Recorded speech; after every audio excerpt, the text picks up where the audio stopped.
Oh, I'm muted. Anyways, as I was saying, ghost blowjob.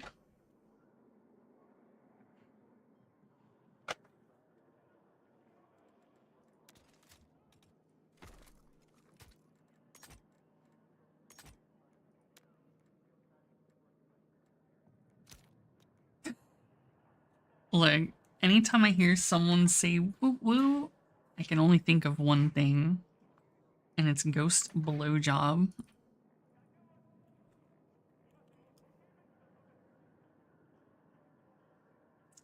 Shit.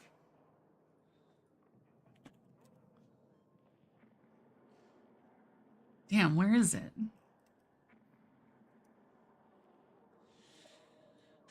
Alright, let's see. The whistles go woo! Yeah. Yeah, where the fuck is it?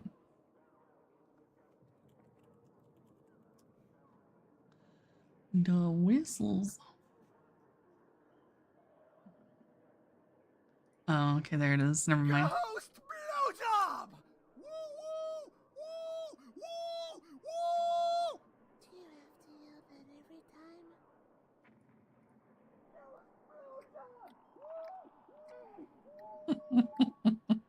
That's all I can think of, dude. Ghost blowjob!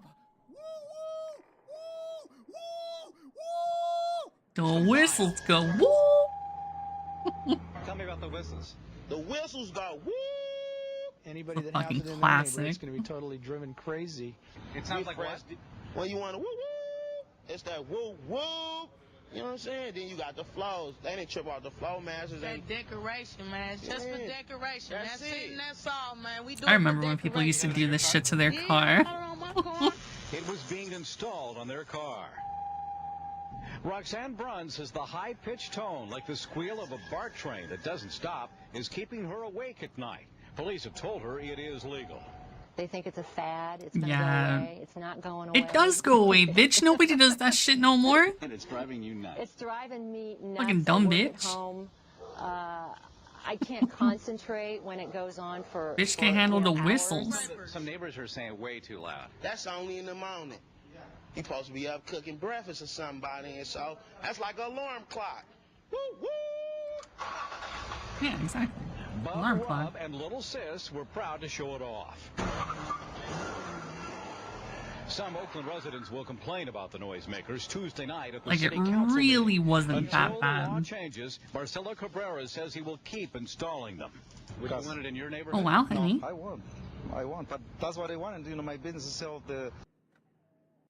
The whistles.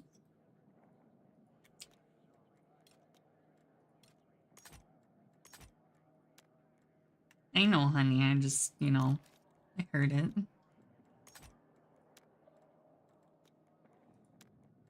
The fact that you got a 99? I don't know. I didn't hear a sound because you have noise suppression on. Oh, yeah.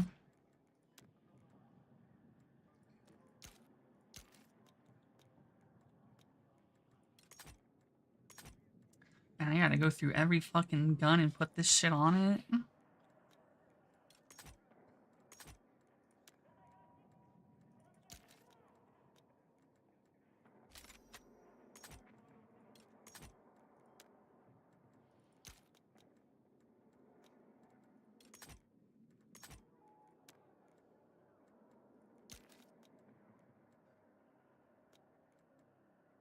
Surely there's a...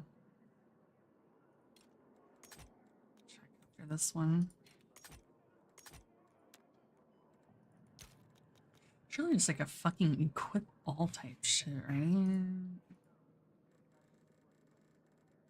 I don't think so.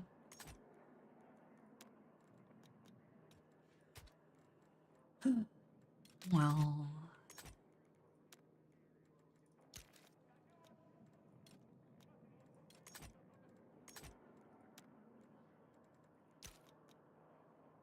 Why is that on the warfighter?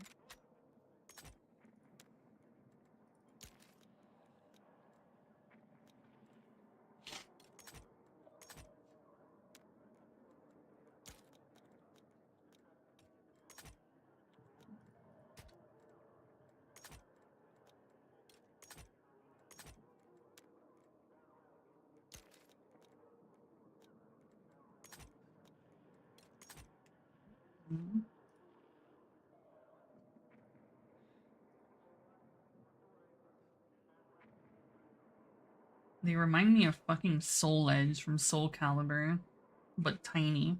They don't look really mecha to me.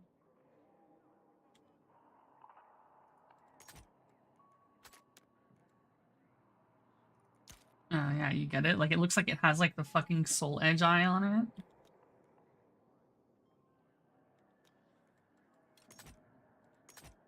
Yeah, it's Soul Edge, honey.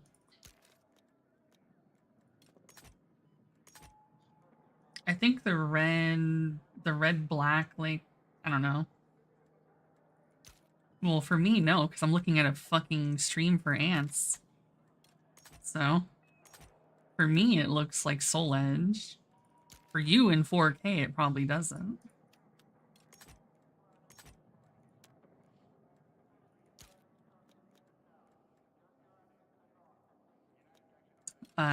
Because I got him.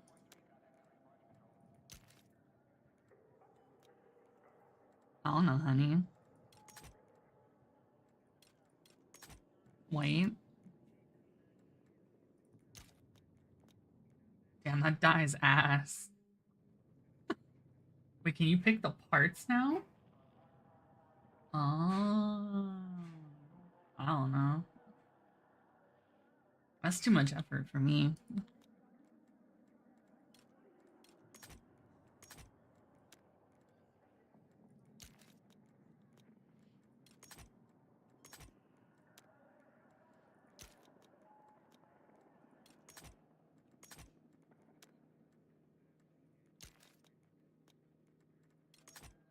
I thought you had it.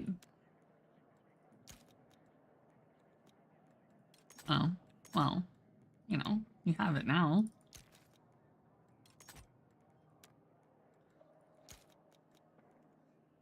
But yeah, I got a script that sells everything, like all of my like Steam cards and bullshit. And I've made like 40 bucks on like all like the Steam fucking trading cards and bullshit, just selling all of it. So I just have like money in my Steam wallet sitting around, and I was like, I want the radioactive cum lights. So here we are.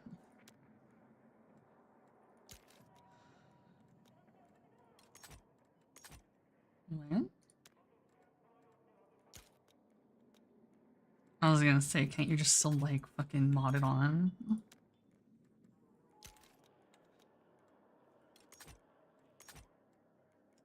Damn, that's some slut ass VR chat type fucking top. I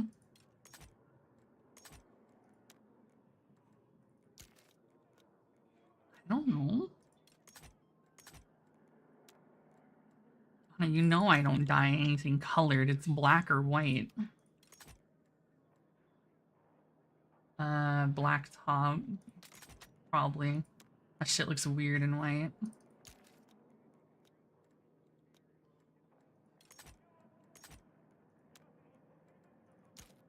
That looks even more weird in white. I don't know, make it green. Make it look like me.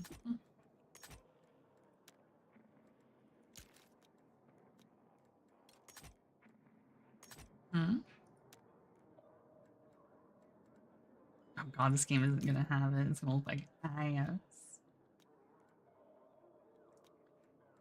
Damn, that game sucks.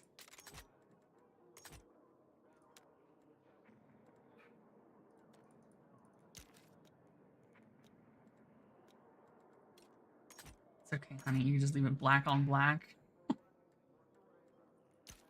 Ew. I'm not a fucking cat. Oh, okay, I am. Kind of, but it looks like shit in that game. I think it's just the game because, you know, the game looks like shit. Who the fuck? Okay, well, I know who the fuck, but like, why?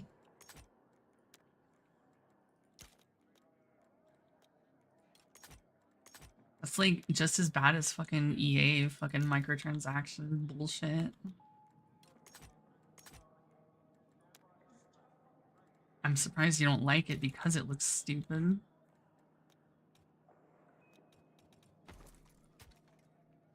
No, honey, I wouldn't be caught wearing that ugly ass fit.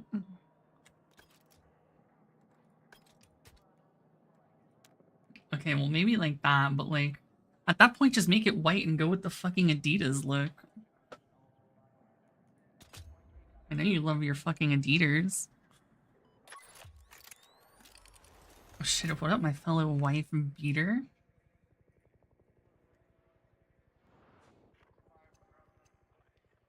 To reapply it?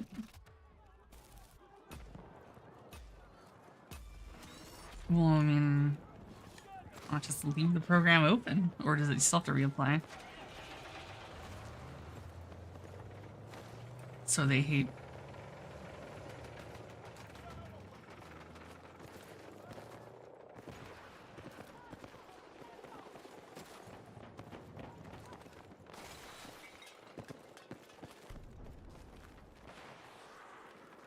I swear I had, I mean, what's the program called again? Because yeah, it used to.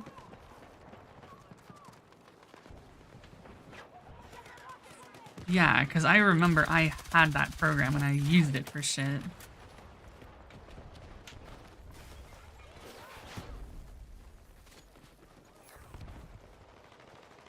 It's visually only for a single... It's visually for them and them only, though. Like, who gives a fuck?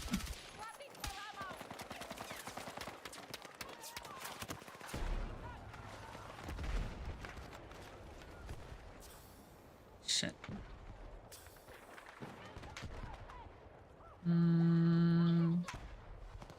Yeah.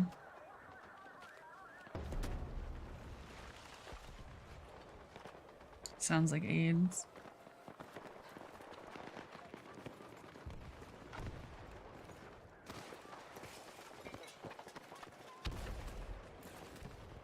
Gag.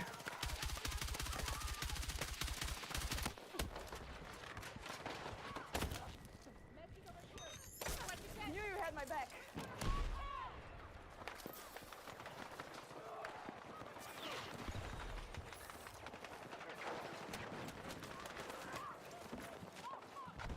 Power upです.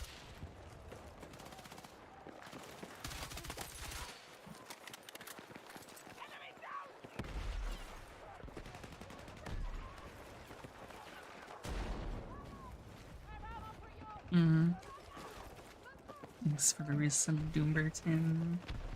Yeah, it's almost here.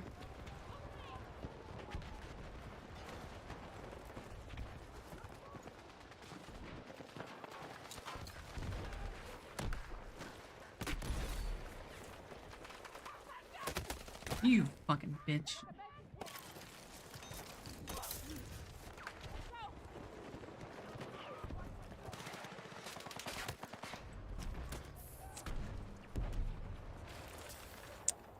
Eyes. Bro, they did not fix the fucking... Shit is ugly. Not ugly, fucking blinding.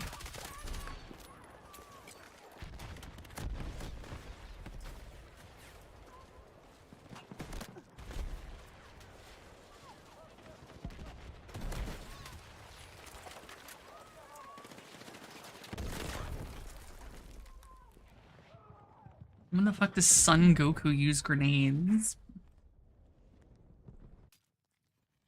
You know I'm playing Battlefield and I can't look, right? And I'm streaming.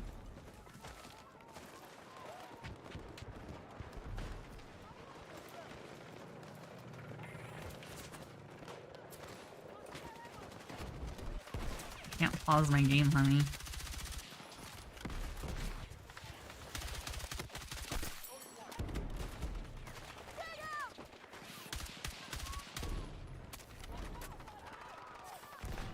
I mean, Omega was pretty bad. I need a fucking medic! Thank you so much.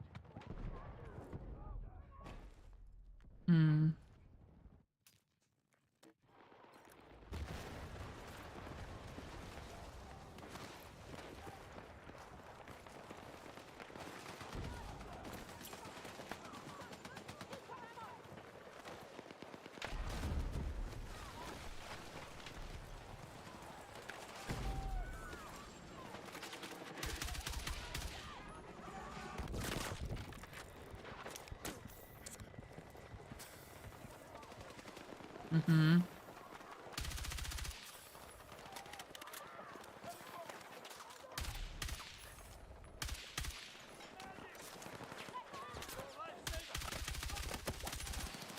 Mm-hmm.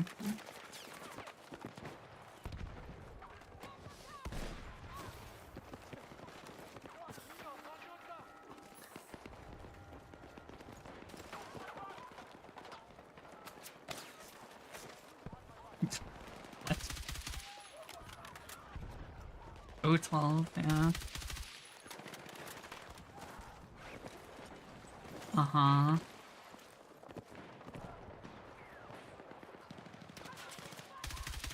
It's okay, honey. You'll never be a short stack. You're just short.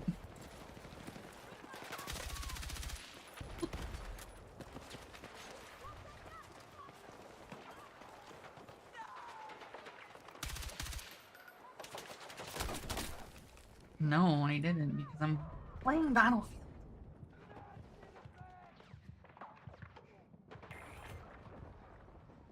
No, I didn't click that. Duba says he'll let you borrow his boobs and you'll be a short stack.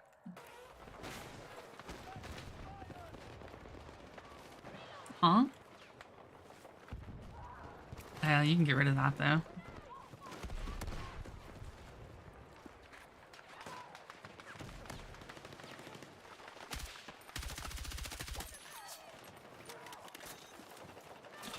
Oh, you can take Crypto's slight moves too. Damn, honey, you're gonna be fucking stacked. Yeah. Yeah. Gonna bring all the boys to the yard.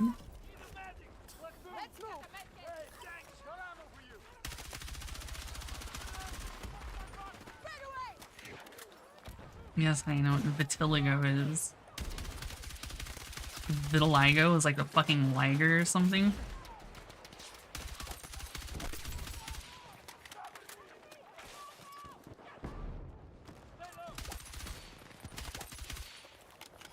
What? Satsunet. My wife's favorite dead man walking.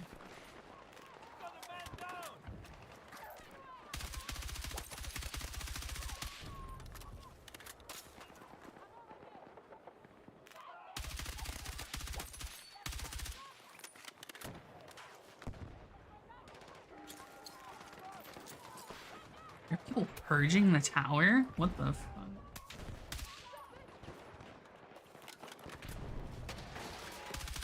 No, my communism. I'm not safe anymore.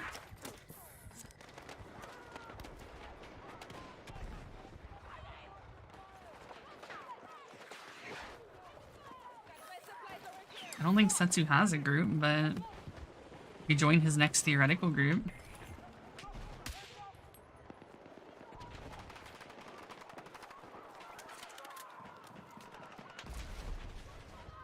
No, I don't think he'd flame you.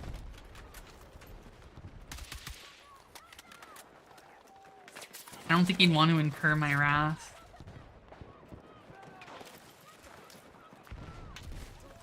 I don't know. I mean, I feel like you'd be better than his group, probably. Unless they're all sex legends and, like, actually good at the game.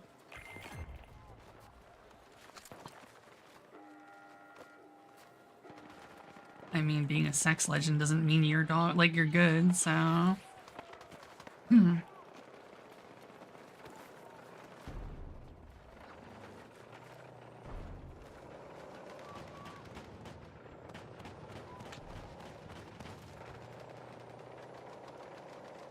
If someone's an ultimate legend, I also don't trust them.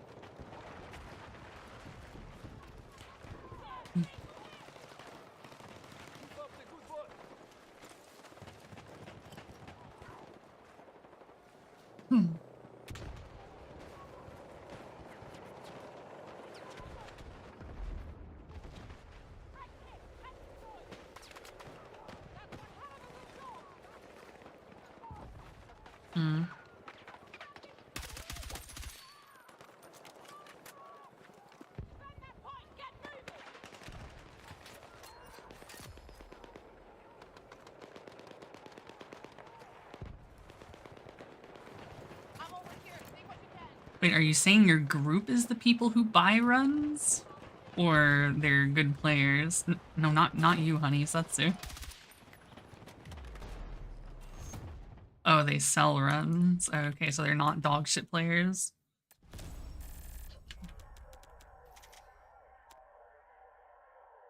Huh? Ultimates?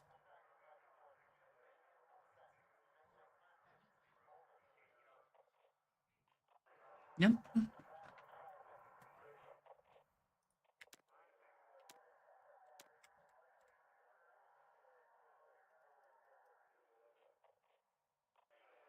Hoonding. Alright, what the fuck is this shit? Oh no. They're gonna cook the secrets.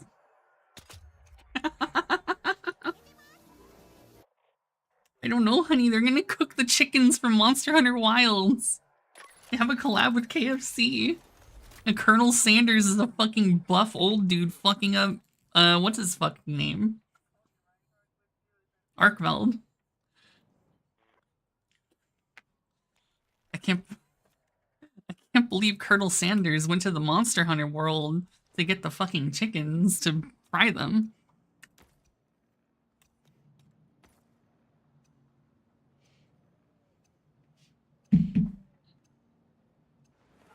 Honey, stop fucking dying.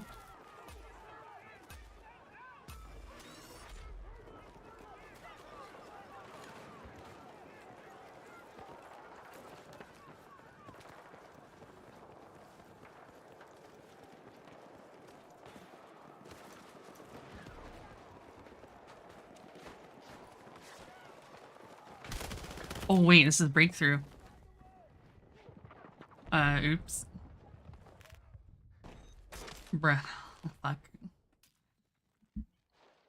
I literally thought it was fucking Conquest. I wasn't paying attention. Yeah, you just missed Colonel Sanders.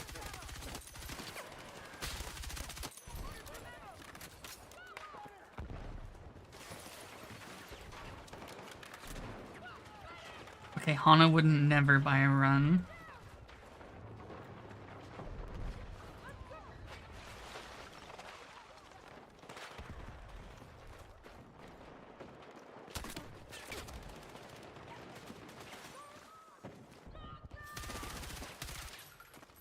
You can't break these cuffs. Yeah, exactly.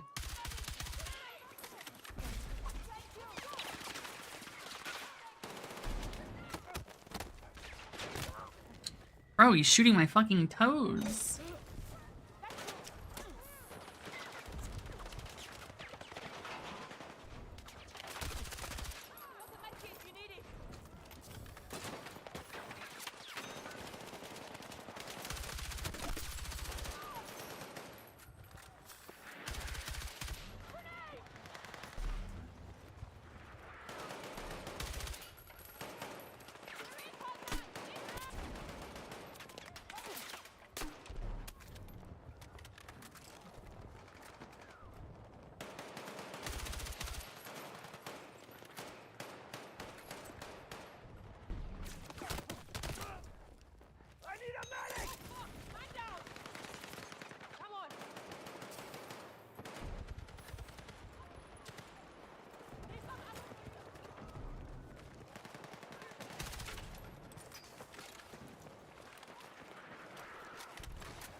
Oh my god, you fucking bitch.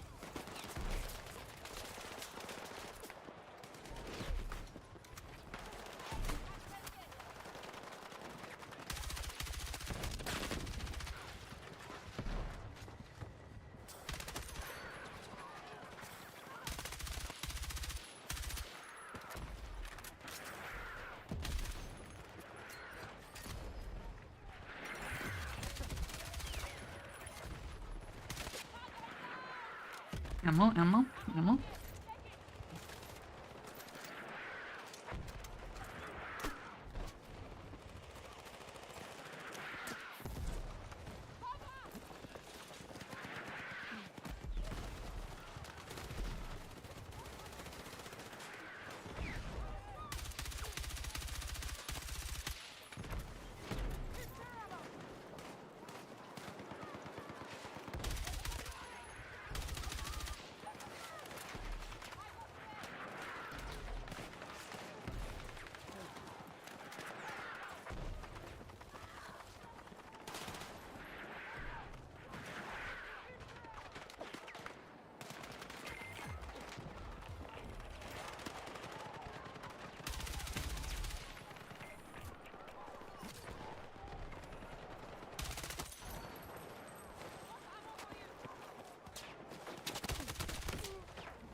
Dude, the fucking chem lights are so cool.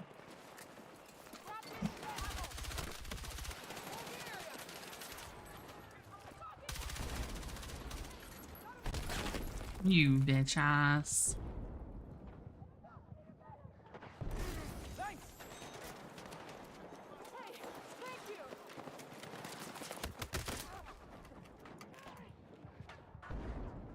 Yo, horse medicus, my goat.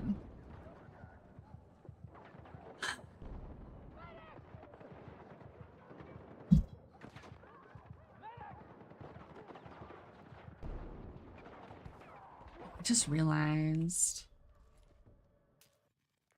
I'll do it later.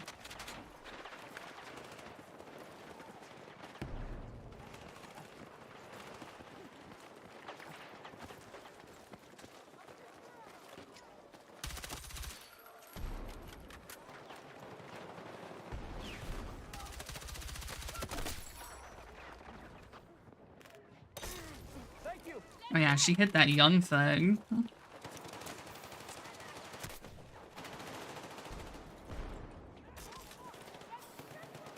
Motherfucker, let me... Dude, I swear to God, if your fucking bitch ass does not move, you fucking piece of shit prone motherfucking bitch. Holy shit.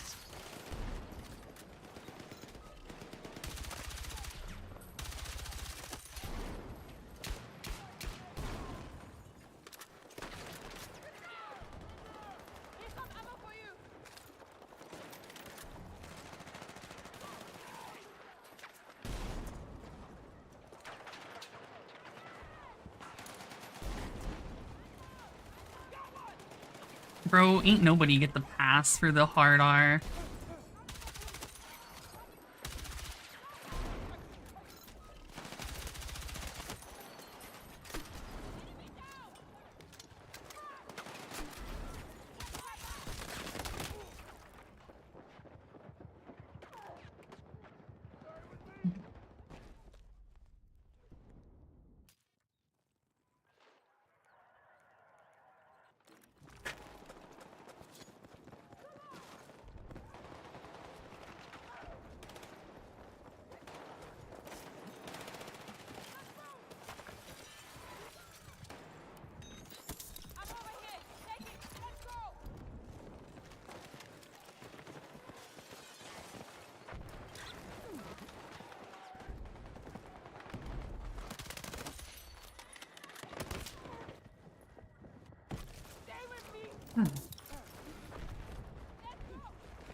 I'm fucking dog shit.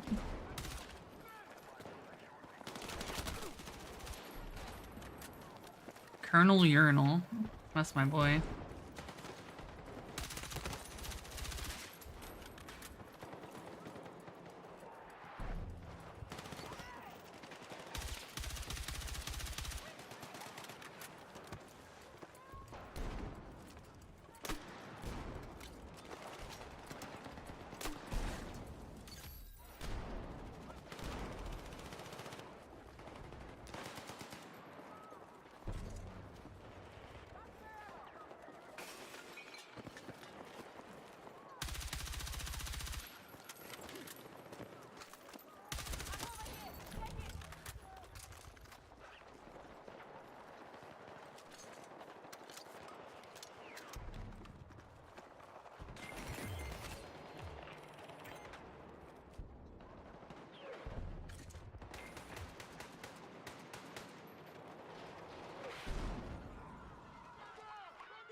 You bitch ass.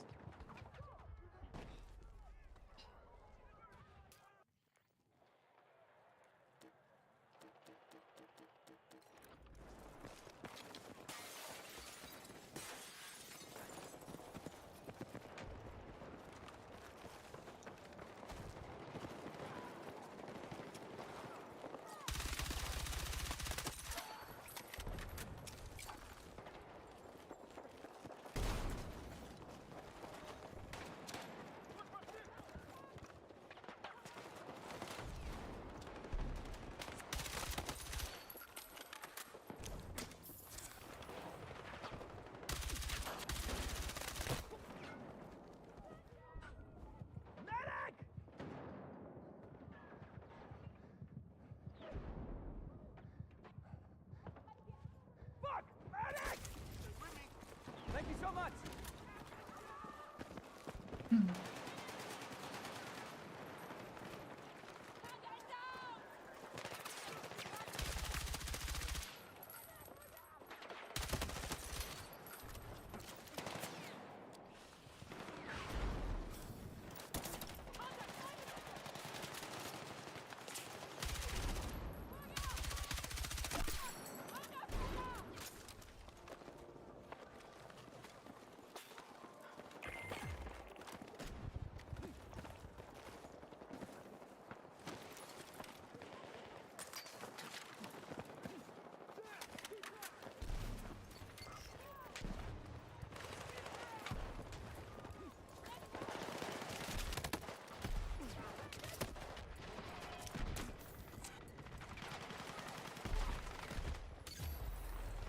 BRB.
What the fuck, honey?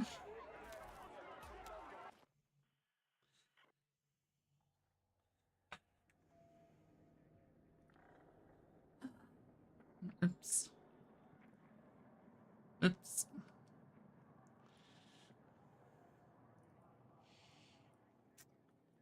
I have to fuck with something.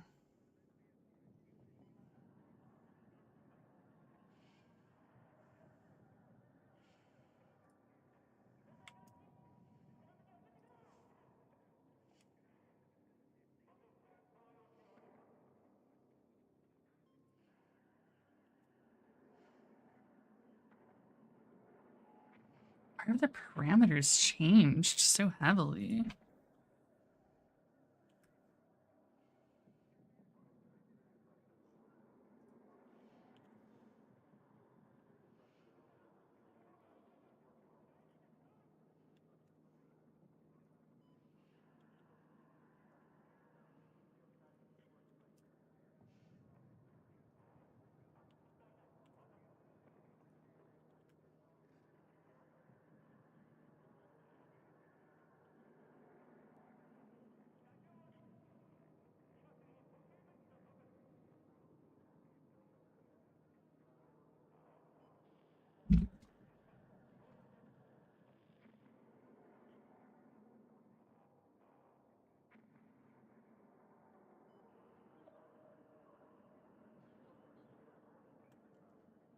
Uh, uh.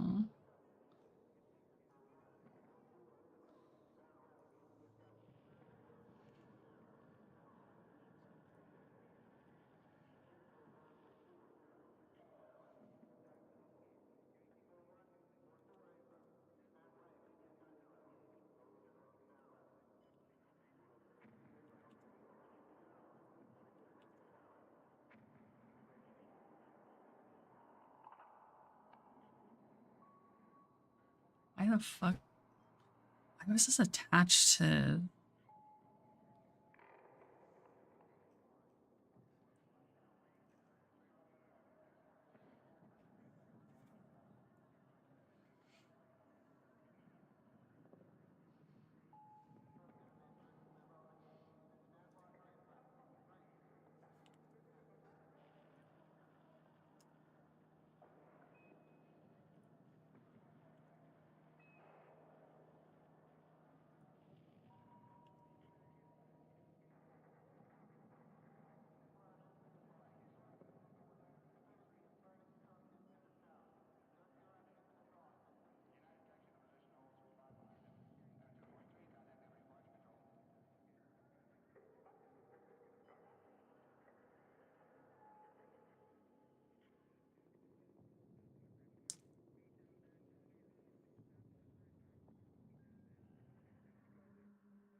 Is it?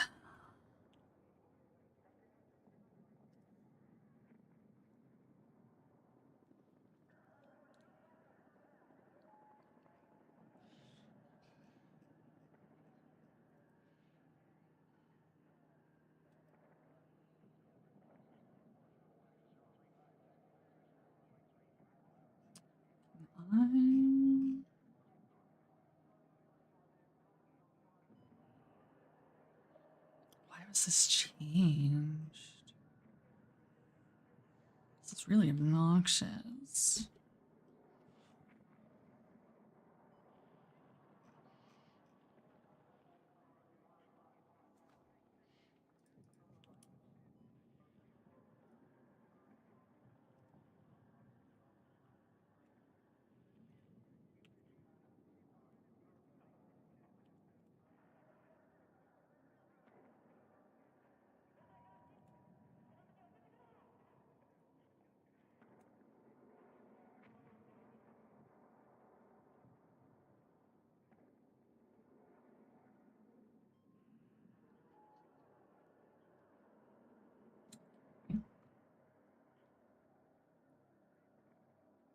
Anyways,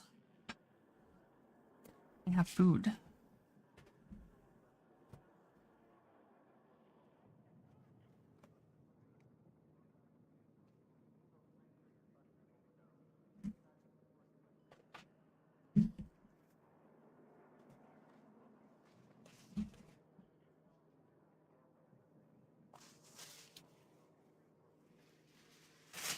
Yes, it is.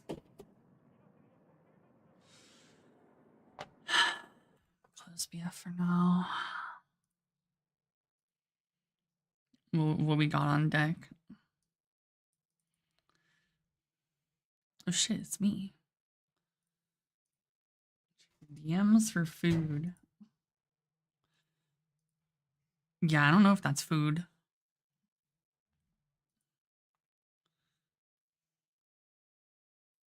Alright, Hana sent me big knockers and I forgot to click it.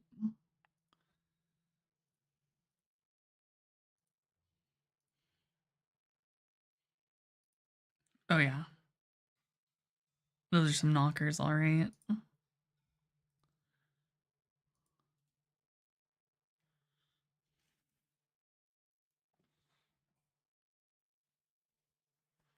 I fucking forgot to take my meds. I noticed that I forgot to take my meds like 4 hours ago, and then I still forget.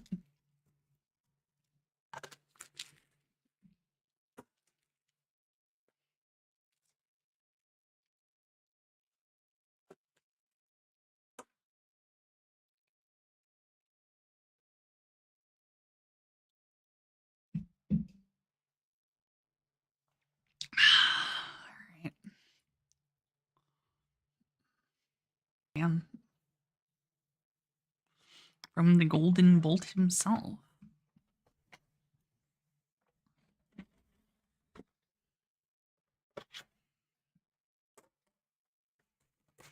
Where do you go after achieving everything you wanted to with your video game? Where do you go after releasing 3 acclaimed games in 3 consecutive years? Can you strike gold 4 times in a row? These were the questions at the center of the 4th Ratchet & Clank game.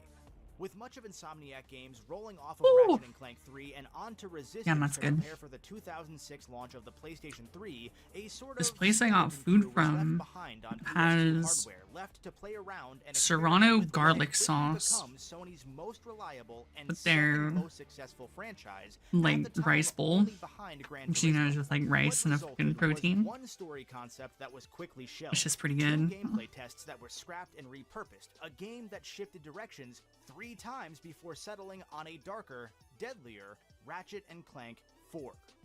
Except it's got like the perfect kick. Ratchet & Clank 4, this was just Ratchet. It's like immediate, and then it just kind of goes away into a nice flavor. Pretty good. Adapt or die. Depending on who you ask, it did both of those things. Same. The first black sheep of the Ratchet & Clank franchise. Well, pretty recently I played this game and beat it just off stream.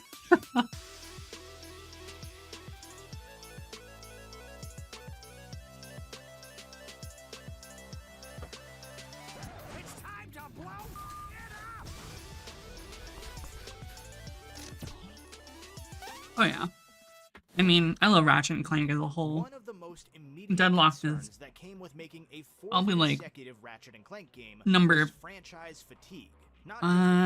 maybe 2 or 3 my favorite. In an era where platformers were rapidly falling out of favor with a quickly maturing player base, just about the only 2 games in the genre to buck that trend featured a plumber. Insomniac couldn't be certain that theirs would have half the longevity of an It's probably 2. I like Up Your Arsenal a lot. Deadlock was a shift in the game. Up Your Arsenal was still like very Ratchet and Clanky. Whereas Deadlock fucking was like, we're going edgy. Platforming game than either of the first 2 Ratchet games, and the developer would agree with you. Up Your Arsenal, and to a much larger extent Deadlocked, were in many ways inspired by the quickly evolving industry trends at the time. Even while the first Ratchet & Clank game was still in development, titles like Grand Theft Auto 3 I played the remake of the first game and one of the new ones. They're just kind of mid. That this industry has ever They're just not the same. And in the few weeks after Up Your Arsenal first hit store shelves, Halo 2 ensured that nothing I'm eating would be the same a rice bowl.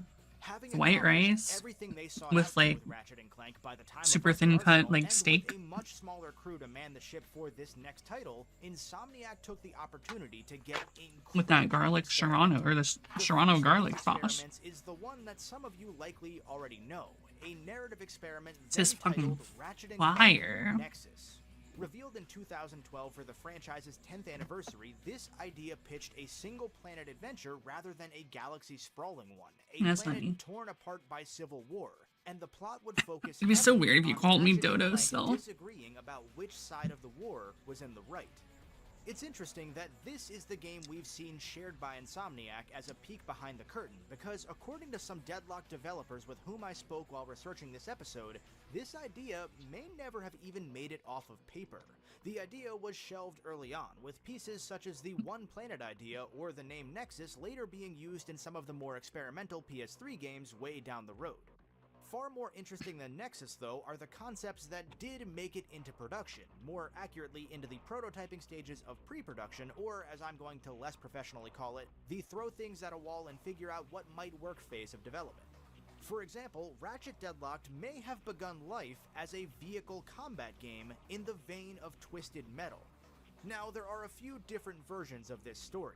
According to designer Mike Stout, this vehicle combat idea was prototyped and toyed with for a couple months at most before the team found out about another platformer-turned-vehicle game made by Insomniac's old pal Naughty Dog, Jack X Combat Racing. With no way to justify having two of the same general sort of game releasing at around the same time by the very same publisher, the Insomniac designers chose to pivot, and these vehicle concepts were worked into the second form of Deadlocked that we'll touch on in a moment. The other version of the story that I've heard came from a programmer named Moo Yu, who told me that he didn't remember ever actually seeing a vehicle combat prototype. His recollection was that this was just a fun inside joke that was later retconned internally once they got word that Jack actually did go there. In truth, both Stout and Yu appear correct, and there was likely a very early prototype being toyed with that just never made it far enough to be taken super seriously. It's easy to believe that many such prototypes exist beyond just the few that we know about, and that not every developer would know about every prototype. Remember that much of the Deadlock team apparently had no idea that this Ratchet Nexus idea that Insomniac touted was ever even a thing. Whatever the case, this emphasis on vehicles did make its way into the second prototype, which, again, depending on who you ask, seems to have taken some cues from Master Chief. Following in the spirit of Up Your Arsenal's multi-objective Master battlefields Chef. and seeing industry trends, i.e. the overwhelming success of the first two Halo games, which took on a very similar vehicle-heavy, wide-ranged approach, Ratchet 4 would base an entire game around this more open, non-linear style. And just in case you may think those Halo comparisons are unwarranted, Mr. let me Chef introduce you to Drew. this game's Warthog knockoff, the Puma. I like to call it the Warthog. Why Warthog? I mean, it doesn't really look like a pig. Say that again. I think it looks more like a puma. What in Sam hell is a puma? Yeah, it's a red versus blue joke. Ask your parents about it. However, due to the PS2's limitation, I can't.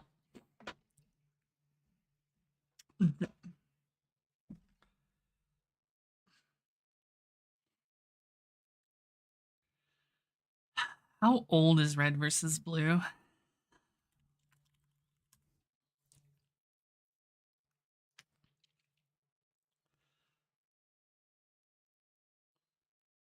Oh, 2003. Holy fuck. Dude. Holy shit. Oh my god. Yep.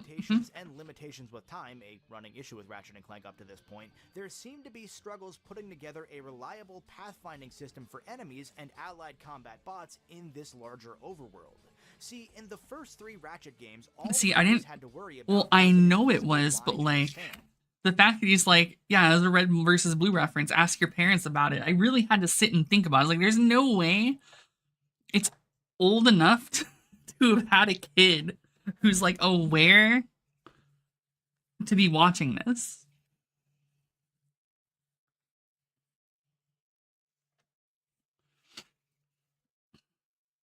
If I had a kid in 2003, they'd be like, oh my god. Oh my god. I'm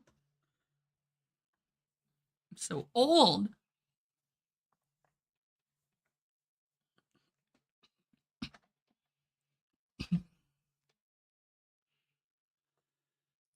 Holy if the player fuck. crossed that, it was fighting time. This whole system was smoke and mirrors to give you the illusion of enemy intelligence. But in a game with wider, more open worlds with multiple objectives across the map from one another, this simply wouldn't cut it.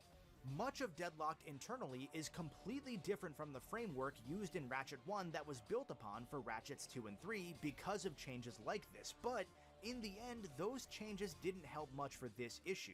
This full-on Halo style apparently didn't work out to be all that fun in the short development time they had, and just wasn't worth any more trouble. But several levels had already been mapped out to fit this ill-fated approach, and so one final change was made. The DNA from the alleged vehicle prototype would remain. The DNA from this Halo-esque prototype would remain too, but the worlds would be repurposed in the same vein as Ratchet 3's Battlefield challenges through more linear missions and objectives. Every one of the wide-open levels that had already been designed would instead be split into a handful of challenges in which the new enemy pathfinding could better manage, and to match, the game's story finally fell into place. Ratchet Deadlocked opens up in a completely unique manner for this series, not just for the time, but even today. Rather than seeing our heroes hanging out or putting together some new equipment like usual, our opening, much like a huge chunk of our plot in Deadlocked, decides to look somewhere else than Ratchet or Clank. We're taken a week in the past, to the Shadow Sector at the fringe of the galaxy, where a man named Captain Starshield is fighting against warbots for an illegal gladiator show called Dread Zone. Just after taking down the enemies nearby, Starshield is gunned down by Ace Hardlight, another Dread Zone competitor who usurps Starshield's spot at number 1 on the competition's rankings. And this would be where we jump ahead a week to our usual sort of Ratchet and Clank opening. Our two heroes, as well as Big Al, are at their posts on the bridge of the... What's this? Fuck that shit! This nigga is a fucking pedophile! Who's next, huh? You gonna try and groom me next? They couldn't even spell pedophile. Groom that fucking 15-year-old boy over there that you came here to meet. Nigga, you could have been out here fucking bitches. Or getting money. But no. You chose to be a perverted-ass light-skinned nigga. Your words cut deep. Deeper than any blade. Save that metaphorical shit for the cops! I mean, he did have a cute boyfriend, so like...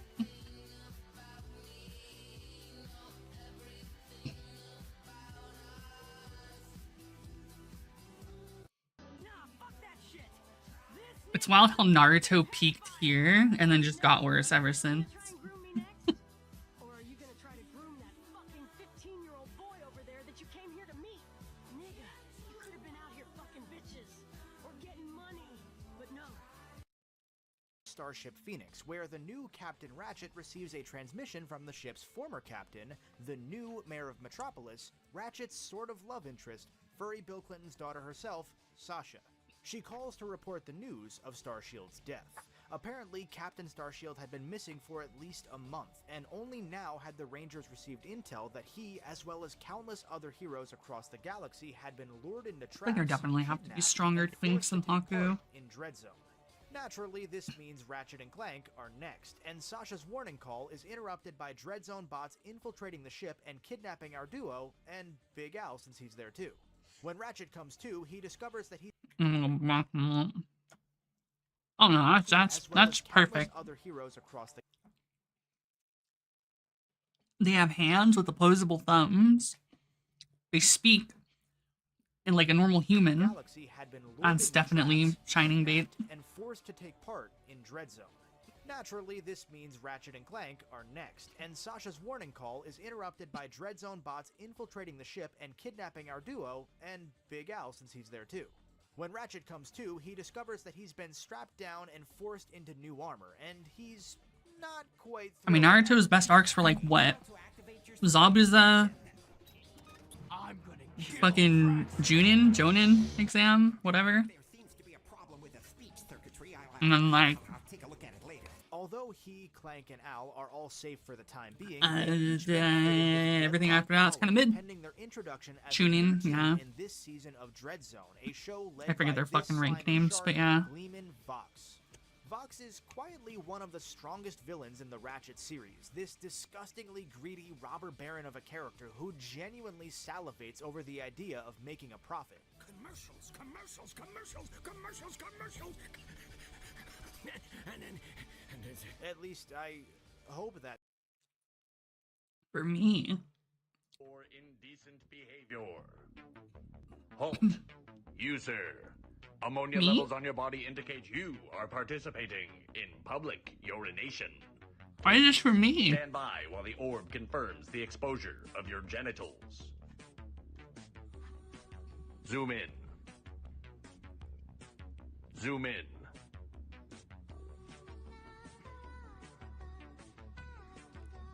Zoom in. God damn it. The orb has decided to grant you mercy. That's salivating. Ugh. I think that might be a little too dumb for me, honey. CEO that makes $1 million unethically while his Or not workers dumb make enough. pennies, except in this case, One or the his other. workers are actual slave labor. Dude's even got the stereotypical rich person's small pet, the kind of chihuahua that you'd expect to see in a Karen's hand at all times. Except it's not really a dog, it's... I don't know what the hell that thing is, but it's disgusting. It looks like it'd be wet. According to Vox, if Ratchet doesn't cooperate with the rules of this combat sport, if he refuses at all to compete, if his fighting isn't interesting enough to pull in strong holovision ratings, or if he tries to escape, his collar will be detonated instantly. Although for just a second we see a glimpse of that younger, more carefree Ratchet from the first two games, Clank quickly... Dude, I want a snake, man. I have to put you back. Ball. Yeah. Ding.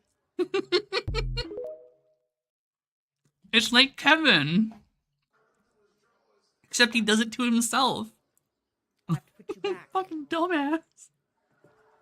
Ball. Yeah. Ding. I want a snake. reminds him that this isn't going to be some fun way to earn money and adulation. This is serious, and all three of their lives depend on Ratchet's performance in the Dread Zone competitions. And yeah, you heard me right, just Ratchet's performance. Although Vox... Oh, I saw this earlier. Midnight, give me that. It got me when it got to the didgeridoo. You hear me? Hey, quit. You hear me? In hit. Wow, wow, wow, wow, wow, wow, wow. Knock it off. It's midnight. Give me that thing. The fucking didgeridoo gets me. I find didgeridoos fucking hilarious. Inside with it. Go home. Hey, knock it off. It's midnight. Give me these. No more symbols tonight. Understand? Inside. Go home. decides on a whim to spare Alan Clank, those two won't be taking part in the games as fighters. I suppose having Clank on his back would give Ratchet an unfair advantage, so instead Clank stays back at their home base and acts as Ratchet's intel guy and sort of secretary now, which is pretty cool. The Chinese have cracked the code. No. Oh, wait, it makes sense. You're For whatever Chinese. reason this game wasn't titled Ratchet and Clank Deadlocked, and the decision to remove Clank from the action in this game is one of many controversial moves that Insomniac took this go-round. Ratchet won't be totally alone though, as Al has repurposed some old combat bots to help the Lombax on his journey up Dreadzone's leaderboards. These bots, named Merc and Green, will help blast enemy combatants, hack doors, turn bolt cranks, or even set up grind rails to help Ratchet cross certain gaps. All the while, they're chock full of little quips, stories, and conversations similar to the Galactic Rangers from Up Your Arsenal. Between these new combat bots and the hilarious play-by-play announcing of Dreadzone's two commentators, Dallas and Juanita, Ratchet Deadlock God, the is ghosting one on of the his chattier fucking... games in this series, despite being only a little over half his the footage. length of the prior Ratchet titles. My playthrough only lasted about 5.5 hours compared to 8 or 9 hours for each of the first 3 games, and that's doing every one of Deadlock's many optional challenges. All throughout the game, you'll hear a lot of Dallas's atrocious metaphors and lines, especially as some of his play-by-play repeats. You'll hear his pervy banter with an unenthused, sometimes disgusted Juanita. You'll hear Merc talk about his fear of heights, and Green talk about his Juanita. fear of many things, really. It's in many ways a precursor to the more frequent mid-gameplay conversations that the later Ratchet games would utilize to help tell Not their that I stories. remember. And in Deadlock's case, it adds so much extra character to the cast. It adds a stronger sense of place to the world and constantly reminds you of this game's stakes, and of course, it's just plain funny most of the time. Without all of this banter, the combat bots simply wouldn't have any character at all, as they almost never appear in major cutscenes, likely because partway through production their design shifted from It was at walking the robots to end, floating but ones I because don't of that AI pathfinding know. issue. And what's most interesting about all of this is that it was clearly just an attempt to make up for lost time. Deadlock's story shifted gears several times to match the different gameplay prototypes, so the full story It's alright, wasn't Clank gets a decided until pass. well into production. This meant that Deadlocked would only end up with about 40 minutes of proper animated cutscenes compared to an hour for each of the first two games and close to 90 minutes for Up Your Arsenal. Even with a story that was stripped back, the team needed more than that to get everything they could out of this Gladiator game's themes, so we have things like Dallas and Juanita introducing each mission on every planet with a flyover of the level, an easy way to tell you some story without needing to do any animating whatsoever, followed by Clank giving you help desk style tips over the comlink, which allowed Clank to take a slightly larger part in the story than just sitting back Yeah, on the Clank base number. doing actually nothing. It was all a He's one of the good experiment, Clankers. but given how little time and how few resources the team had to work with, it was a necessary one, and it's one that, for me at least, totally paid off.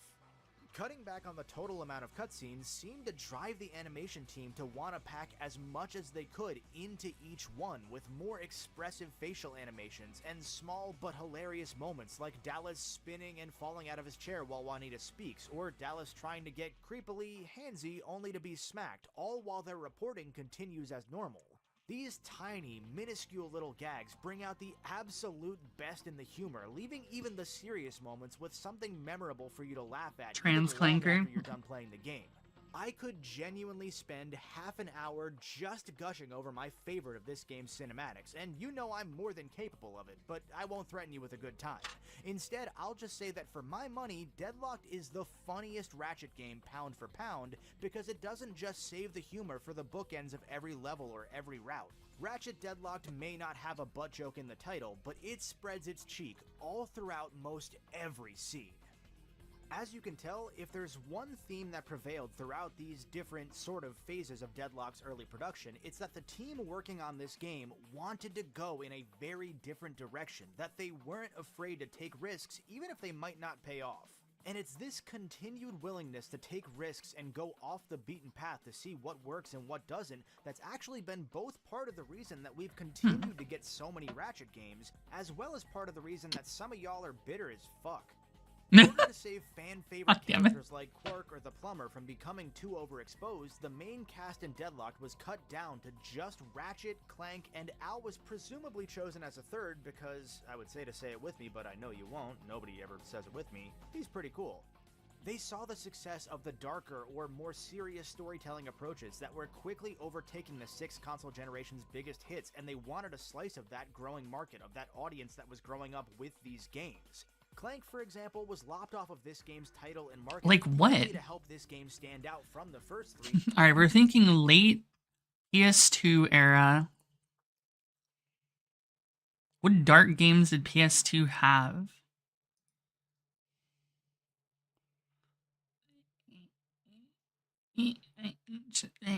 Shadow Hearts, Shadow of the Colossus, anything with Shadow in it.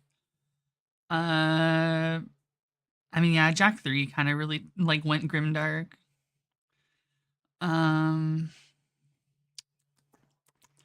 SMT Nocturne. I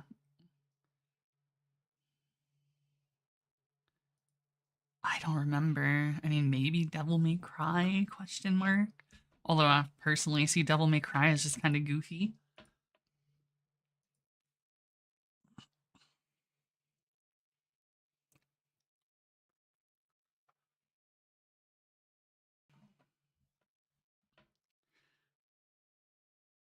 Oh fuck! Oh no! I remember the name. I know the name. I know the name. Shit.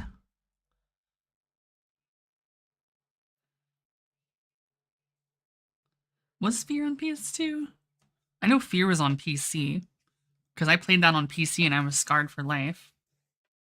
I mean, yeah, DMC 1 was darker. DMC 3 became fucking cool silly. For sure. Fuck. Hold up. PS2 Indigo Prophecy. I remember this game. This game was fucking sick. Hold on.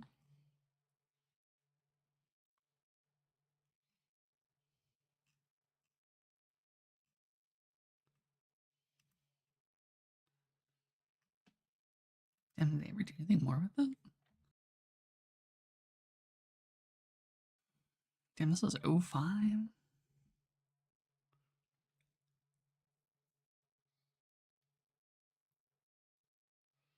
Yeah, is this not the one you're thinking of, Satsu? Fucking Indigo Prophecy?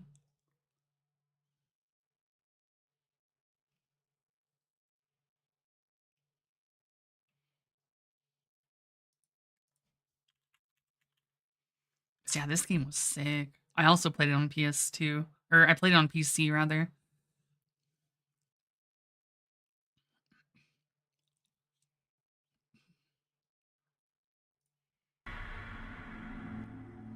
So I don't remember it being PS2. Martin.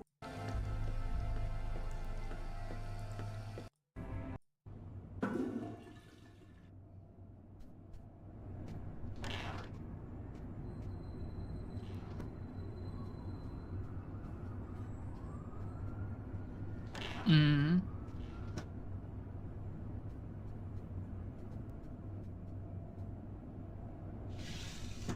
She did her laundry. Religion. Ah, yes. Right now, shut the doors and lock them tight. I'm begging you, just do what I say. I forgot about Manhunt. Just do it now. I guess PS2 also had Resident Evil 4. I forgot about Resi 4.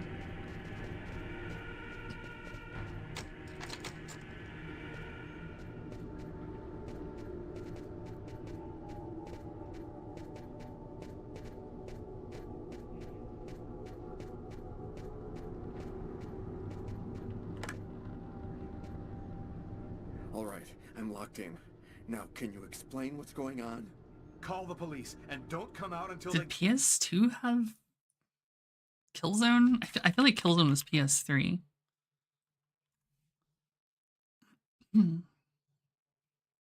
Oh, it was PS2. Nope, Killzone 1 was PS2.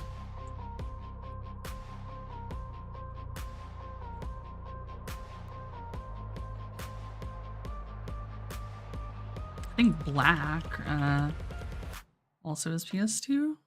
Yeah, Black was PS2 as well. Whoa. 5-1, this is Hammerhead 6-2, TAC advises streets barricaded to the north. We are circling around you to find an alternate... It's just like Battlefield. Copy that, 6-2.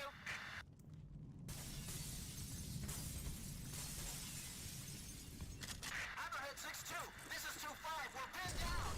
I have multiple casualties. Request priority medevac on my location. Twisted Metal Black. And everything edgy kind of just had something edgy in the name, like Black or Shadow or something.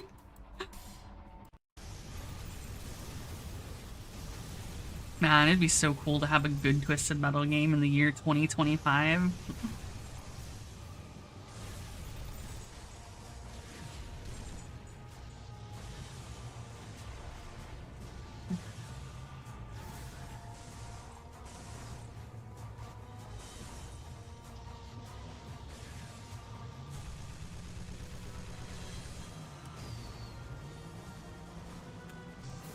We also had this.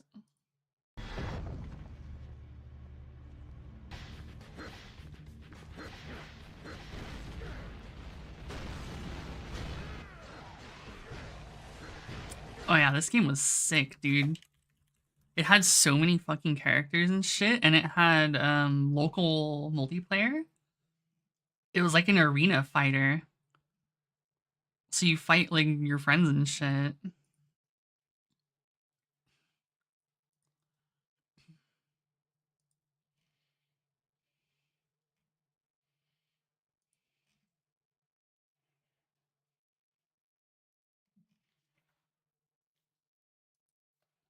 Can you do fucking load?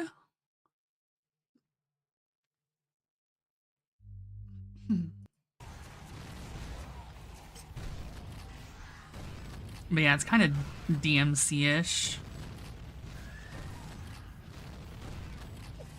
I felt like a mix of like DMC and like Quake because of the multiplayer, or co-op rather, where there's just a bunch of random like different weapon pickups around the fucking map and you're just fucking fighting everyone.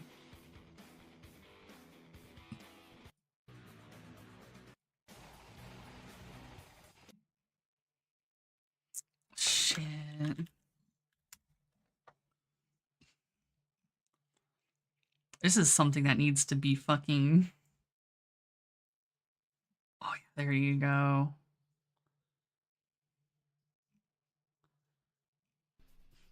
Alright, so we got a lot of characters. Yeah, dude, all these we'll characters. Take the gatekeeper for my character, and for my computer control There was even the character, dog. we'll select the Vindicator, because one of his special attacks is, or almost, Yeah, like this shit. similar to the fire attack from the gatekeeper, but his has a little bit of This game was charging sick. animation.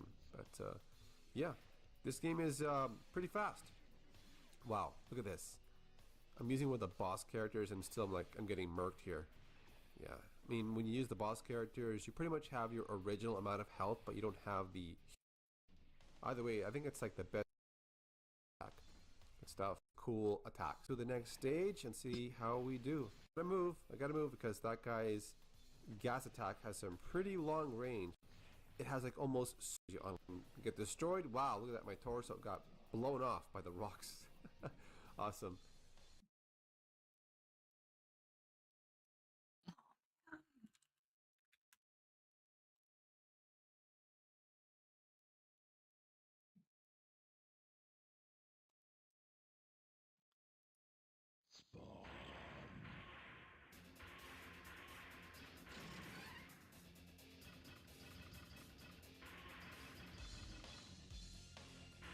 Man, homie needs to pick Dust Spawn.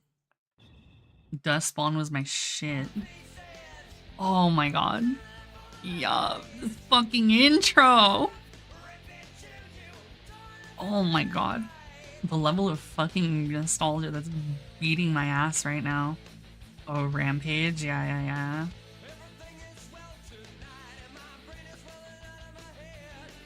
Holy fuck, I'm fucking...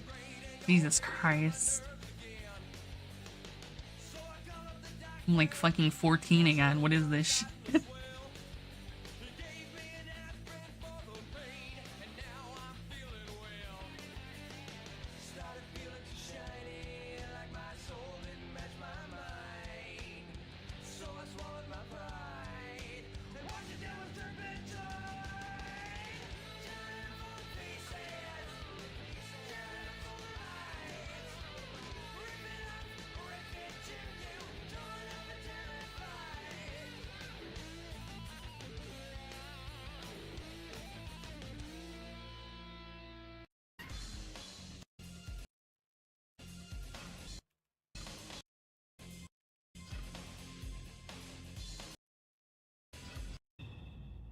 Yeah, here's the fucking multiplayer. You can play with bots, I'm pretty sure, too.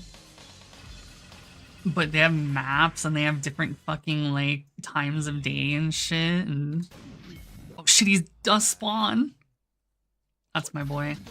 I fucking main Dust Spawn. He's got the big fucking greatsword. And he cuts people in half.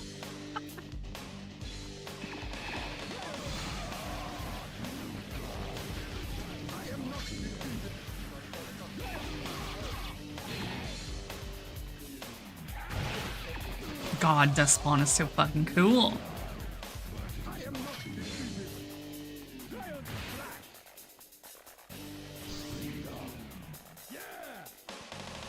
But yeah, playing this in like 4-player split screen. Oh, this is the fucking memories.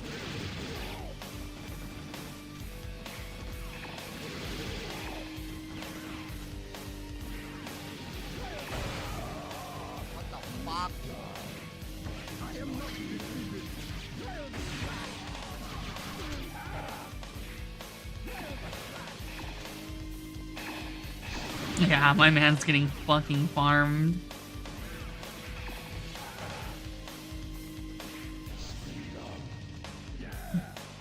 But yeah, it's kind of like a Power Stone, I guess, in some regards. I feel like Dreamcast just had all the sick fucking multiplayer co-op games like Power Stone and fucking Spawn. It also had like a fucking, I want to say Robotech, or maybe, no, it might be Tech Romancer I'm thinking of. Dreamcast was such a good fucking system. Dog, if you collected like all the buffs, like, it was really hard to fucking kill you.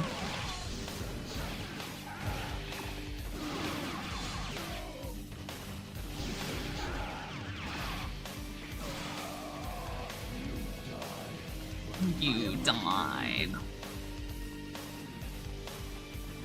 Booter.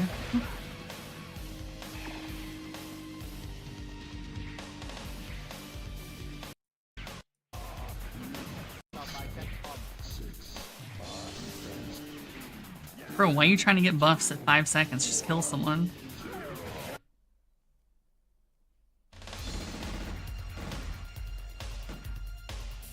Man, this was so sick.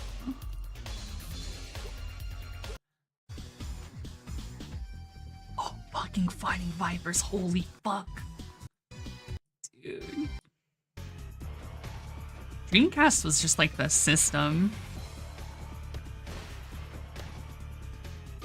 I fucking forgot about this game.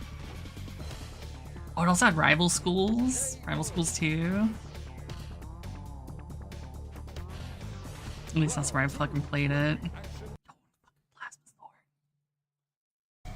Yo, why was the Dreamcast so sick? And why did it have so many fucking fighting games?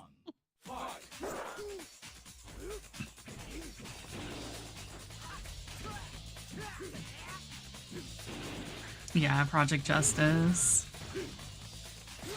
We played the Japanese version one because it had the character creator. I don't remember the English one having it, and I remember that's probably why we played the Japanese version of it. Oh, dude, the Dreamcast had so much good shit. Obviously, Power Stone, Power Stone 2.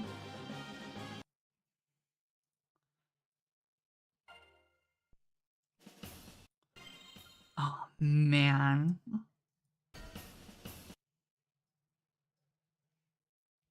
Does he have all the characters? Oh, no, he does. Never mind. I fucking mained Ayame in Excel.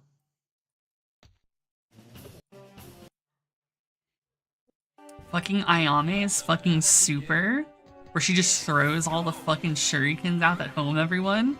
Such an asshole fucking super, but I love that shit.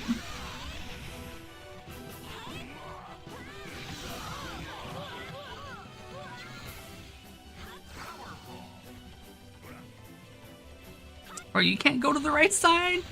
Oh, no, they're done.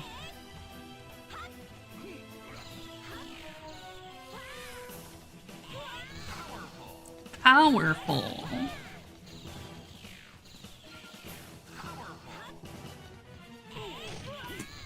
Yo, cuck his ass. Damn, they all got cucked. Powerful.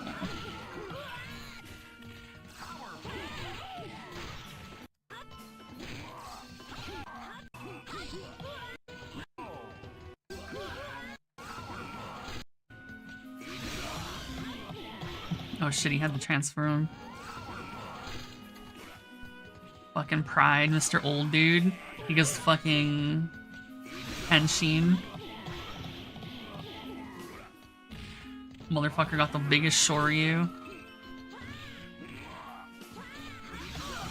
Dude, I want to fucking...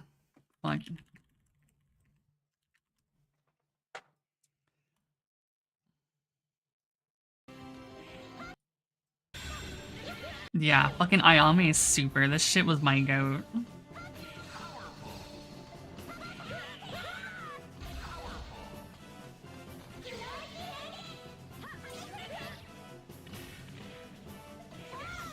That. It just fucking homes. I fucking loved Ayame for that. She was not okay.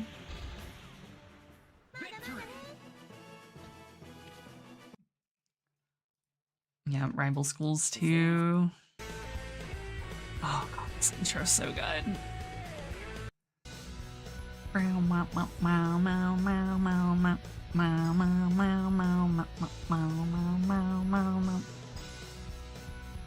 Oh, here's his Techromancer. I was thinking, why did the Dreamcast just have every fucking fighting game? Techromancer was sick too.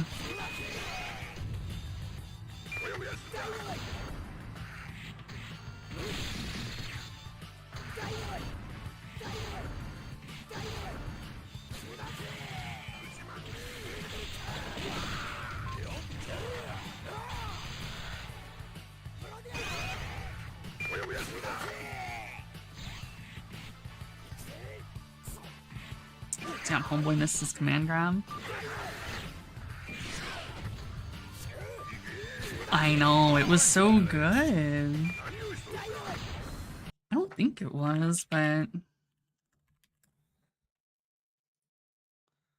mean, it was Capcom.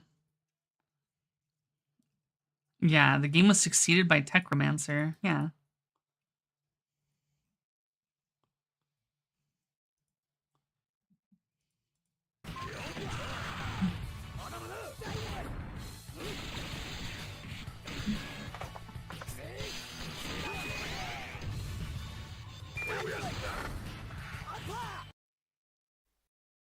Psychic Force.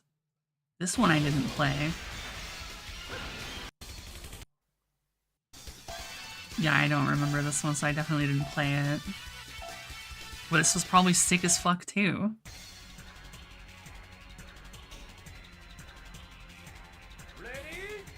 Oh fuck, it's like a... Oh god, that hurts my brain. That's kind of sick.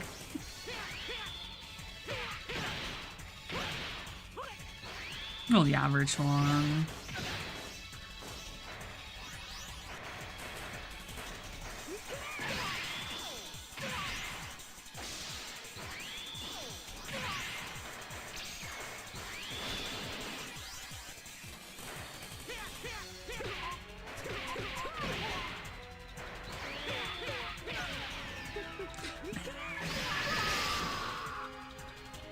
Damn, that's sick.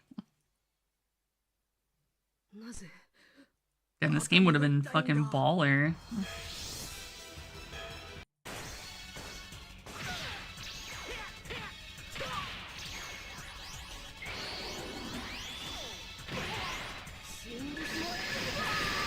This kind of makes me think of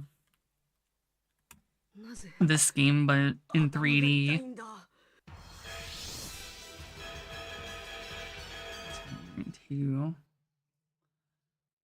I don't know why. I feel like it's probably the camera shit. Ready, rumble.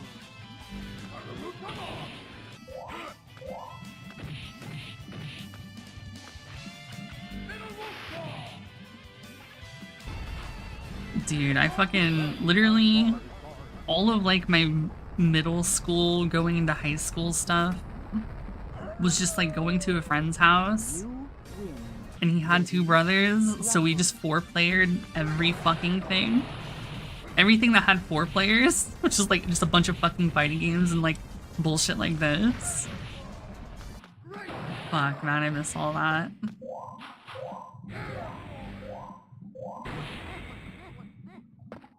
Man, I need fucking Black War Greymon. Fuck War Greymon. I want 7th Heaven. Angemon was kind of sick. Because you could combo that fucking Hallowed Ascension like multiple times. Ready, rumble.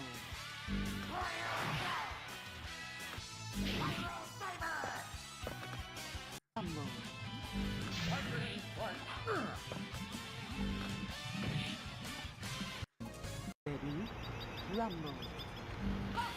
Of course, I played the fuck out of Sakuyamon. Literally. It's like such a stupid ass move. Like, who's like, yeah, let's make a move that completely stun locks someone that's controllable by the player. Sakuyamon was so fucking sick. And then her ult right here, yeah. It just stops everything and it's just like, yep, you're dead. I mean, Shining would fuck Sakuyamon and thus Renamon. I forget this dude's name, but he was fun. I forget his, oh fuck. I don't remember his name. He was fun though. Imperial Dramon, yeah. I know they have like a second Imperial Dramon, I forget. Yeah, it was this one, the white knight one.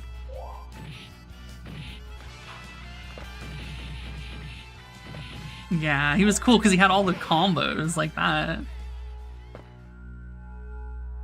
Where's fucking Beelzemon or whatever? That was my boy. You win.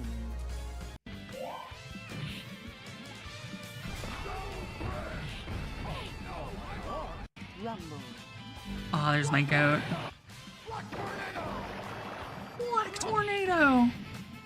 His fucking Terra Force was like weaker than normal Greymons, but it was fucking huge. That shit was sick.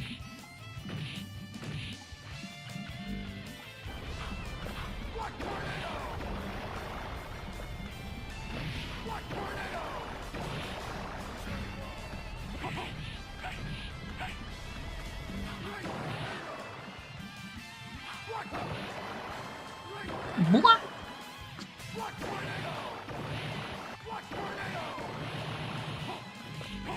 Oh shit, he's got combos. Where's the tip? Oh yeah, there it is.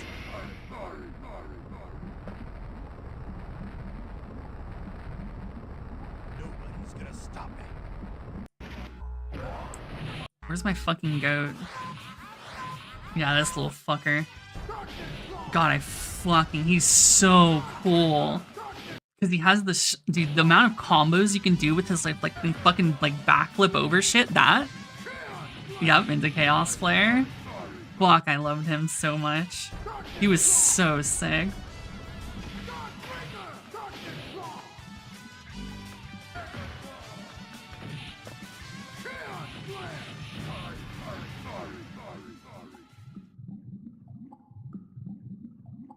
What were you thinking? You Man. Miss the old days. Direction, but also supposedly in response to the success of Jak 2 and 3, which is fascinating in retrospect, since Jak's darker direction actually did coincide with more praise by critics and fans up front, but seems Of course you do. lower overall sales figures than It's already the more gone. What do you mean? Ratchets 2 and 3, as those games had longer tails and caught up and passed Jak by. Beyond the Ratchet-only focus, most every other step in Deadlocked is a clear response to trends, from the looming threat of a violent death at any point, this brutal That's my bloodthirsty boy. gladiator show, the crude humor and commentary on overzealous corporate greed that's been turned up to 11 even when the first few games already had it close to a 10. The goal wasn't to make a dark Ratchet game as much as a more serious experiment, but regardless, I never said that, but how did you know? Darker tone that led to the backlash later on when future games were, heavy air quotes, demoted to ESRB's E10 Plus rating. You know, even though that rating just didn't exist until 2005, and even though Deadlock's HD port, just like all of the PS2 Ratchet games, was re-rated to that very same rating. Speaking of Deadlocked HD, that version is the elephant in the room that I've gotta address. I've spoken in detail about the HD remasters of the first 3 Ratchet games already, but Deadlocked is where everything went completely off the rails for the port team at Idle Minds. Where Ratchet 1 through 3 were all expanded and built upon the same early framework, Deadlocked in many ways may as well be a totally new engine, so anything that Idle Minds had learned while porting the trilogy was more or less... Is that the female one I see everyone nutting over on Twitter? Because yes. Shoestring budget, releasing only a few months after the trilogy hit PS3, and it's just, yeah, would. not good. The frame rate is struggling constantly, even where the PS2 They take version my is boy just and made fine. him a Pre-rendered woman? cutscenes Say are less. stretched incorrectly, and the in-game cutscenes hiccup every few seconds and just jump back a frame every second or two. There's I don't so recognize much the slowdown. name, It's just so unreal how rough this port is. probably been I was on Twitter, initially but planning I to don't know by record the name. PS3 version for this retrospective, but I had to tap out. It was actually straining my eyes. But rather than plug my PS2 back in and deal with finicky recording equipment and questionable video quality, I just decided to emulate the PS2 version upscaled to 4K. Did I need it in 4K? No, not really, but it runs just as well as the original game would, and it looks even Doombacone. better. The only trade-off with emulation is that some of the shadows and certain pieces of bloom, including Ratchet's drop shadow, just end up a little bit broken, but this was far better than the alternative for both my eyes and yours. Most of all, Ratchet Deadlocked differs from its predecessors in that it's almost 100% exclusively combat. The basic formula Nope, for I this haven't game seen is that them. each quarter of it represents a Dread Zone tournament that you'll complete in sequential order, and after completing a tournament, you'll unlock a new armor color to signal your progress. In the Bruh. Oh my god, where's Hana? She's gonna fucking cry.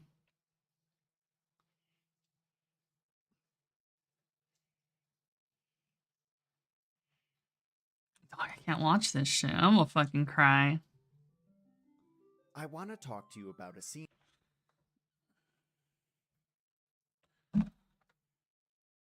from Final Fantasy VII. It isn't my personal favorite, and it Yes. isn't the most famous. And in the Final Fantasy. remake. Why Dyne is so out of right now. Bro. Like I said before, Holy shit. Getting to this, me and Hana were fucking just like complete sobbies at this point. Like, I want to kill him. I think this is an engaging fight. In terms of gameplay, it's a clear improvement over the original. In terms of how it complements the surrounding scenes, however, I can't help but feel it misses the mark. If there's one thing the original does right here, it's capturing the humanity of this struggle. Barrett and Dyne are mirror images of one another, and evenly matched, at least narratively speaking. What decides their deadlock isn't physical force, but inner resolve. I Barrett know, but succeeds not only because he's supported by friends, it's a whole lot still. of dialogue that could have served to make the fight more climactic. Seemingly out of nowhere, a handful of Shinra troopers arrive. The intimacy of the moment is shattered as Cloud and his companions join the fray. Then, just as suddenly, we're back to being one-on-one. Dyne is sprawled in the dust, lamenting his unquenchable thirst for revenge. For some reason, it's a 15-second skirmish with Shinra troopers, and not an epic 3-stage fight with his friend, that grants Dyne a measure of insight. The dialogue in this next section is some of the most moving, and the motion capture performance is absolutely stellar, which is a good thing because it does a lot to distract from the strange way this scene meanders through dramatic highs and lows. We've achieved some level of clarity and calm as Barrett reveals Marlene is still alive. The audience can't help but feel for Dyne as he gazes at a picture of his long-lost daughter.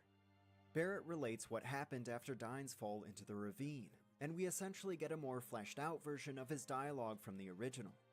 Finding Marlene gave Barrett the strength to carry on, and ever since, she's been his reason to keep on living. Though not today, evidently. Kill me. Unfortunately, Dyne doesn't respond to this news the way Barrett hoped, and for the third time this scene starts Bro, whipping so himself into a fucked. frenzy. He curses hated Barrett that. for telling him his daughter is alive, for dangling the prospect of reunion in front of him when Dyne is too far gone to ever hold her again. Stop. I love the way Dyne wipes his hands on his clothes here, as if he's actually trying to remove the blood. It's one of the rawest moments of this scene, which is why it's a shame that the very next instant, Shinra troopers show up again. For some reason, Cloud and his friends don't intervene this time, and we're treated to a 20-second suicide by cop sequence.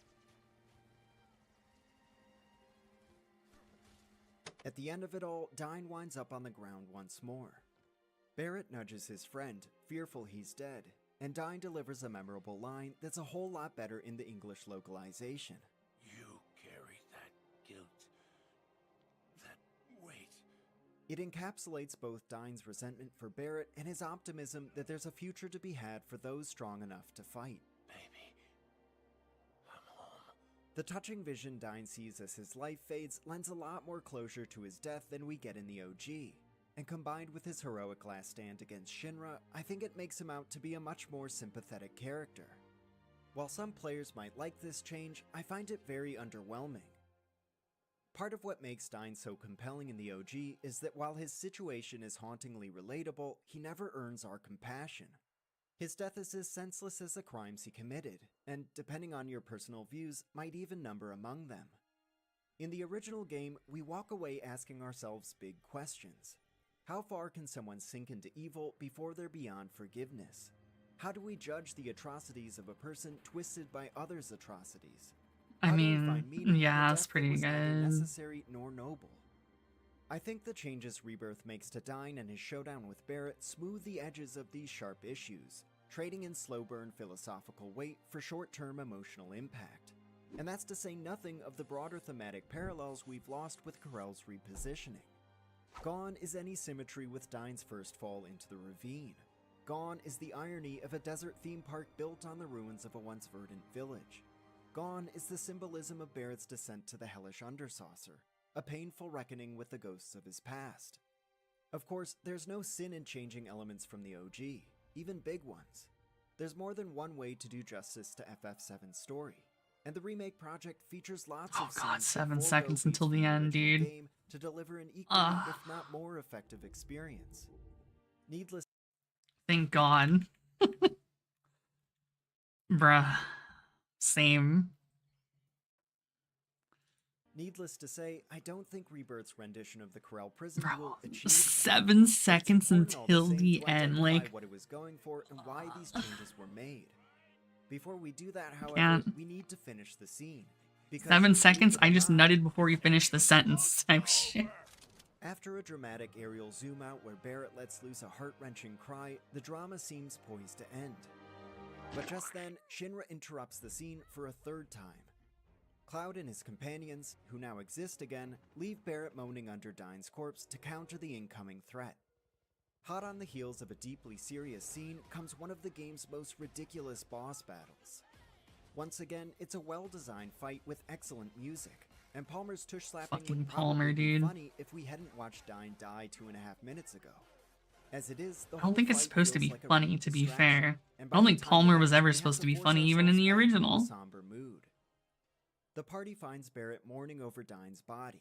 I and it feel like all appears the we'll whiplash finally get a between the chance to like close the between scene out. Palmer showing up But and a then going peaceful back was like the conclusion fucking is weird not to part of be. this.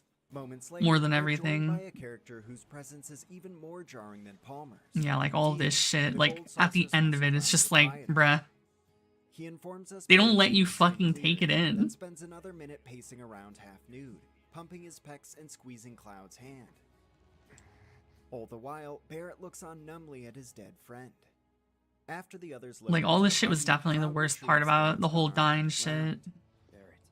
The exchange that follows is another Corneo highlight is of definitely the scene, ugly especially in the bastard. English localization, and we can finally enjoy this brilliant piece of music without Dio flexing his biceps.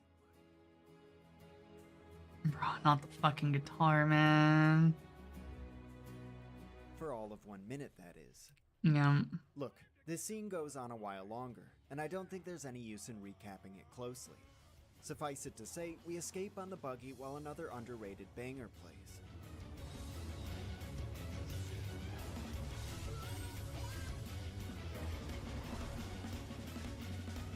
Eventually, Wood. the screen fades to black, and Rebirth's Corel prison sequence comes to a close. Yeah, like there was just so fucking Immediately much, after and Rebirth like, released, fans criticized God, the they just unceremonious gave way you the scene drags on. time, And although it's and relatively not just like low all the on my cuts list to of like gripes, Palmer I agree and the game's fucking crew Dio has failed and to close things out tactfully. fucking. In the original game, we get a long, somber shot of the horizon, followed by a slow fade-out and 10 seconds of black screen. Some fans might argue the OG also trivializes Dine's death by having us raise chocobos just minutes later. But if you ask me, this ignores basic visual grammar. There's a reason fading to black has been a staple transition for over 100 years. It's a concise way to communicate the end of a scene and passage of time, the cinematic equivalent of a chapter break. Even if we as viewers are still reeling from what just happened, there's an implication that the story and its characters have moved on. In the OG Corel prison duel, we're given that much needed narrative punctuation, but not so in Rebirth. Instead, we get a run-on sentence of spectacles, hurrying us along from tragedy to comedy. Yeah, and like back they and just forth again. needed to let you take But it in, damn if man. the music isn't good. Just let me sit there and cry. Stop giving me the bullshit. Alright, let's take a step back and try to appreciate what this new version of the scene is trying to accomplish. I've remarked on how its dramatic pacing feels like a roller coaster ride. How Dine is constantly oscillating between sadness and agitation, between clarity and blind rage. And I don't think this is an accident. I feel like At that's least the not entirely. point. Everything and everyone. These jarring shifts help put us in Dine's shoes. We catch glimmers of light only to see them snatched away by darkness. Like Dine, we're fighting to stay afloat in a sea of grief intent on drowning us, and the scene's unrelenting ups and downs simulate that sensation. I think Rebirth's version of the duel is deliberate in its treatment of Barrett too, and arguably adds another layer to his development. I'm here to help you. If Barrett's big lie in the OG was using activism as an excuse for revenge, it's now joined by pretending he can shoulder his own and everyone else's burdens. The previous installment does a great job setting the groundwork for this, and Rebirth wonderfully follows through. As an added benefit, we get to see Barrett's relationship grow with his companions as he lets down his guard and accepts their support. No doubt this arc will continue to develop in the last part of the remake trilogy. Speaking of Part 3, I have a strong suspicion we'll see Barrett return to Dine's grave. You could technically already do this in Rebirth, though nothing notable happens. We see that Dio has made a marker out of Dine's prosthetic arm. The photo of Marlene has been laid on top of it, as well as Dine's pendant, which needs to make its way into Barrett's hands at some point before Advent Children. Finally, I should also mention a change to this scene that may not have been the developer's first choice. I'm speaking, of course, about the way Dine dies. While realistic depictions of suicide don't guarantee an M rating, showing Dine cast himself from a cliff could very well have pushed Rebirth into 17 and up territory. They should have. Spin-off Ever Crisis has Dine dying to a random Shinra trooper, despite the fact this scene plays out identically to the OG in all other respects. Remake's developers have talked about toning down content on several occasions, including Wall Market's Honeybee Inn, the blood trail in the Shinra building, Genova's headless body, and general depictions of gore. With Rebirth pushing the envelope even more, it's not a leap to assume this sequence made some compromises. But that still doesn't explain the strange change in Corel Village's location. For players who don't take the time to study North Corel's geography and compare it with Chapter 13's flashback, there's actually only one line in the whole game to tip you off these towns are different. If you speak to Chadley multiple times near the southern entrance of North Corel, he'll reveal some interesting information. According to him, the shantytown's residents used to live in a village at the base of the mountain. Obviously, he's referring to Corel Village, Barrett's hometown. These people used to live in the former village of Corel, which once lay at the foot of the mountain. There's only one problem. The village we see in Chapter 13 isn't located at the base of Mount Corel. It's nestled high up in its peaks, just like North Corel.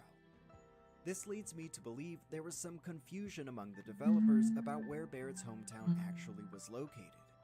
But how could that be? Isn't the team behind the remake project the same one that created the OG? Shouldn't they know their own source material? It's time to address the second elephant in the room. Yes, there are two, it's a big room. Man. Remember when I praised Hiroki Chiba for how Damn, I he can't handled wait the for duel Genesis in the to original? appear. Well, he never reprised his role in Rebirth. In fact, of FF7's 6 primary event planners, only one has returned to work on the remake project. Of course, it would be nonsense to say this new trilogy is helmed by a totally different crew.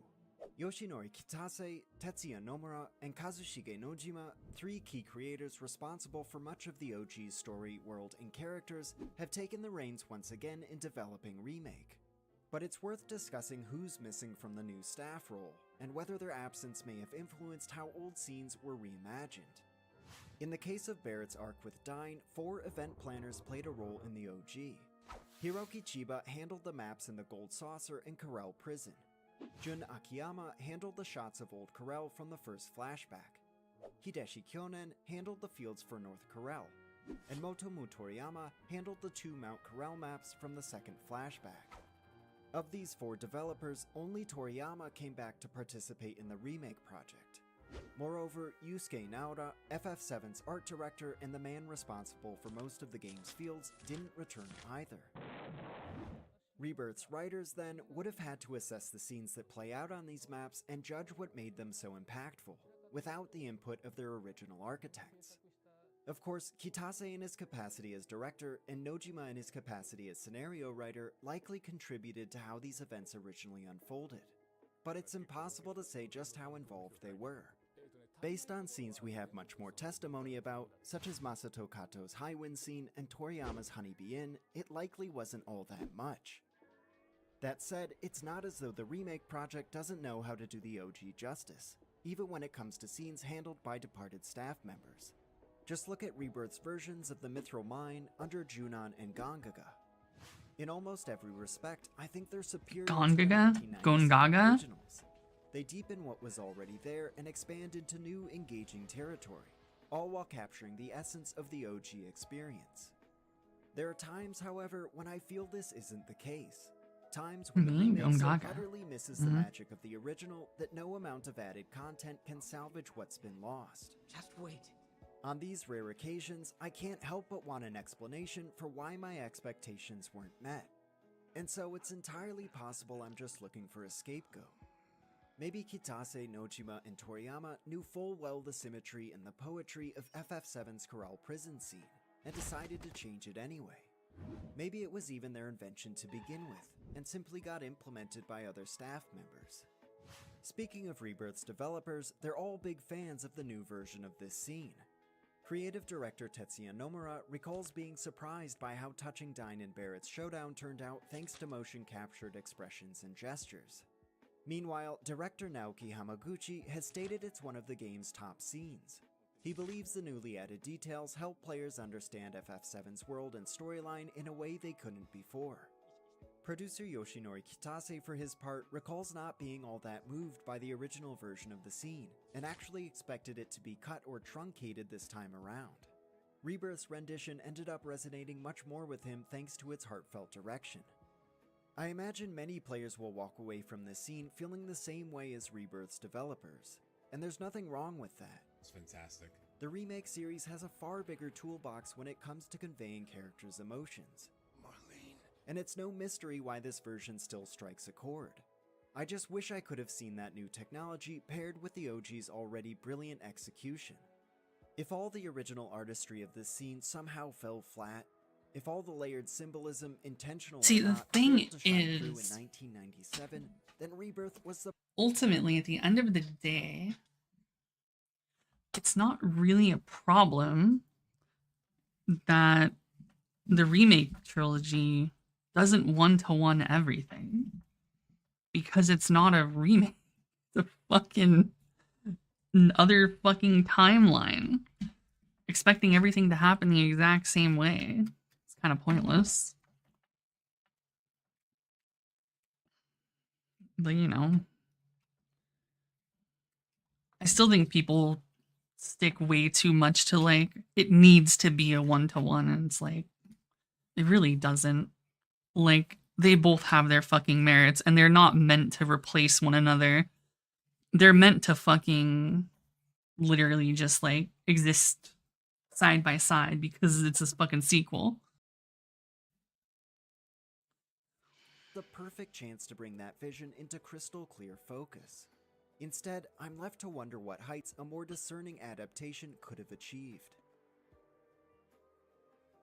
He looks more like Vash from Trigun in that signing. We're incredibly grateful to That's all I can think when I see that. Patreon. If I don't know. Does the game suck in a vacuum?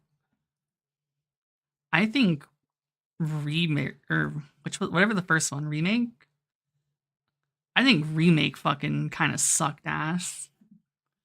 The only good thing I feel like I got out of remake was just like actually making Aerith like a likable character. Because Aerith just wasn't a fucking character in fucking remake or in OG. I feel like nobody gave a single fuck about Aerith, and when she died, it's just like gasp, shock, awe. Not because they liked Aerith, but because it's just like, wow, she got fucking murked. But yeah, I think Remake was fucking overall pretty bad. And I don't think I can replay Remake. I replayed Remake once, and I hated every second of it. There's no way in hell I'm ever replaying Remake ever again.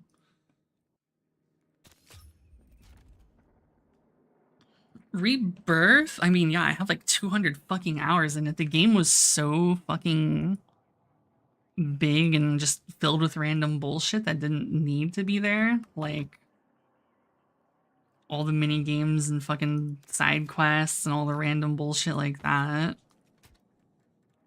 And fuck the goddamn Gilgamesh fucking Genji bullshit. I swear to God, I want to blow my fucking shit off smooth. Fuck everything about Gilgamesh is bullshit. Holy fuck, I hated all of that. Gilgamesh can go suck a fucking fat one. I do not care. That shit was straight cheeks. Everything about Gilgamesh's bullshit was straight garbage. What, Battle at the Big Bridge? The fucking song, his only redeeming quality as a character in any Final Fantasy game he shows up in? Like...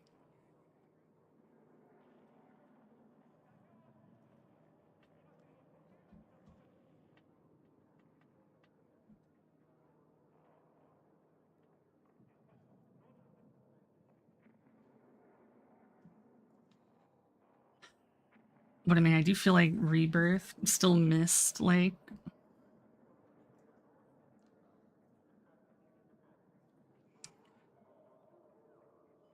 I feel like Rebirth should have been as long as it was, not because of fucking side quests, mini games, and random fucking world exploration bullshit,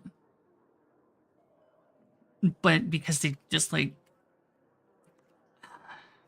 It doesn't feel good enough. It's not cohesive enough. It feels like they cut out what feels like so fucking much. And now we're already going into like the like entirely new fucking alt universe bullshit. I don't know.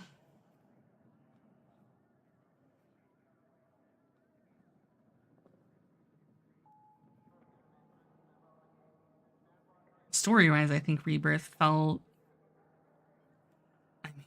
I want to say incomplete. Well, it's like, duh, of course it's fucking incomplete. But, like, from where it started to where it ended, like, in the FF7 timeline, it feels unsatisfying. And, like, yeah, it's a third of a game, but...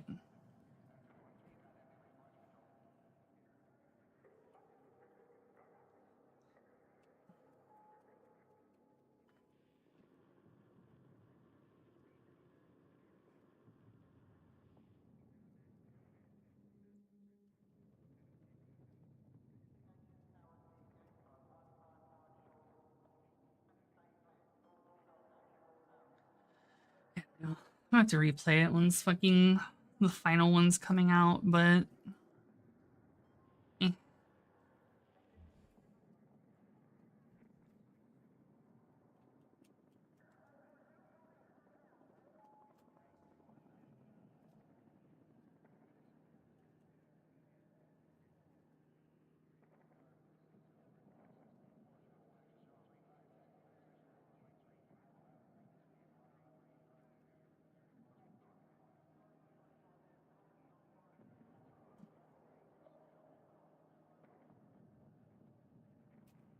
And fuck, I want the final game already.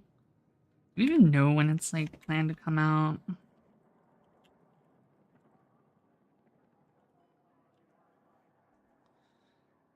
And do we know yet that it's called Resurrection?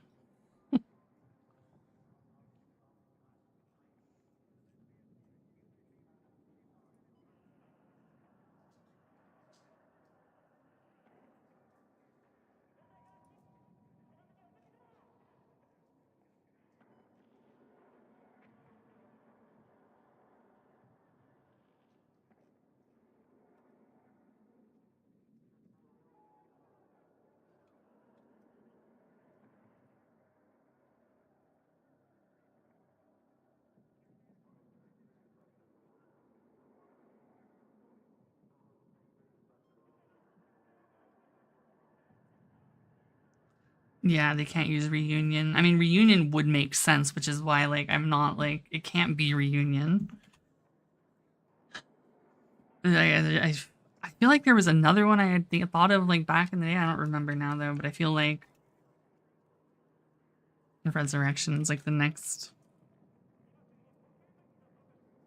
rewritten. Well, we fucking know that. F7 retarded? I don't think it's gonna be Redemption. Redemption feels not it. FF7RR Realm Reborn. True.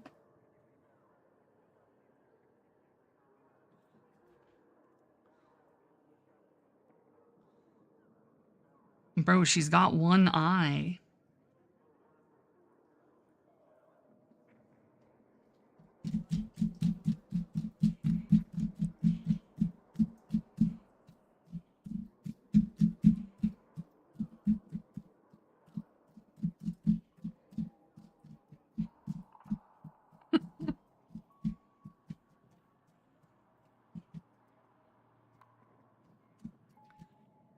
I don't know. BRB.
Whistling Diesel arrested for tax evasion?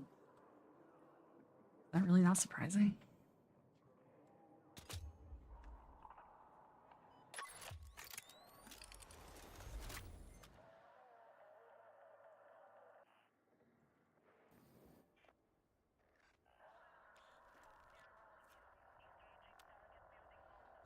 That's the dude who does the dumb shit to all the fucking expensive ass fucking supercars and all that shit, right?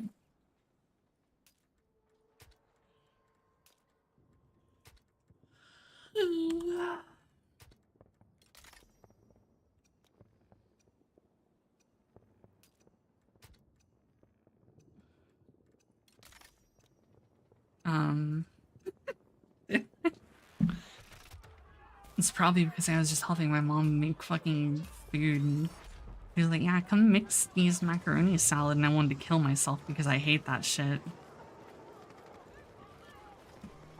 Alright, I guess I'll get in with you.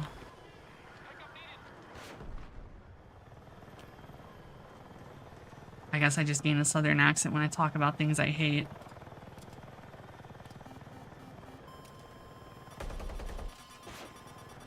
Where is their heli? Alright, dude.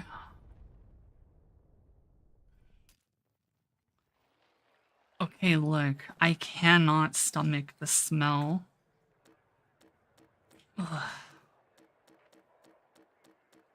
I actually, like, struggle so much to, like, not barf.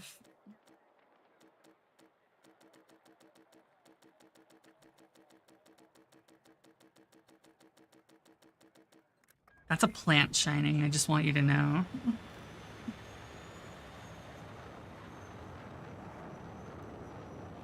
You're effectively saying you'd fuck a Venus flytrap.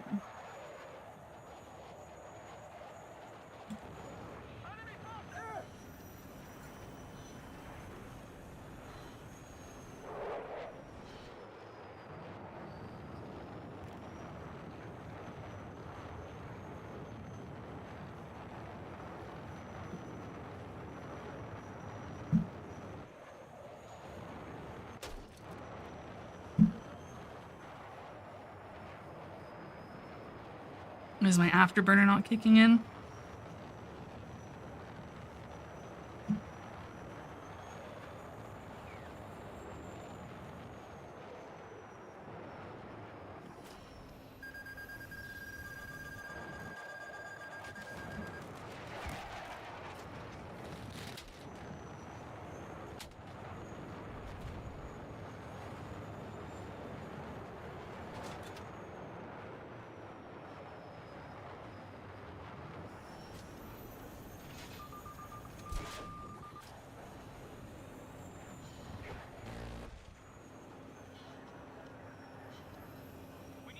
It's going out of bounds. Fuck off.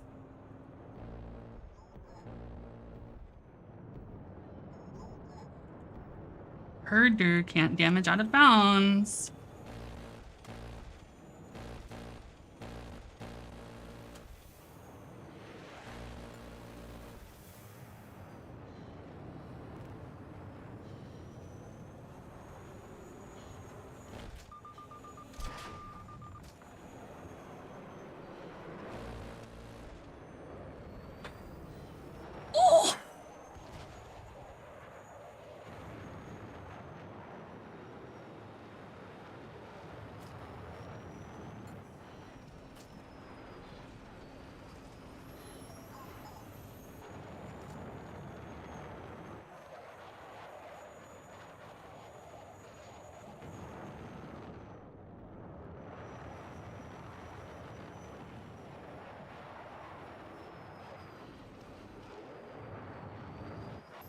Where the fuck are their AA? It's already dead?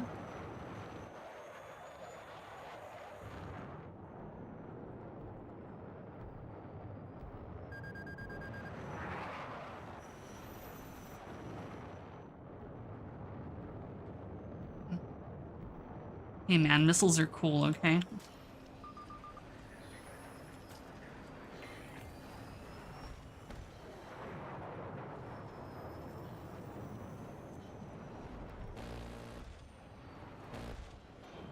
Okay, my team doesn't need air support, apparently. They got it.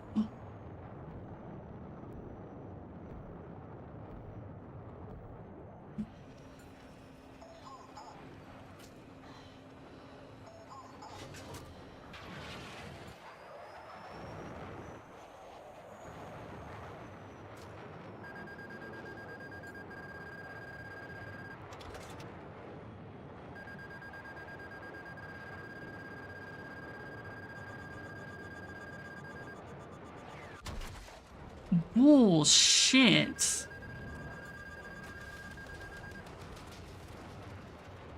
I was over my fucking airbase. Fuck right off with that bullshit, dude.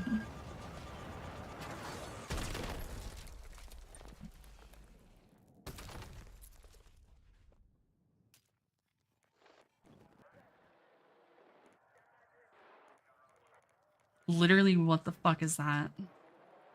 What is the purpose of the airbase if it won't shoot the missiles that are literally right next to it? It was on the fucking airstrip.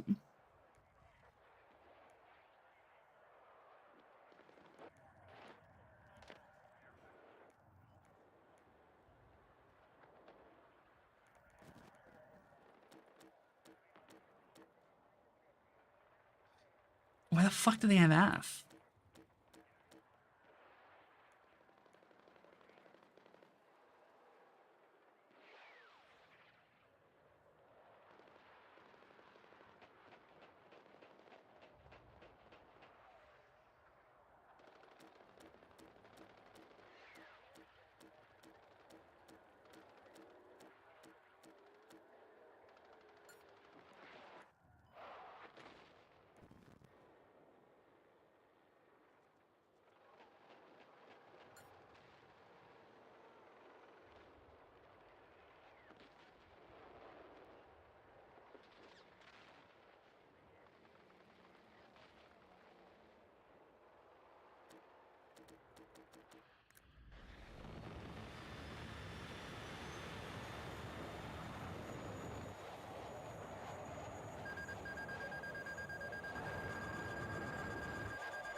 That dude needs to fucking kill himself. My personal opinion.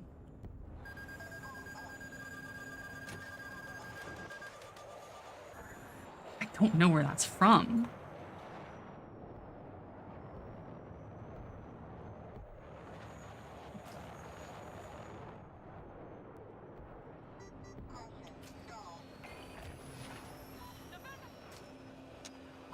That is too fucking low.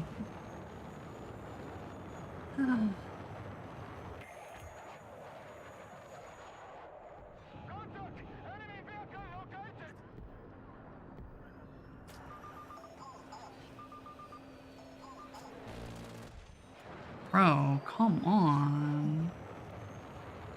I hate that. Just lock where I'm looking. It's really not that hard. Where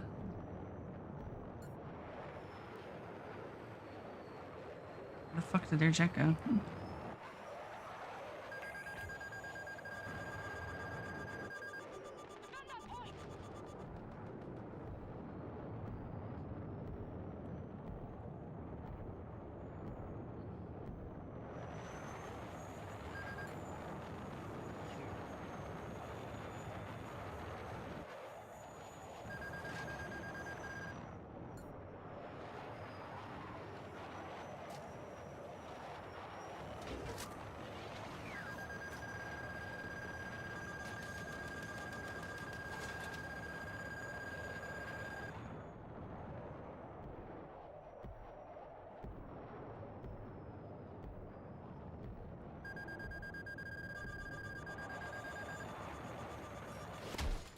I'm quite literally gonna kill myself here.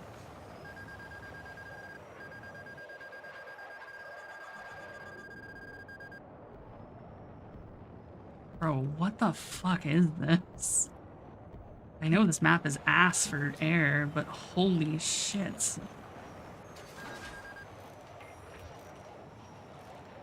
I literally can't do anything.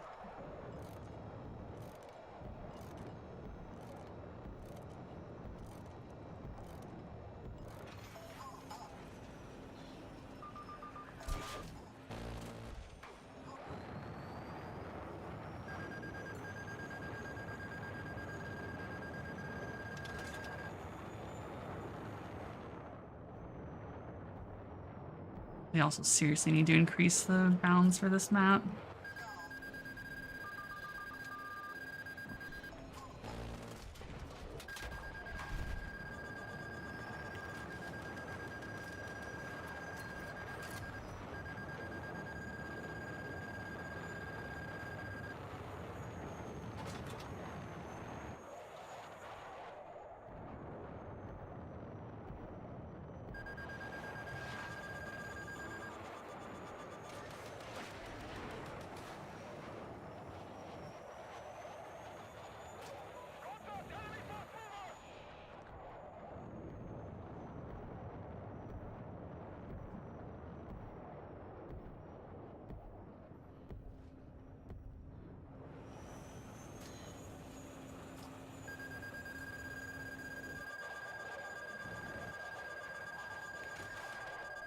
They're on beat. How did that hit me?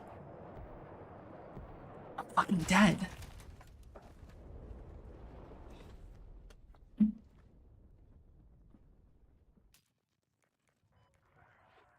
Dude, I literally can't do jack shit. What the fuck, man?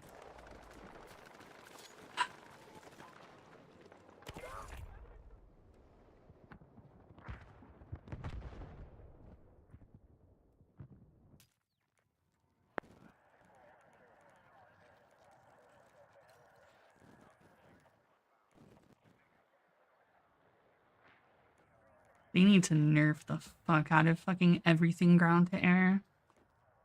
This shit is so insane.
Why are you so slow?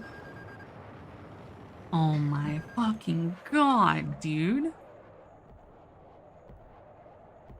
That dude's going the slowest motherfucking speed possible.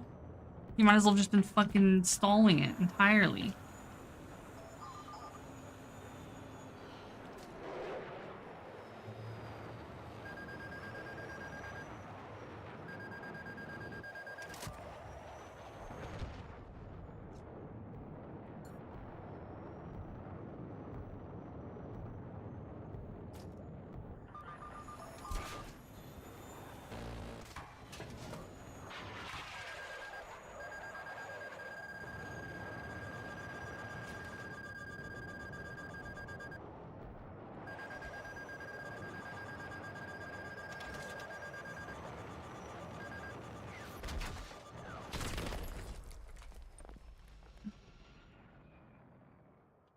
This game is not fucking okay. Holy fuck, dude.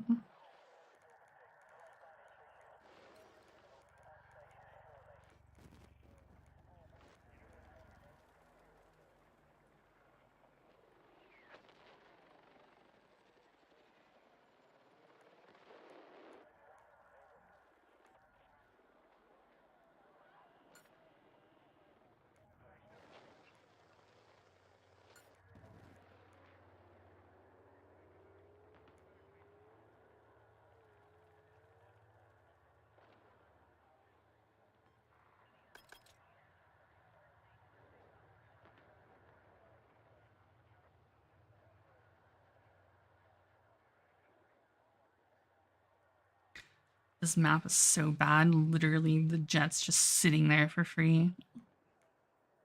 No one taking it.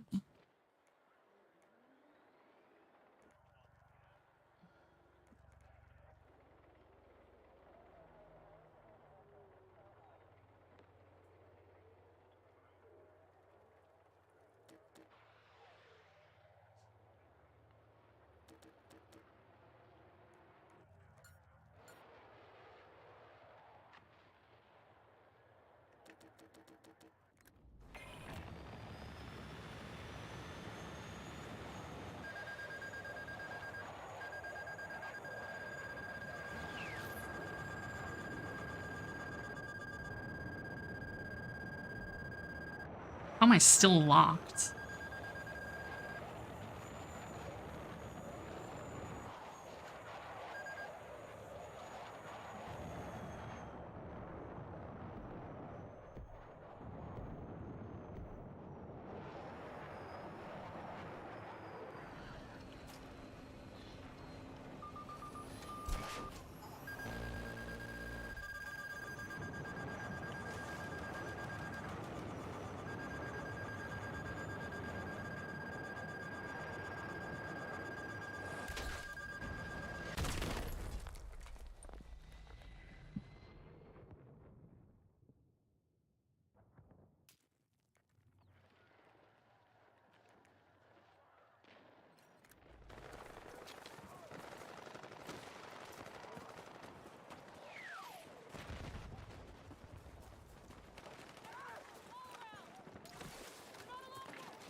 Enemy helicopter!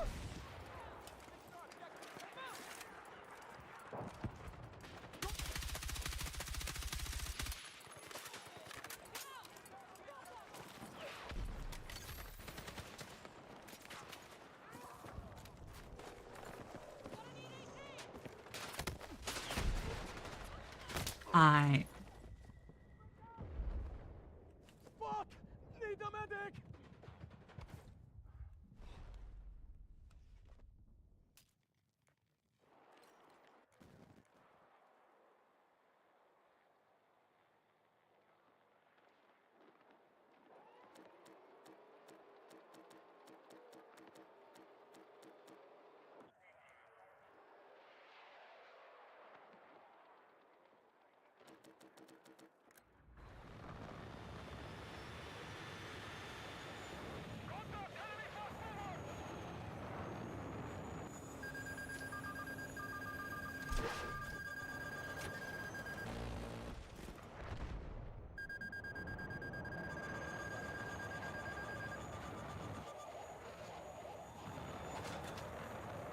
fucking helicopter is mine.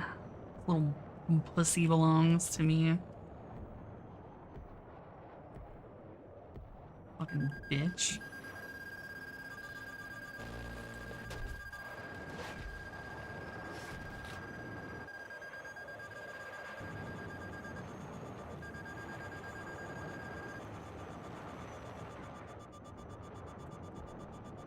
How far?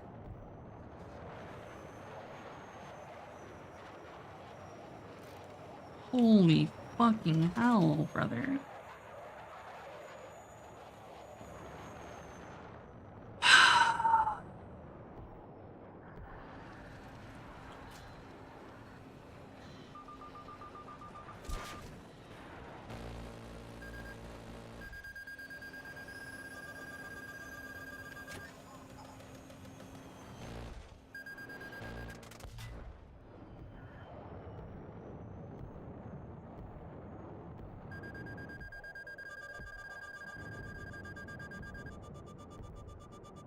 I don't think I can notch it.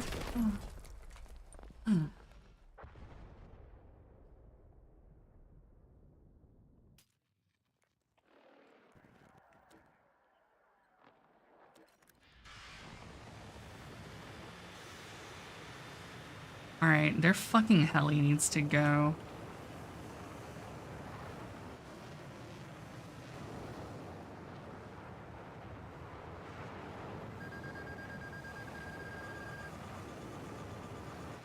Full story, brethren. Outturn this pussy. Kill yourself.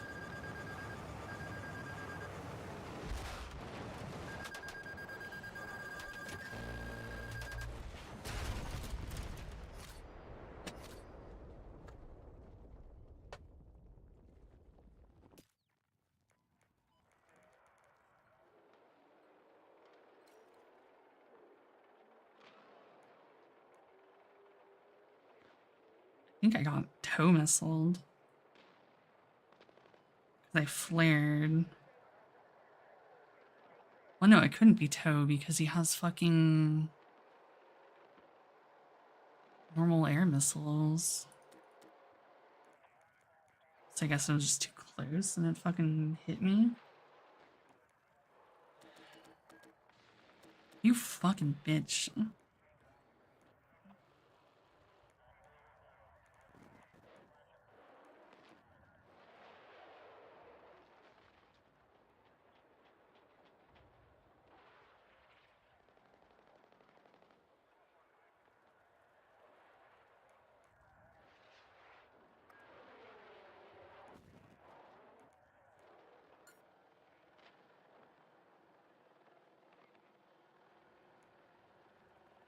He already died on his first pass.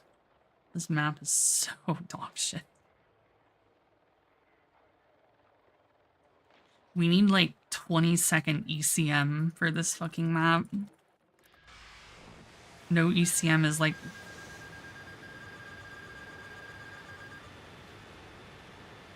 literally criminal. They made it $30 a month, so I canceled it. Yeah. Yeah, bro. That's why I canceled that shit. I don't ever use it. Yeah. No shit. Yeah. That's sick.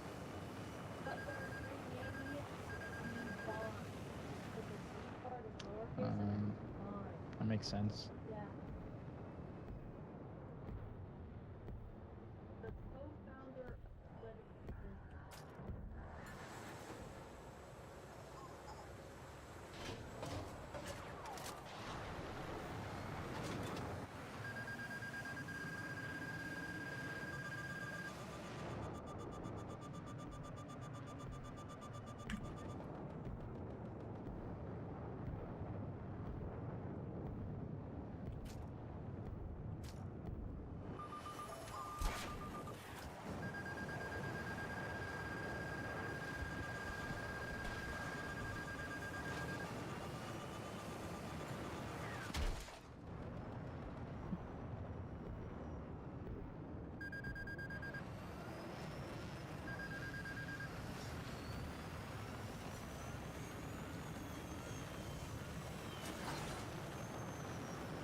I didn't trust where I was.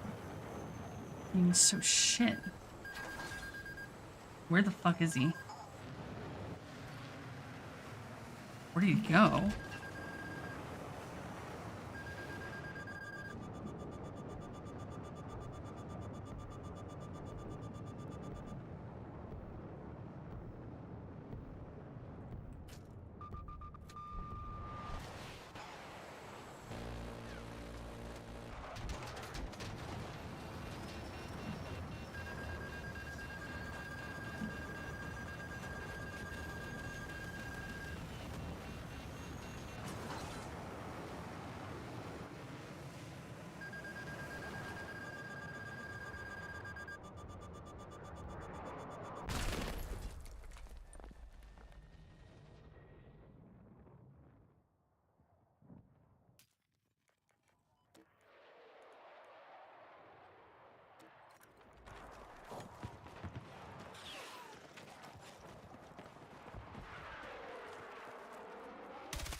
A fun kudzu nut.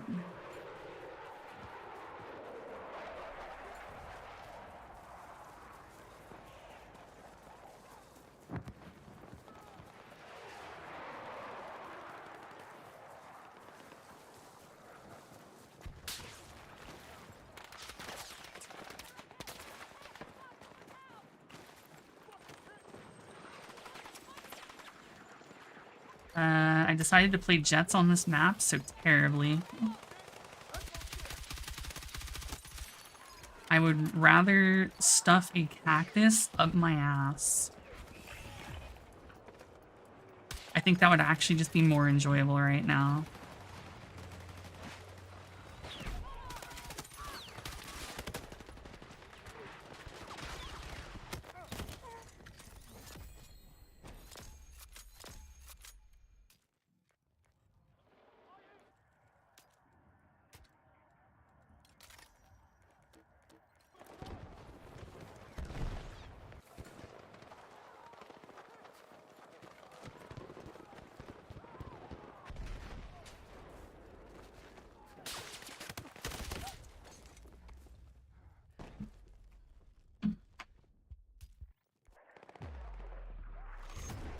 I think it would be less painful.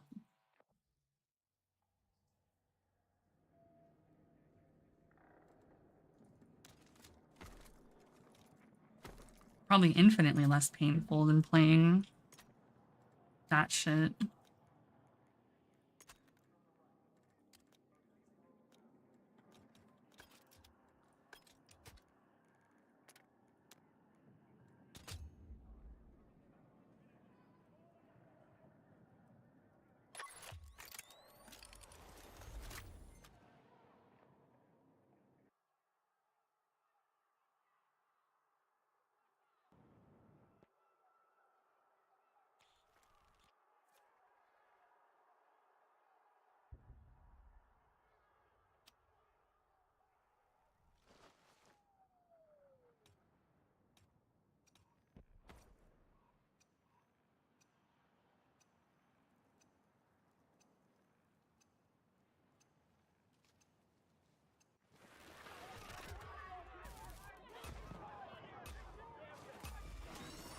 Alright, weeb.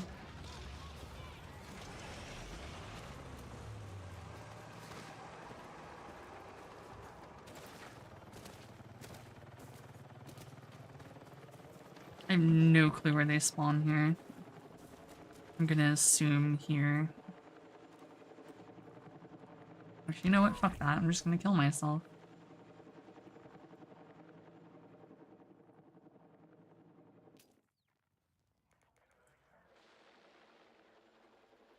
Yes. I indeed called you a weeb.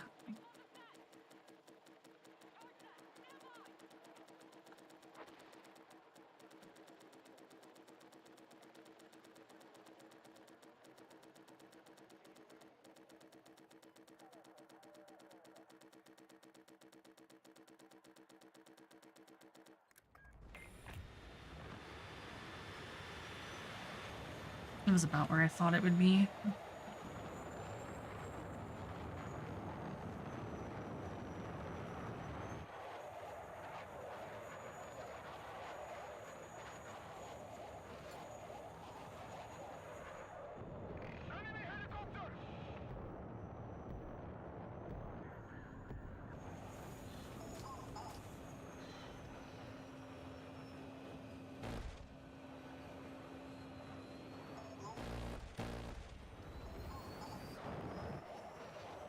Where are their jets? Nobody's taking their jet.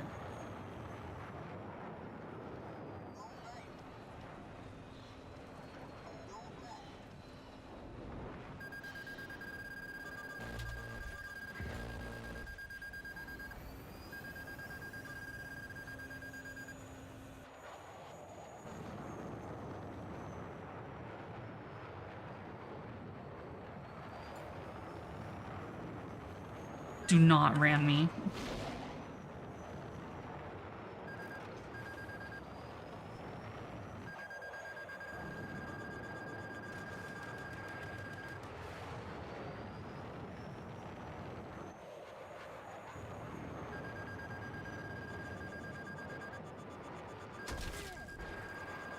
Wingman, please.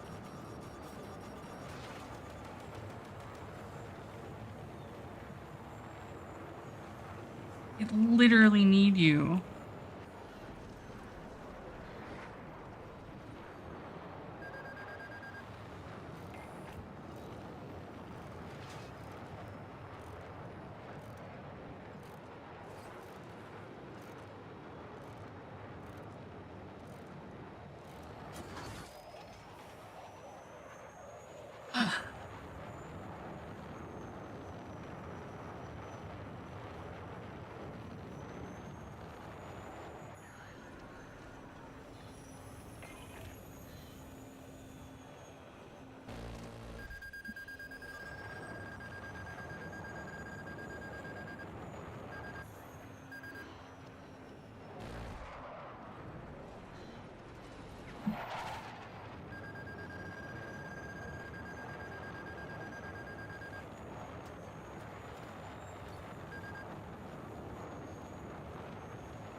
Fucking kill yourself. What is this?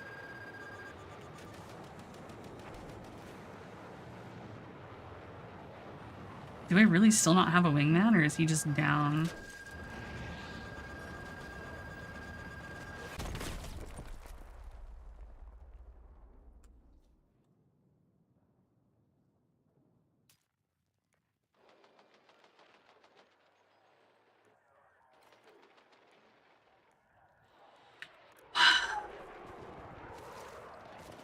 Dogfighting 2v1 when they're actually not, like, brand new and never played the game before is really fucking hard.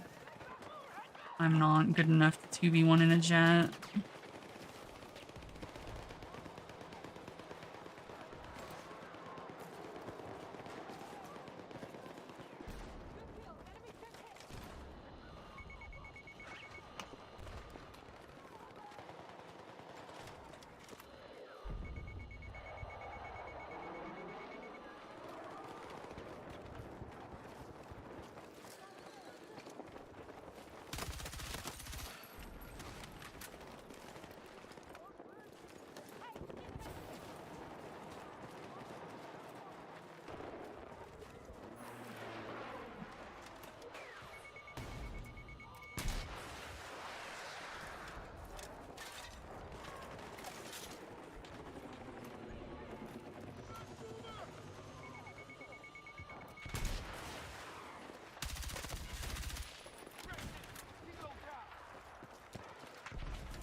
Yeah, but I can't do anything fucking meaningful to vehicles. Shit's ass.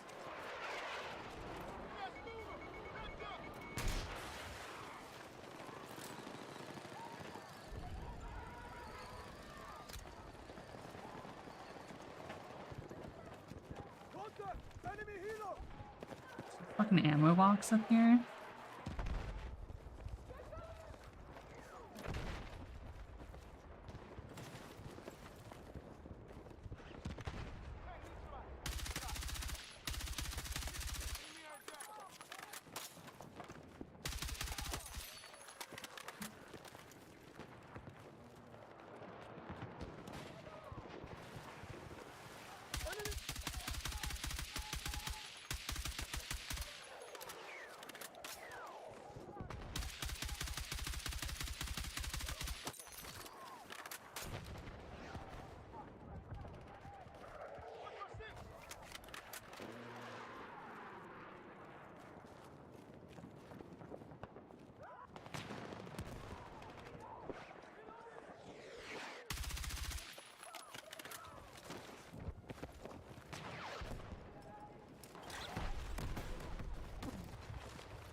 That's me. Just sitting waiting for a jet, staring.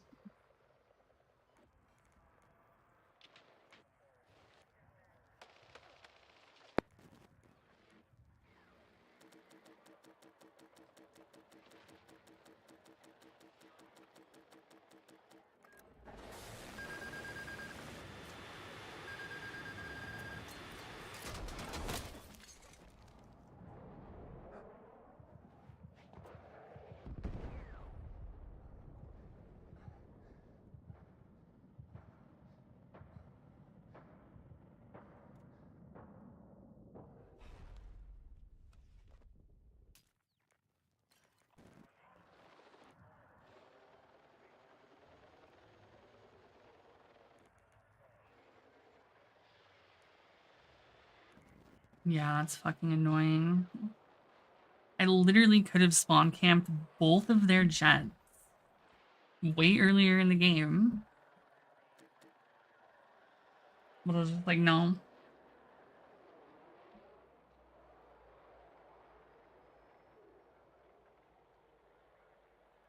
Spawn camping jets is so fucking stupid.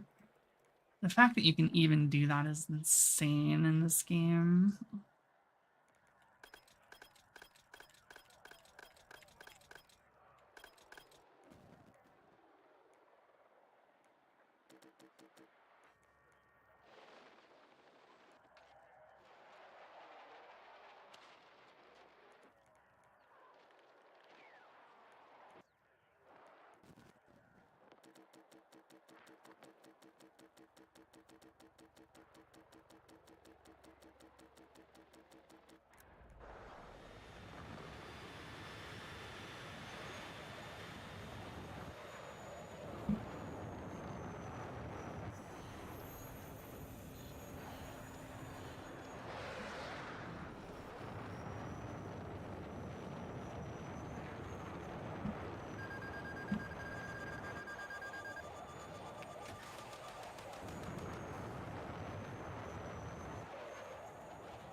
Both of their jets are down for now, at least. Fucking deserved.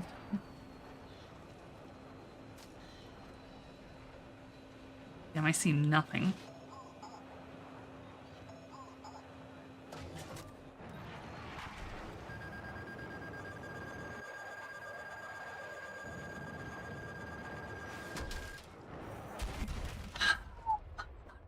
The mountain.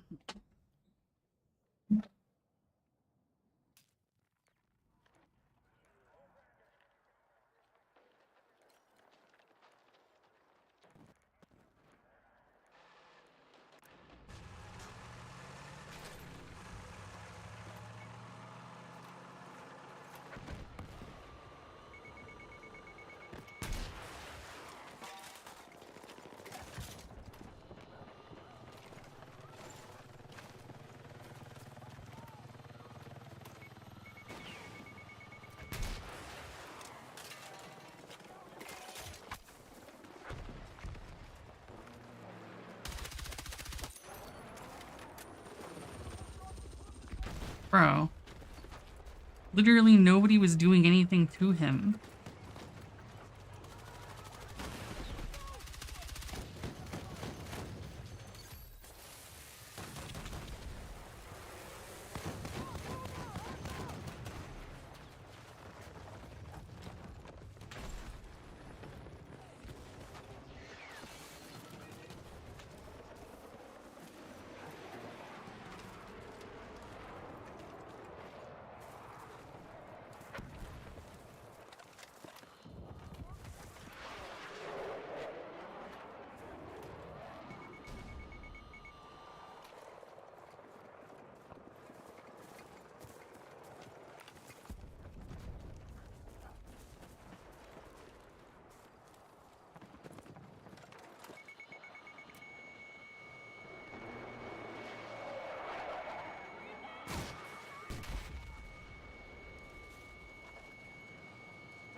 I missed.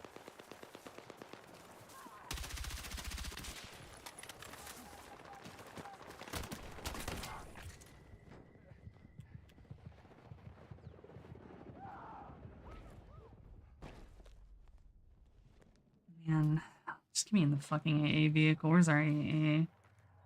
He is literally back there.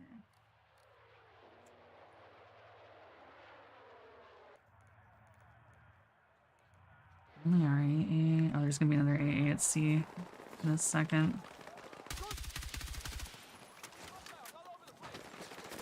Please kill him. Please don't let me die.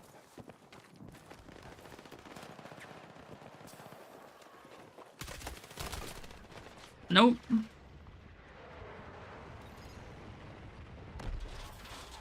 Later, bitch.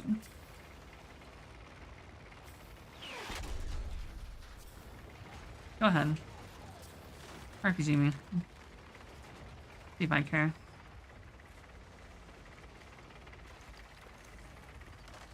I'd take off on the heli. I would love to see them take this heli.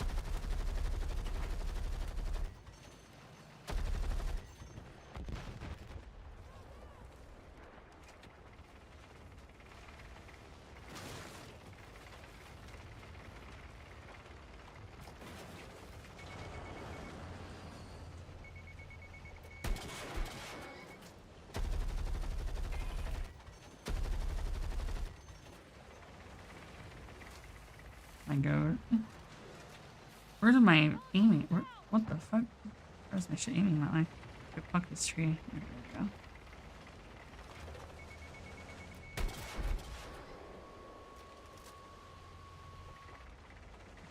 Slayer, do you see the AA? It's right here. I'm literally pulling up to it. It's in where this house is. You wanna kill it?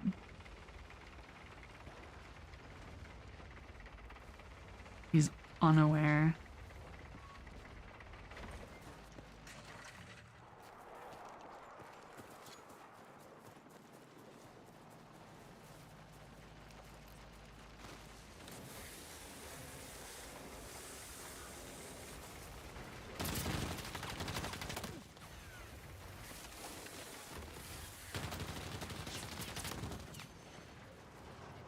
You're the goat. Just kill his ass.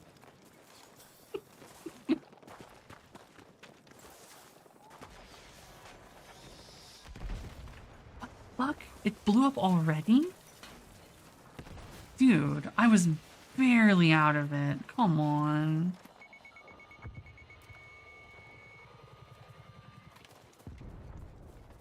Enemy contact in my AO!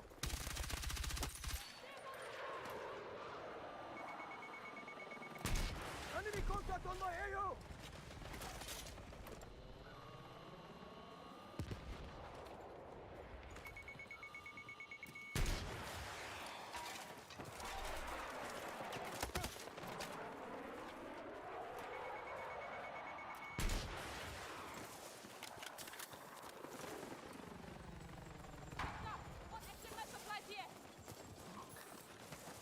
That.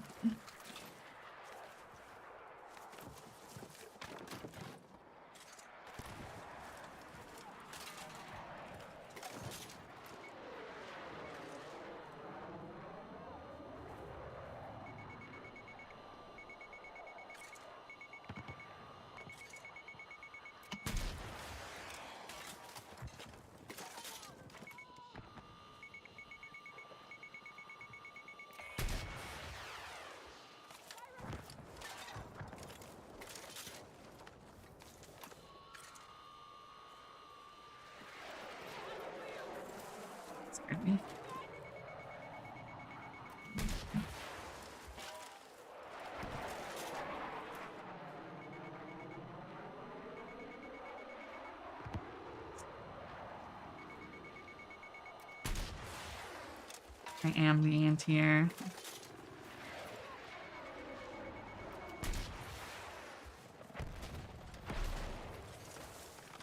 What are you gonna do? Run me?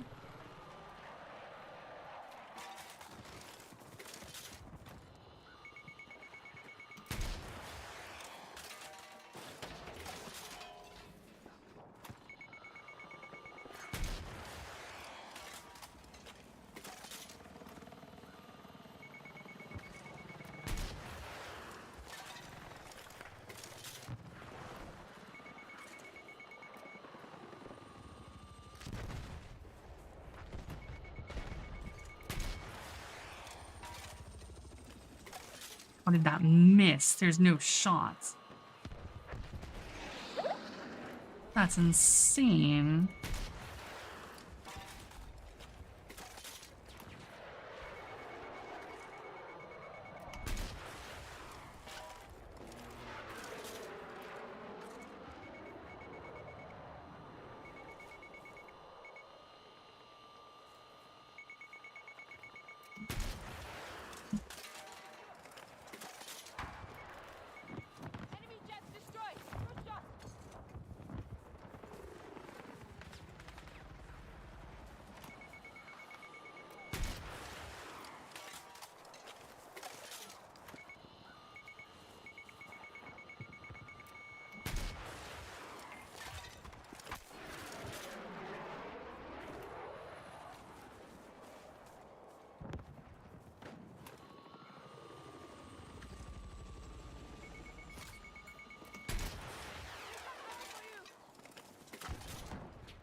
I am the anti-air vehicle. I am a machine that turns air vehicles into not air vehicles.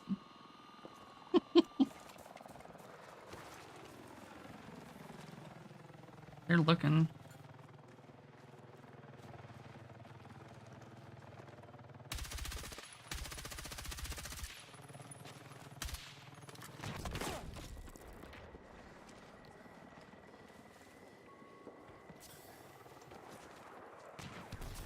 I don't think their tank likes us. I can't do anything about him there.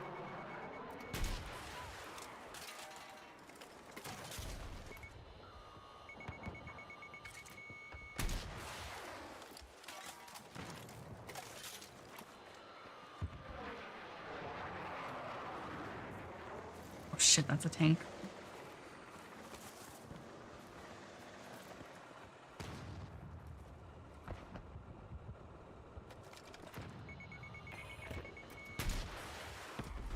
And I'm fucking tired of their shit. It's fucking mutual.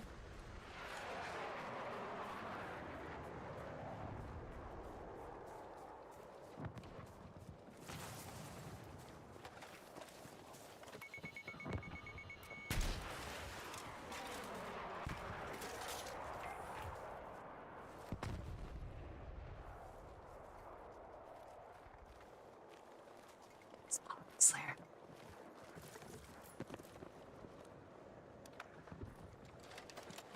Yeah, I know. He can hunt all he wants.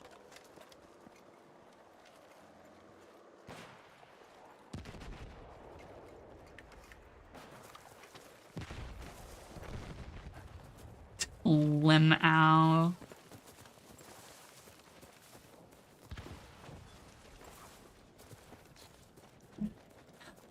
There needs to be an auto run key in this game and an alt look.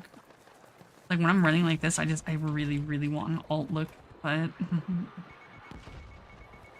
oh, he is gonna make that? He's good? He's good enough. You bitch.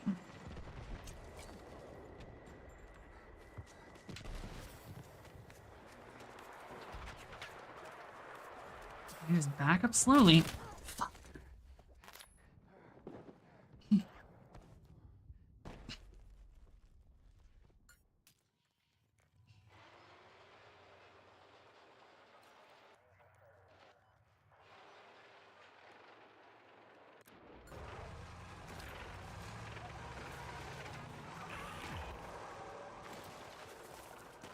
This is fine. There's another field.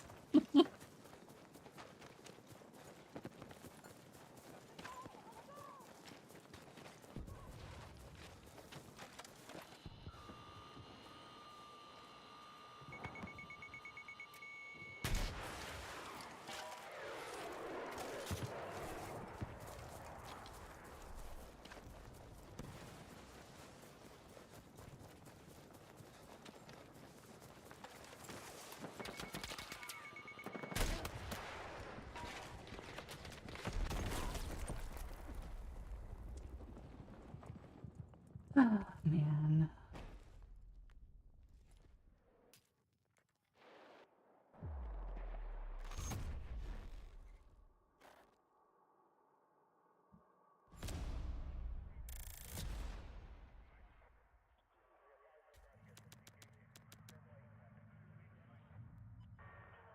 That's what I'm saying.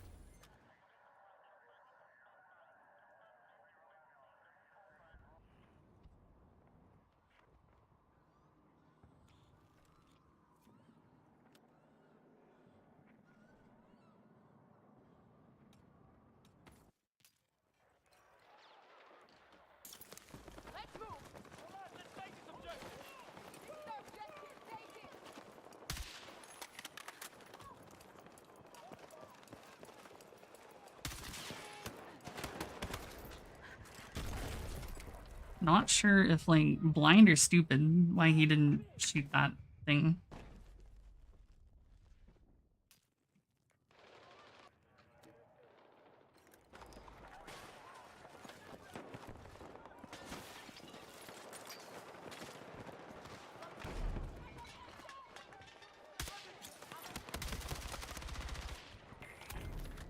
I thought that was a dead body, not a person.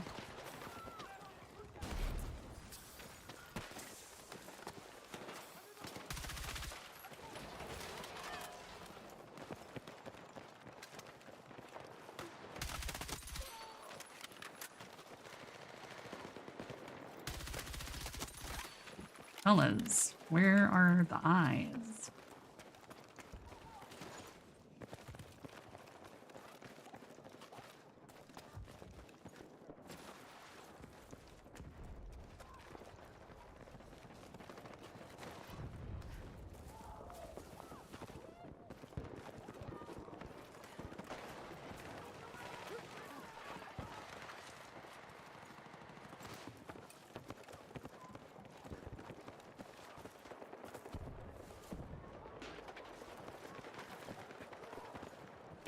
What the fuck is neutral?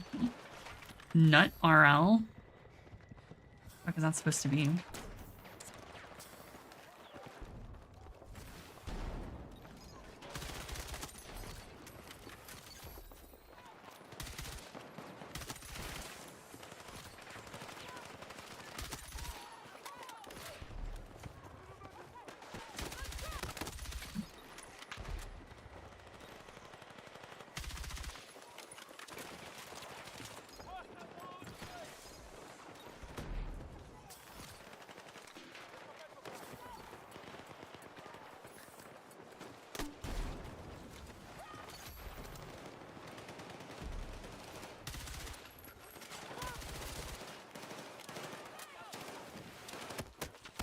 Homeboy got an example made out of him.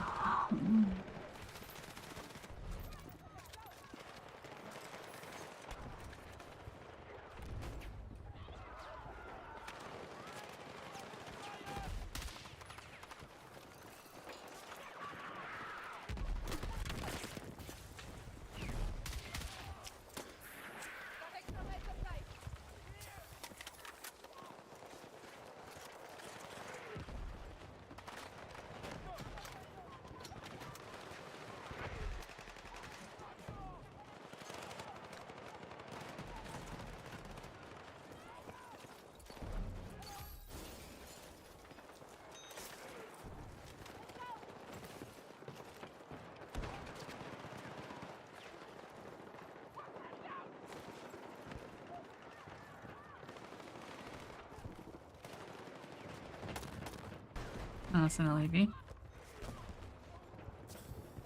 think I'm good on that one.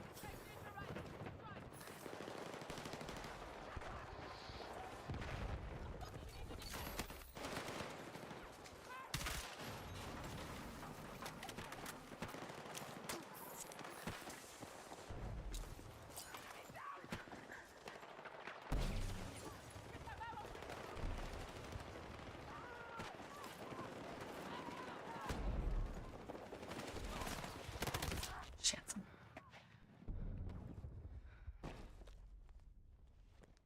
Mm.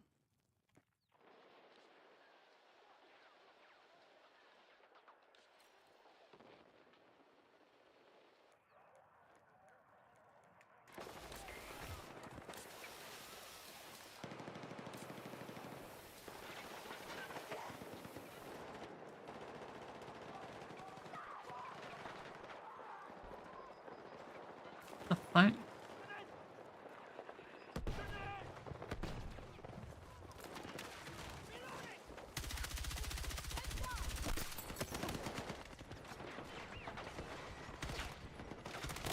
Oh my god, that dude got almost finessed so hard. I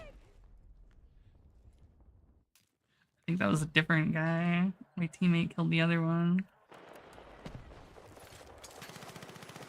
Hell no, I don't. I queue into 3 maps, sometimes 4, and if I'm feeling really adventurous, I'll queue into more than that.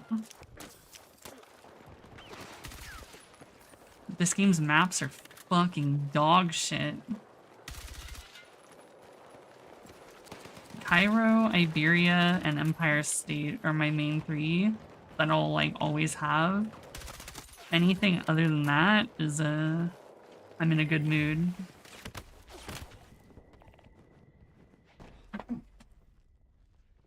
Like legitimately maps in this game are so fucking dog water. And I usually only queue into other maps if they have jets when I feel like actually playing like vehicles. Otherwise I just kind of don't bother. And even then I hate my life on those 2 because holy shit, air is so fucking weak. How did I not see him?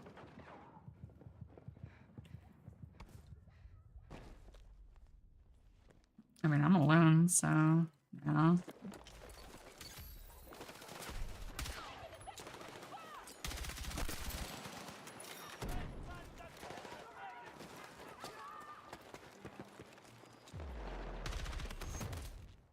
I didn't even see him still. That's like so black back there.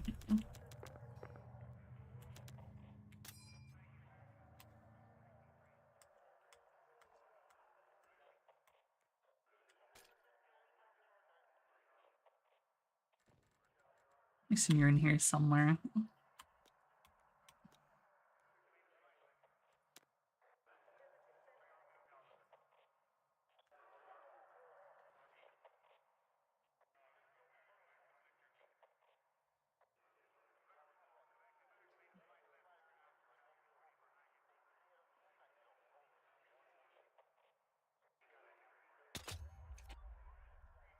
Yeah. I play the game.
It's Rush without the M-coms. It's Rush mixed with Conquest.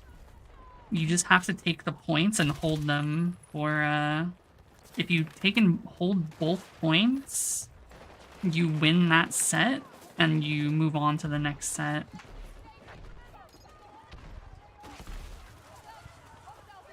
And it's rinse repeat.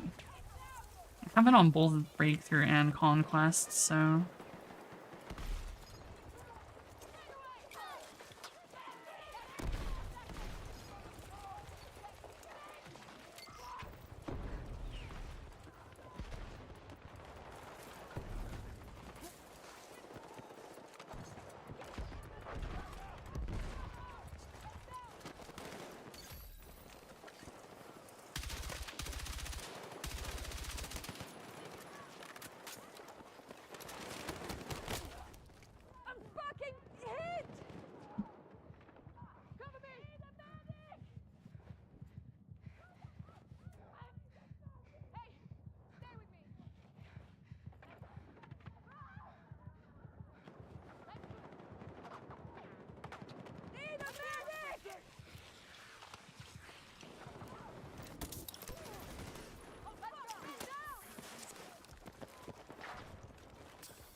It's fucking noob tubers.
Bro.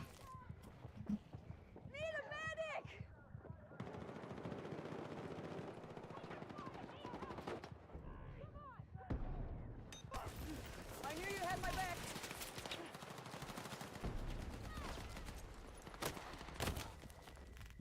Mallard Luther King. Is he a fucking duck?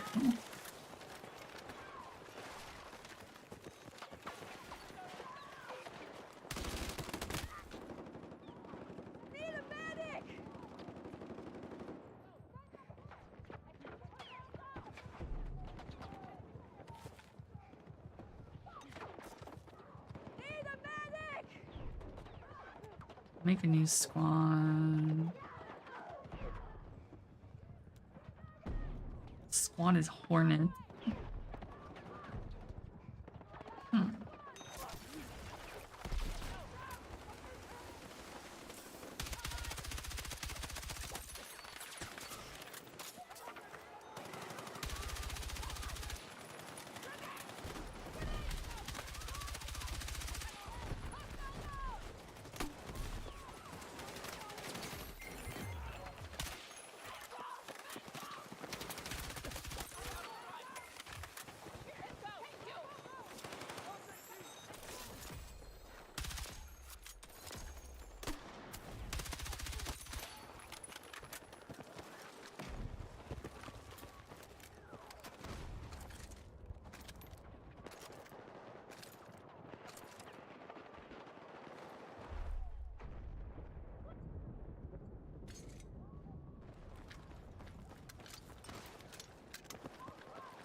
Hmm.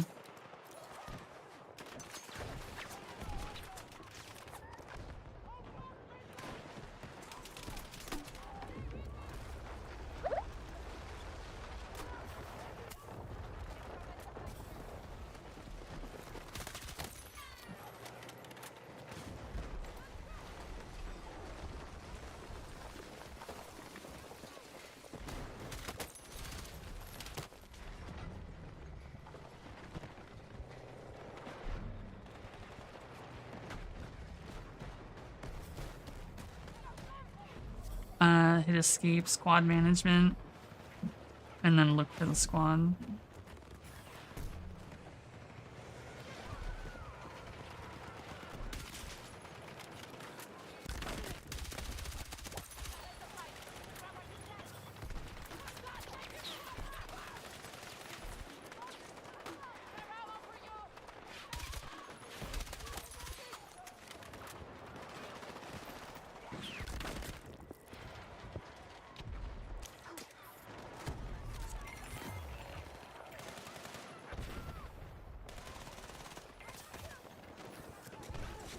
Contact! Enemy infantry! I got enemy in sight!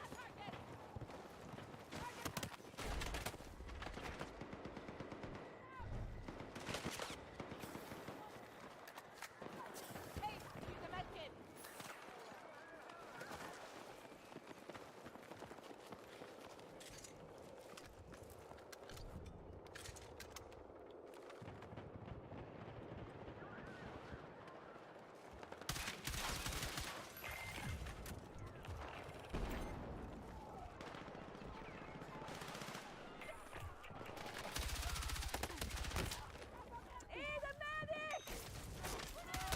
Thank you so much! Not wet lettuce.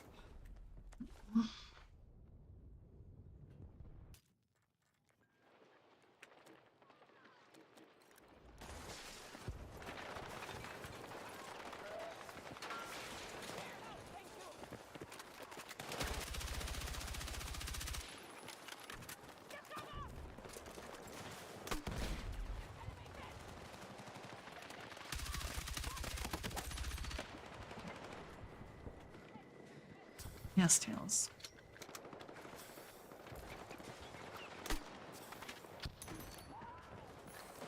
Get tubed, asshole.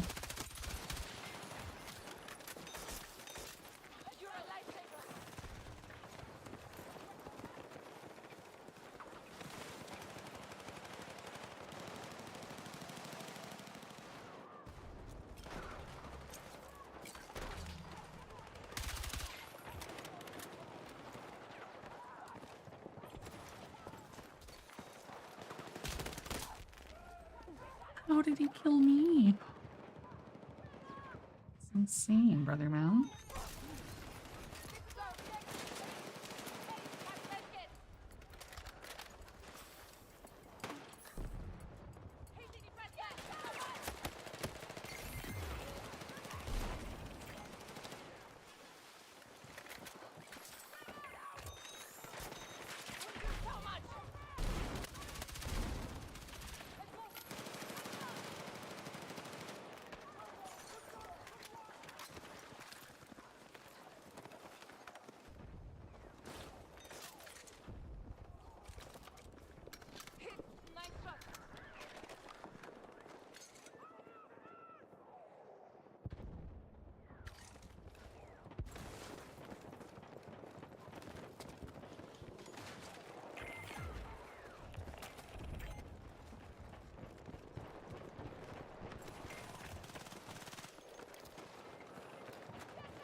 Yeah, until you get held back at the first point because your team won't push or do anything.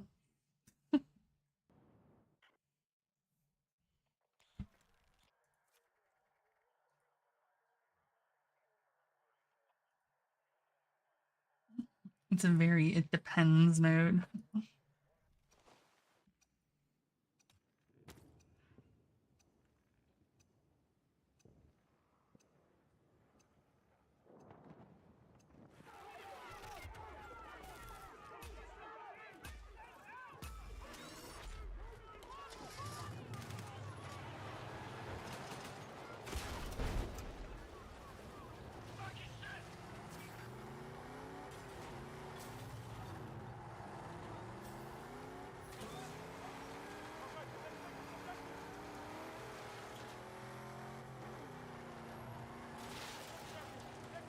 One assignment and one assignment only.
Honestly, I never count on a res anyway.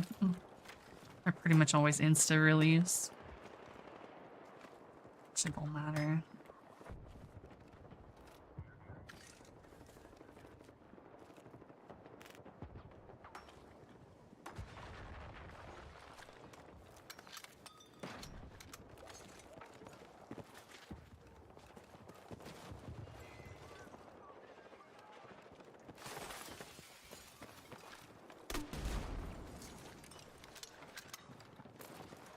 And that gets, there it goes.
What?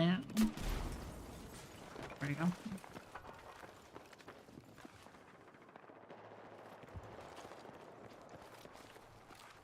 I was wondering why my shit was swapping. I have my fucking scroll wheel on the infinite scroll mode.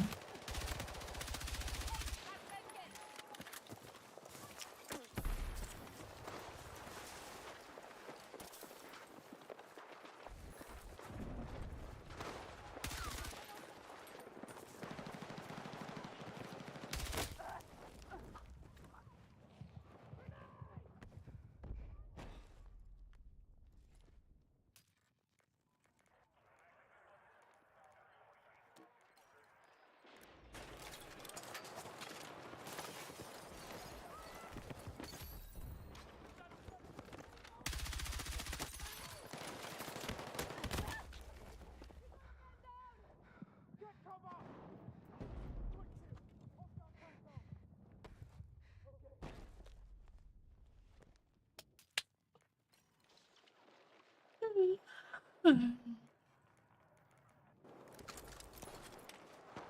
fuck am I?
I mean, I've done that though.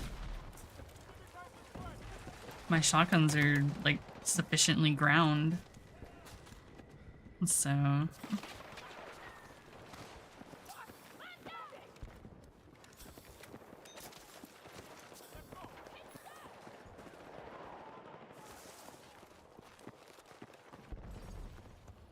yeah, I mean, I did them enough. There's nowhere else to really use shotguns except here, so it's like I grind shotguns to use them here, and then it's just like okay. Never use them otherwise.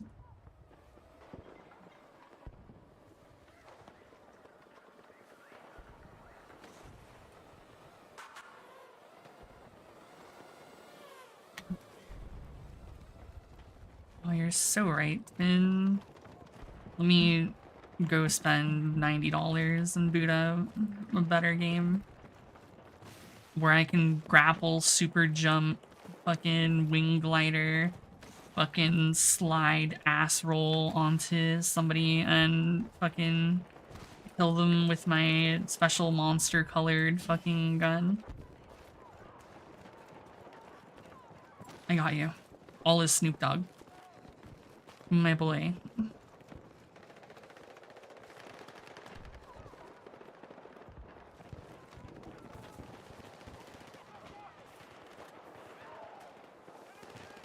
Down there getting their shit pushed in. Isn't even like a contest.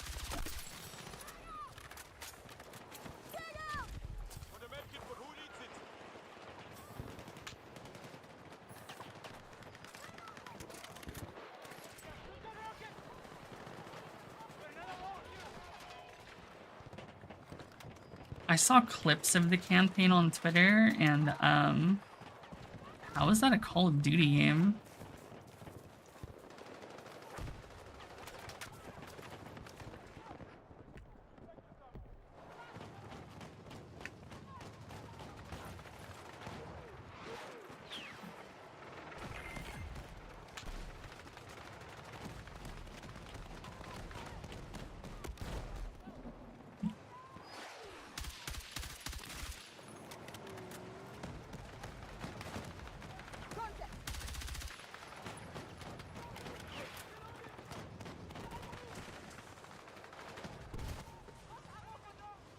I mean, yes, I was referring to what you said.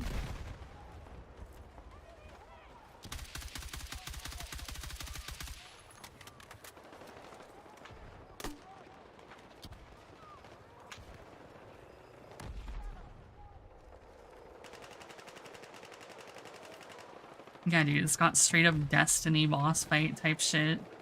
And like, damn, it's not even good. Like, Destiny would make infinitely better boss fights. My domicile.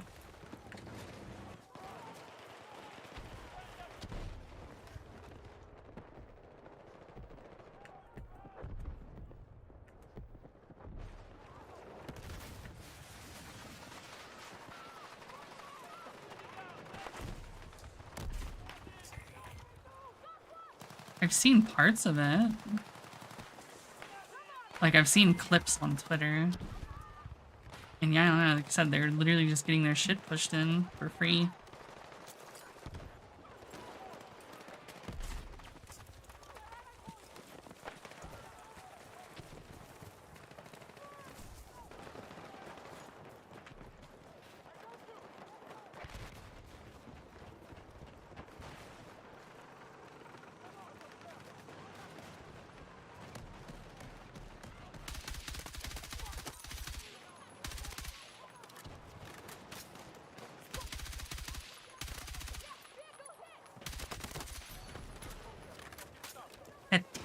Fleur. Motherfucker trying to be a flower?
Wait, what? Steam says there was only 34K people playing? Or... I mean, obviously it doesn't count all of, like, every literally other thing, but... That's pretty fucking low.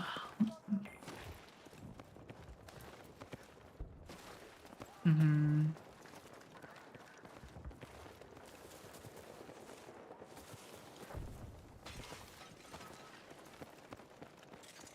Yeah, I mean, it's on Game Ass, and obviously COD has always been a massive console game, not necessarily PC.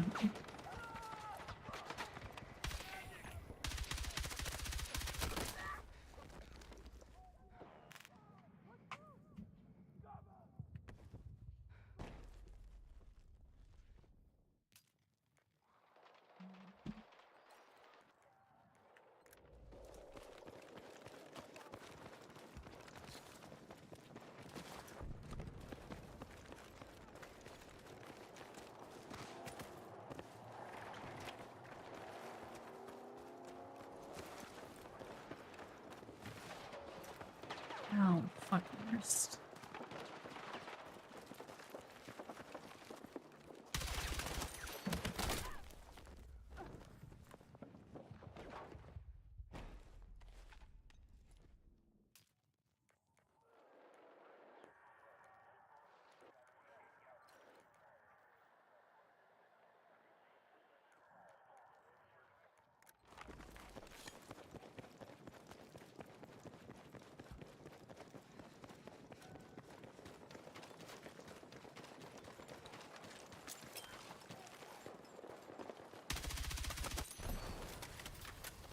Le Fleur. Oh my god, you fucking slut.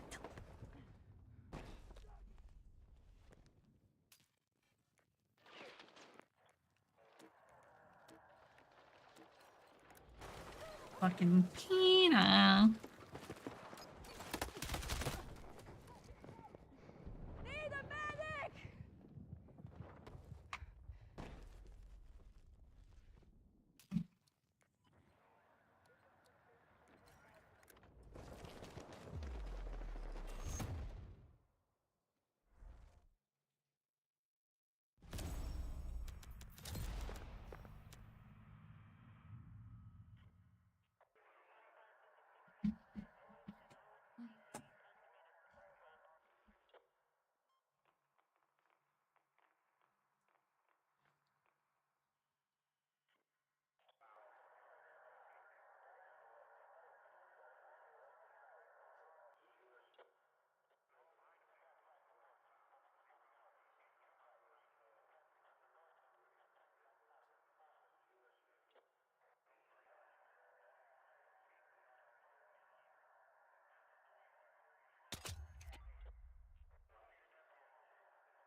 Oh boy, let me sit up for this. See, now you're gonna learn to hate Breakthrough.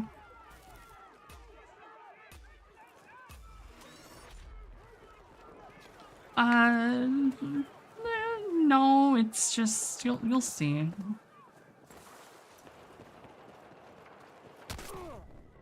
Oh my god. Frame one snipes.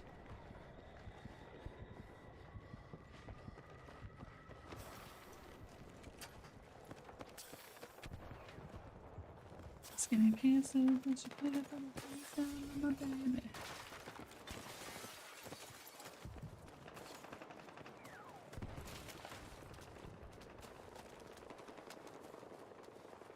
Nobody's up there.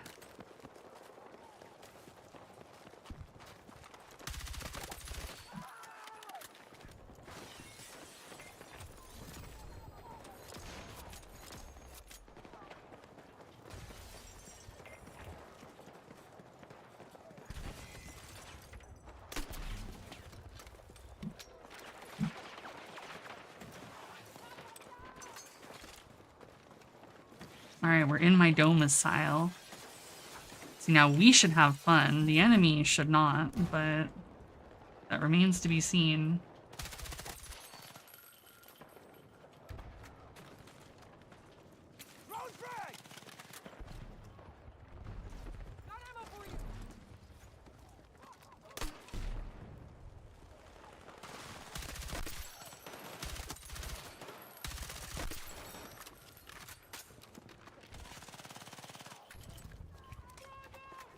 Contact! Hostile troops sighted!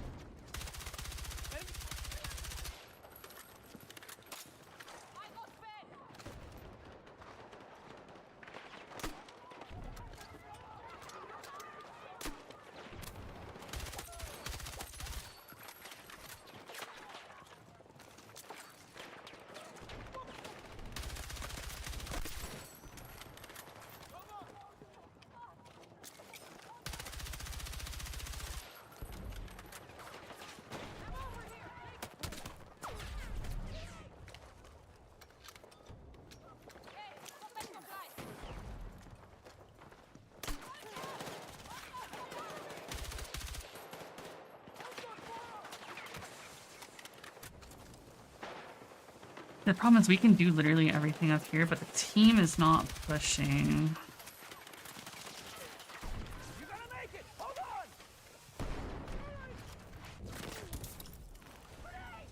They might be taking that down, yeah.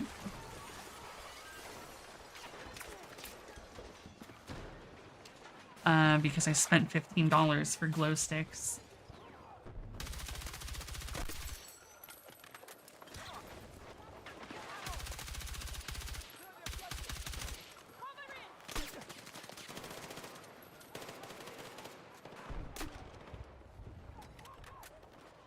I spent $15 because I'm a basic bitch. And it's my colors. Bro, why is he down there and on? Okay.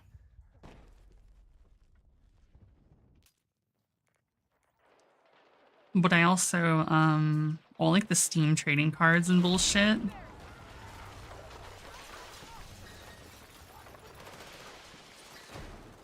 All the Steam trading cards and bullshit, I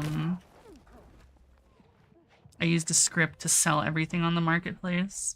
I have like $40 just sitting on my Steam wallet for no reason. So I took advantage of it.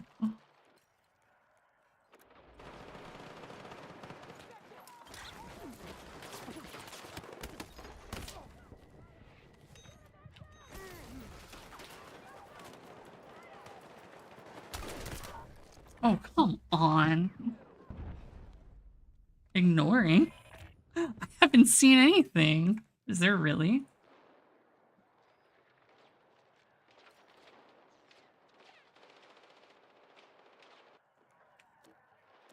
Oh, they got my beacon. Fine, we win. I don't even know where to check that. Yeah, I don't remember that, and I don't see anything like for that, so.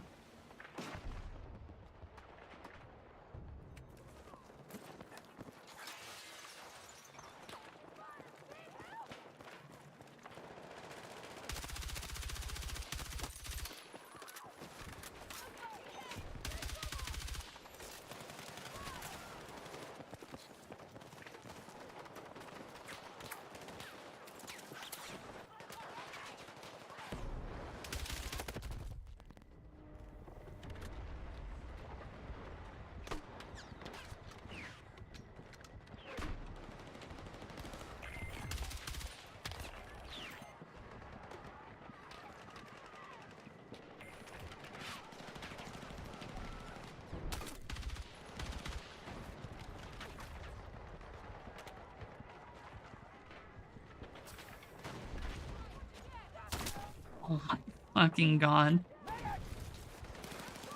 I don't even know her name. So let's maybe just go to the other point because fuck that point in particular right now. Fuck girl, I don't even know her name. Fuck.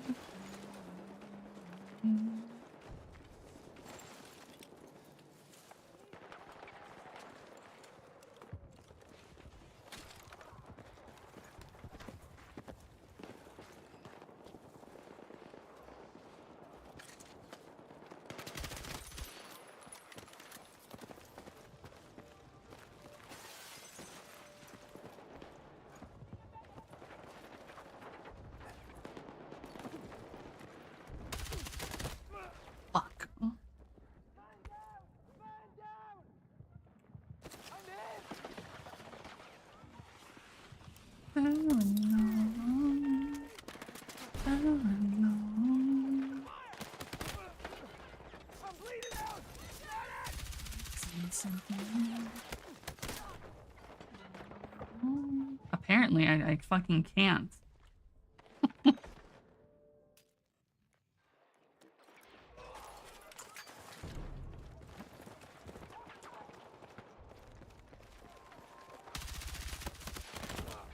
Oh, fuck off.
Excuse the fuck out of me. There we go.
Out of fucking ammo.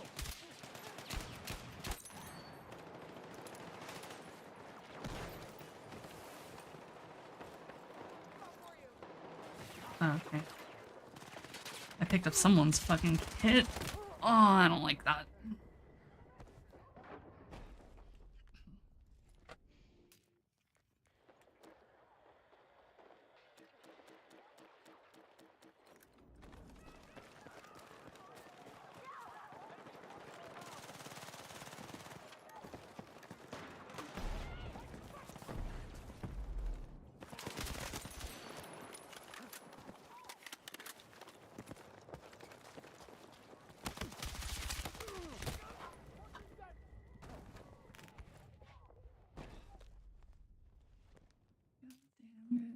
Not a teen insurance.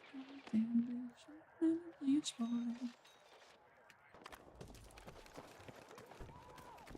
It's a little ammo. It's in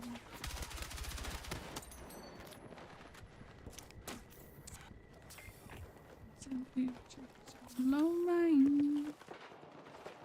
No mind. No mind. No mind.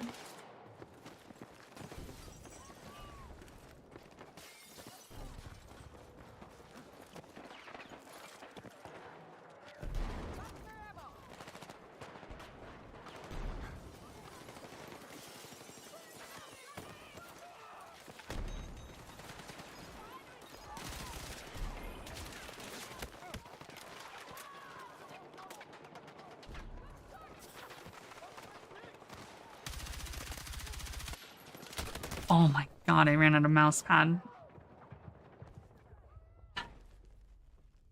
And when I run out of mouse pad, I hit my fucking side button usually, and fucking it stops me from firing. Oh my god, I can't deploy on it because of the fucking door. That's not annoying at all.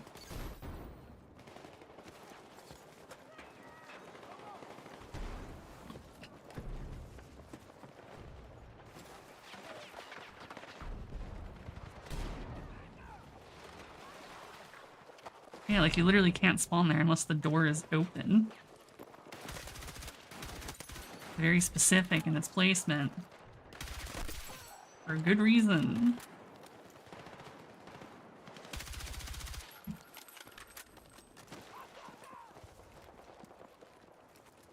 Bro, I was gonna res you. Come on.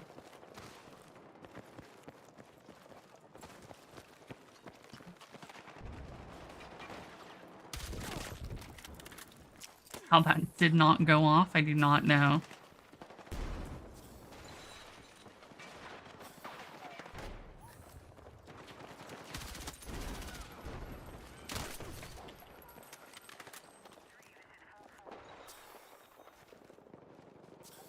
What the fuck were they doing in here? Jacking off? 4 big guys? Fuck, I'm bleeding out! Medic!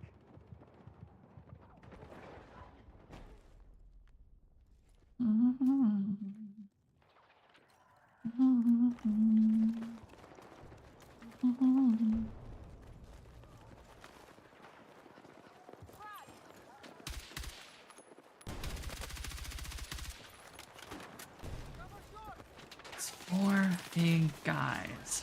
They grabbing my thighs. They bust on my eyes.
Oh yeah, we can just be rocking.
I'm the dadu. He is not the dadu. We could just keep rocking.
Wait, my beacon's gone. Why did they have eyes? That's bullshit.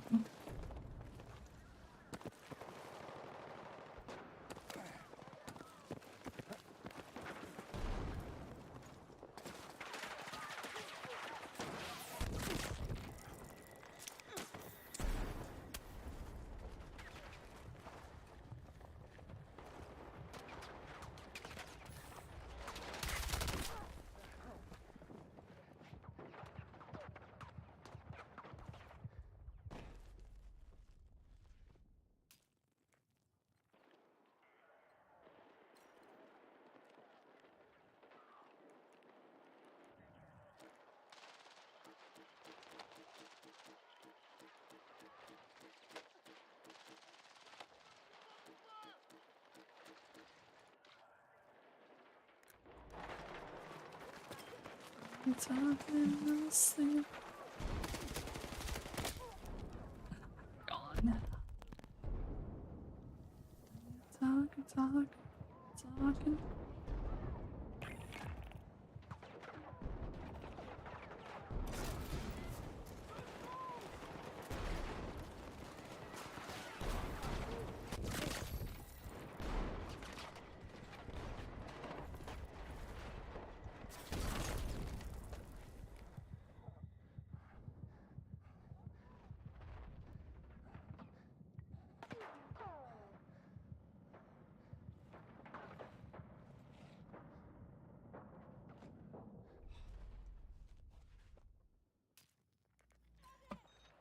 Claymore, Lamau.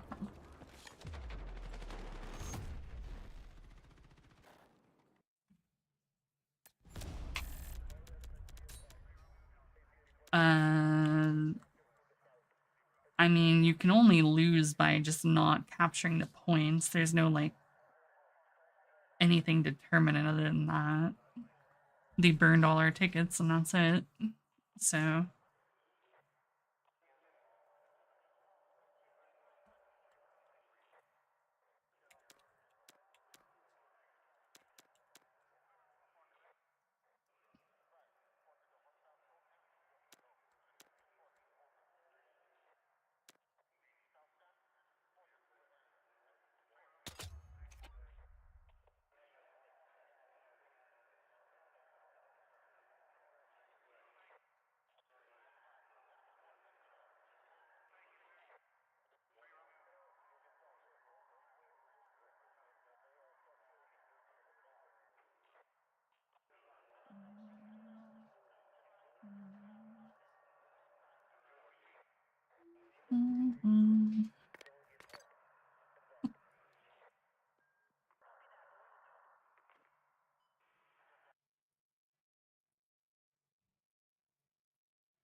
Ow.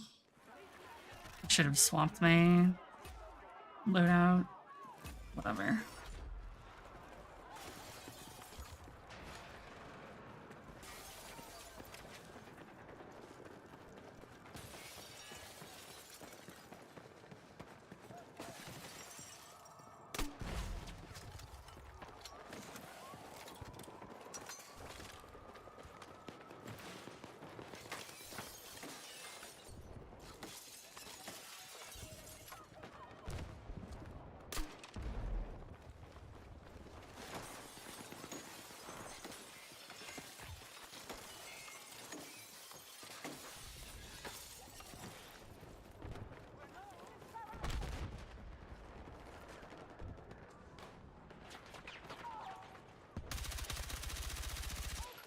Or the fact that we need bodies on this is ridiculous.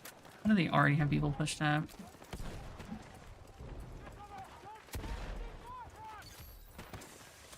I want to sit in my domicile. Getting dome.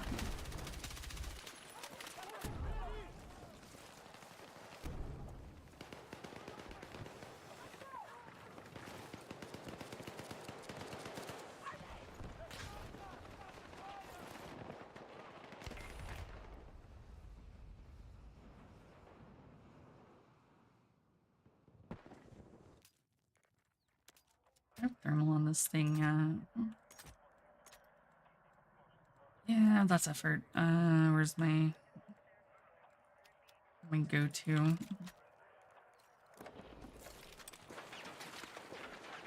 Wait, what the fuck? It doesn't have thermal on it! Fair, I'll just kill myself again.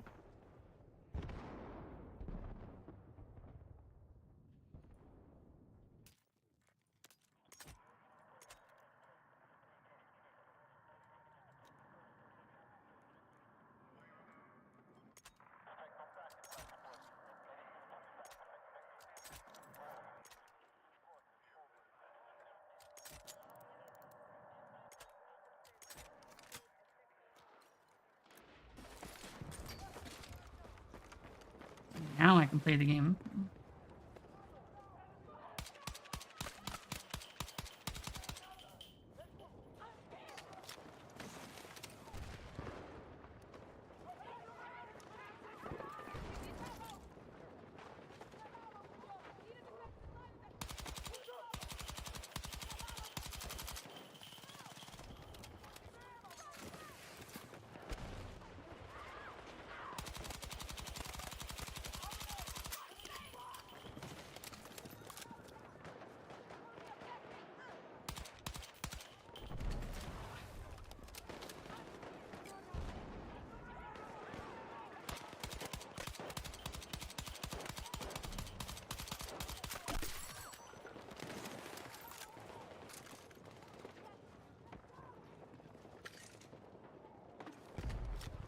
Do they have a team or what?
That's fine. There's two sides to the domicile.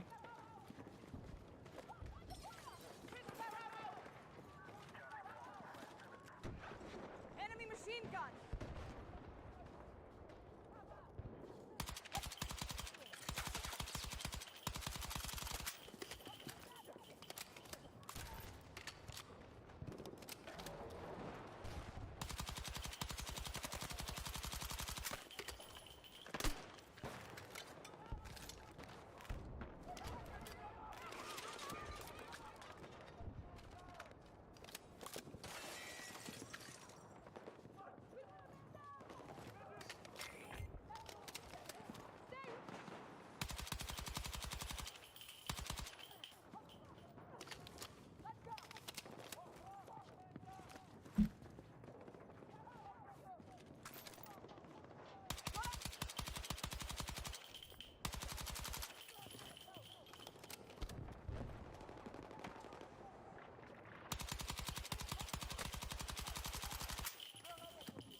Light him up!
Bro, fucking, at least leave me ammo, you fuck. Contact! Hostile troops sighted!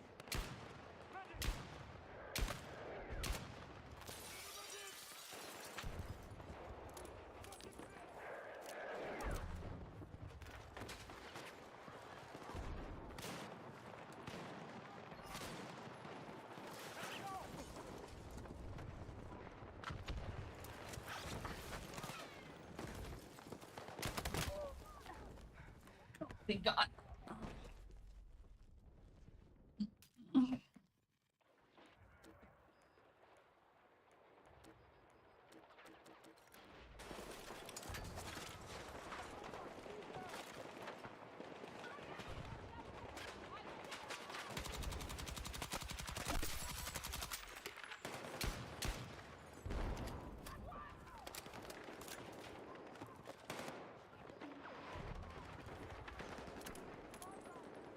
How'd homeboy get up here?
The fucking mounted MG? That's crazy, brother.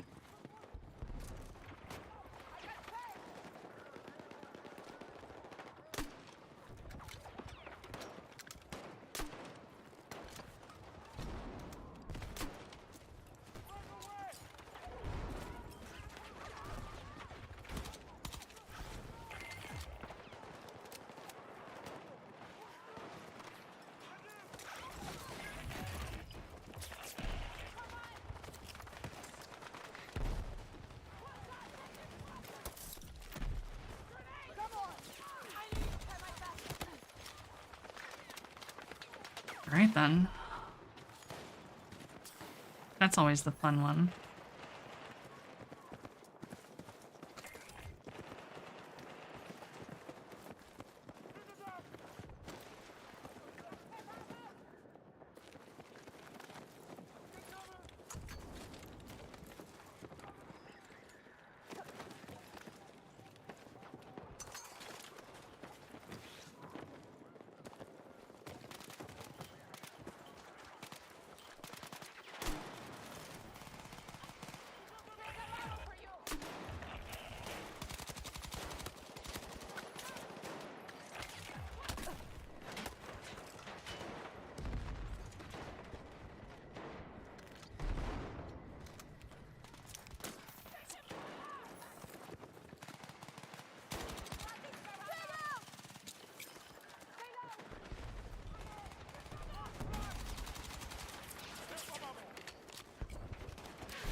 Oh, come the fuck on.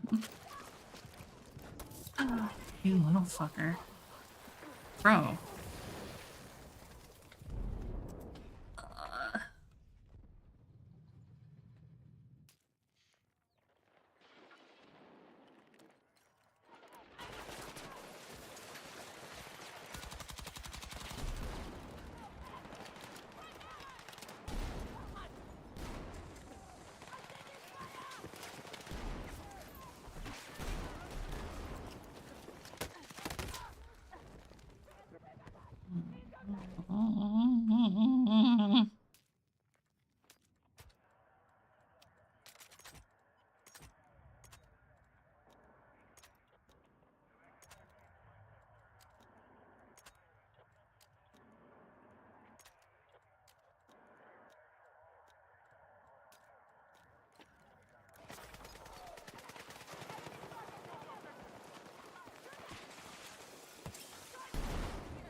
They're literally all just in that back corner.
And get rid of the rest of that.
Oh my god, I spawned on this fucking dipshit.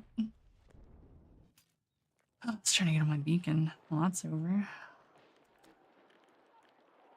What? No.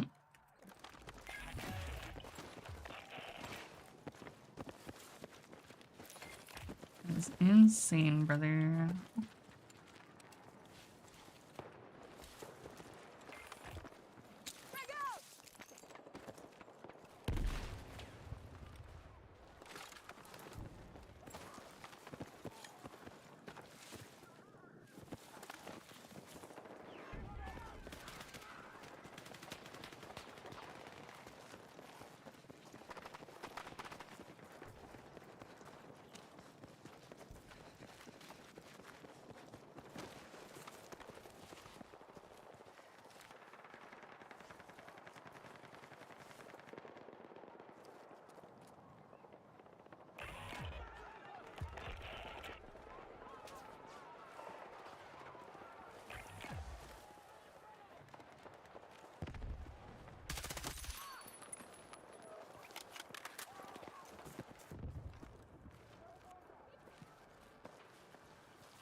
These dudes aren't pushing the side. That's crazy. I'm gonna sit here.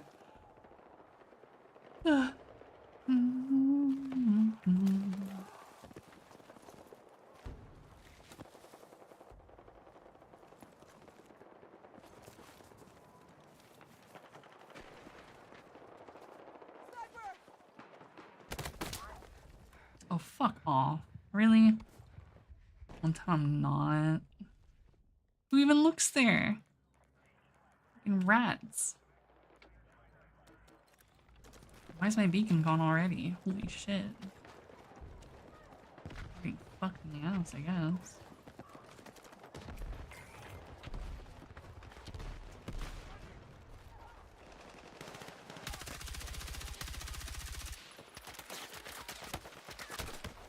Oh, fuck you.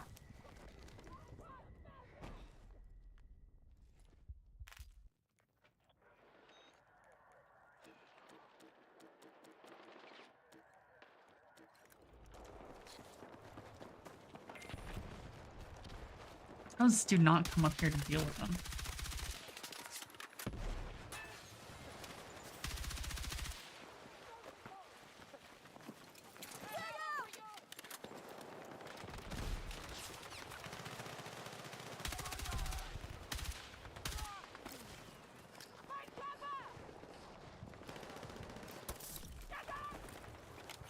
Cheers! Thank you!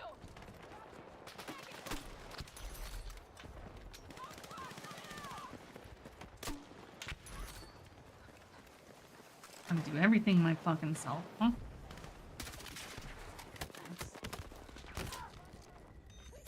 I knew you had my back. Let's get over here.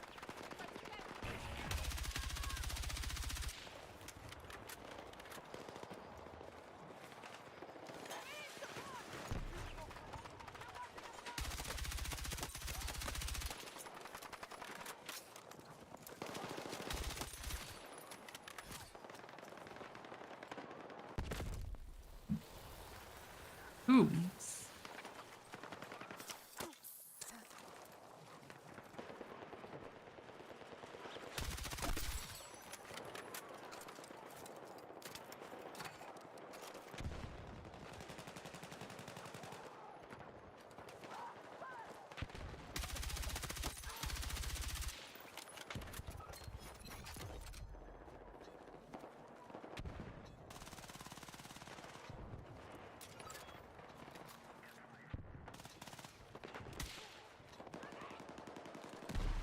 Let's go!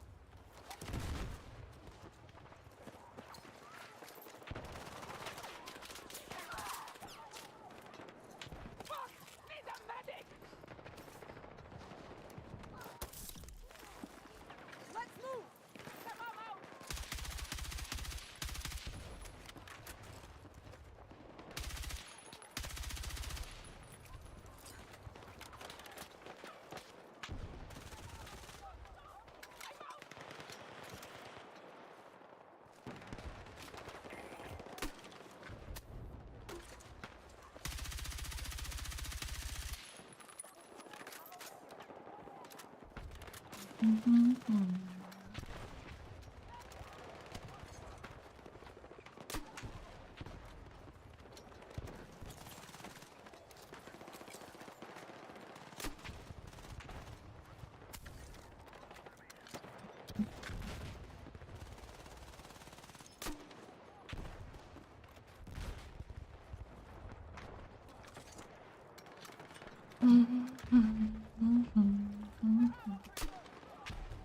I really not.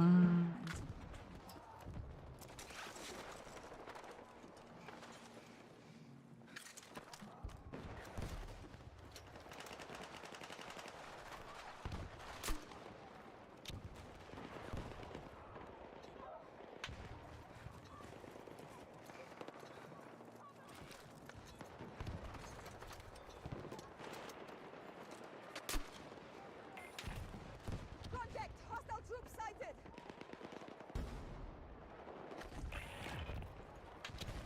Bro, no way.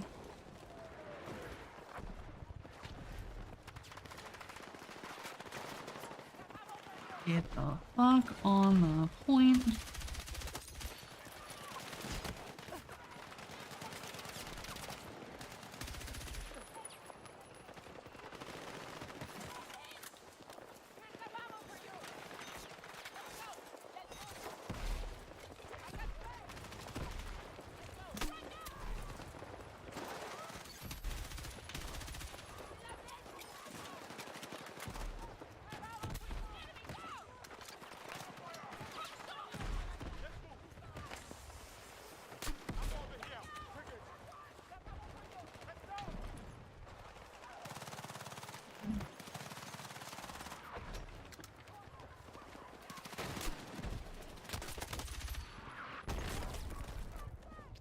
God.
Wow, wow, wow, wow, wow, wow.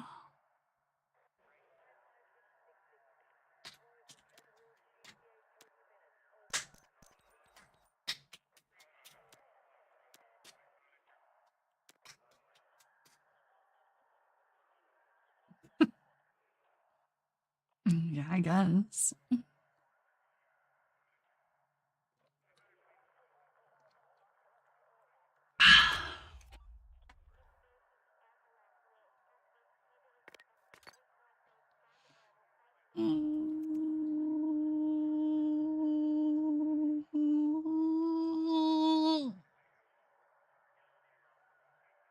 Oh.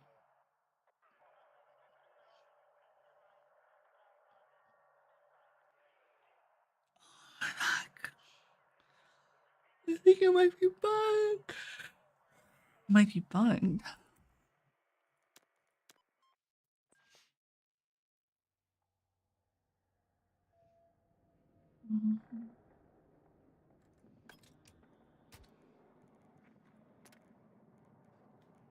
Blah.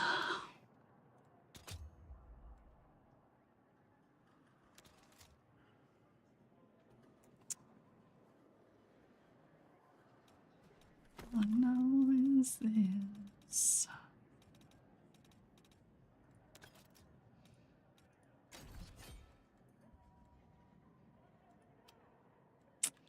Actually, isn't the battle pass just free now for me? Yes, it is.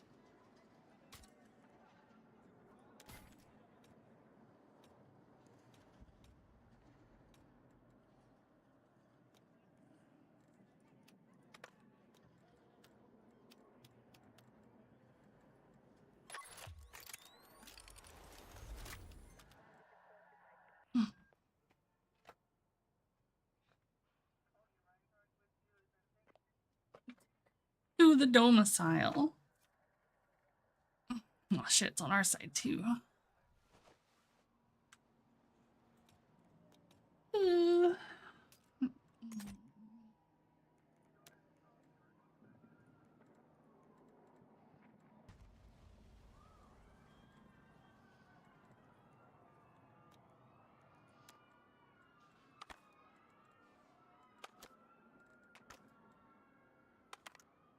Crow.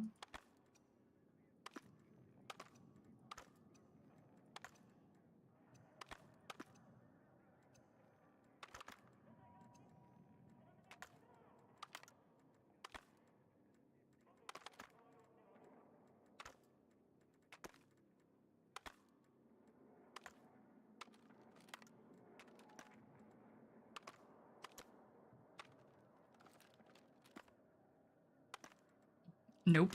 I don't use camos for anything. Oh shit.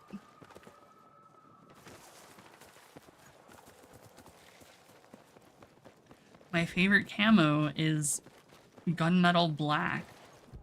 And that's it.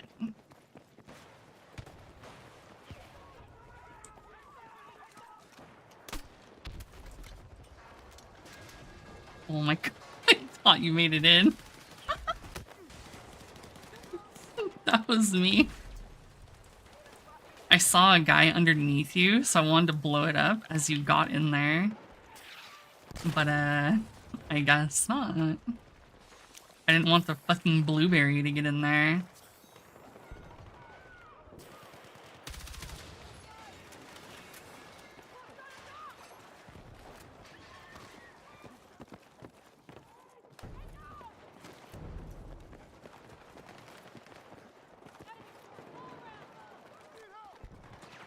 Guess we're playing the video game today.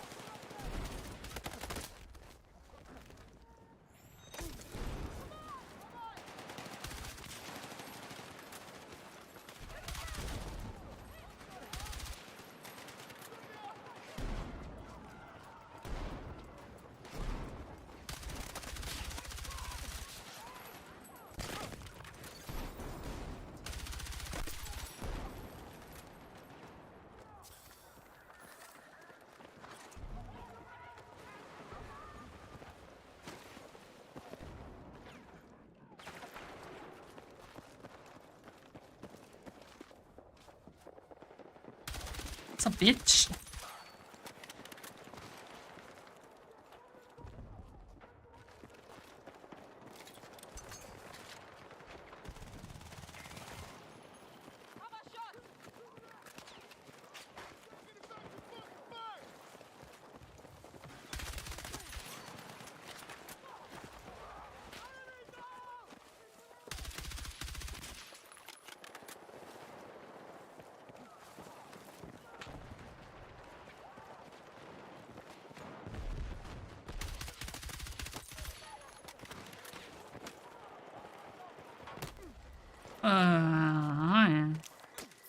I ain't getting that.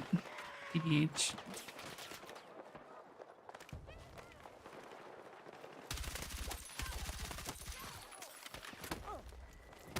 My fucking god.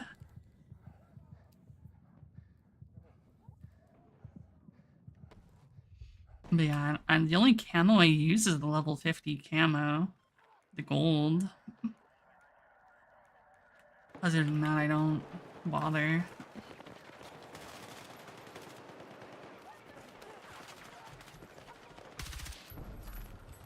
I wish there was like a full like blackout camo set. Where no matter what, the camo is just like full black.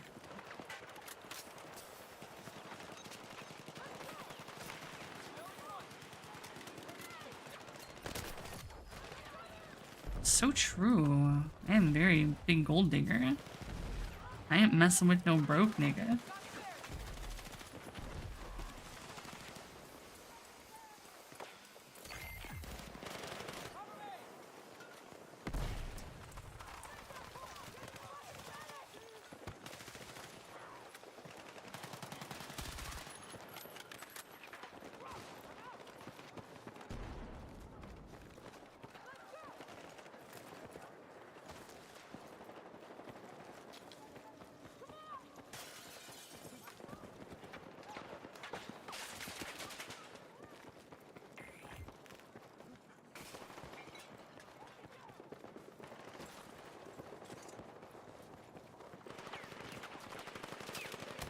Who puts a mine in Empire State? That's some psycho behavior.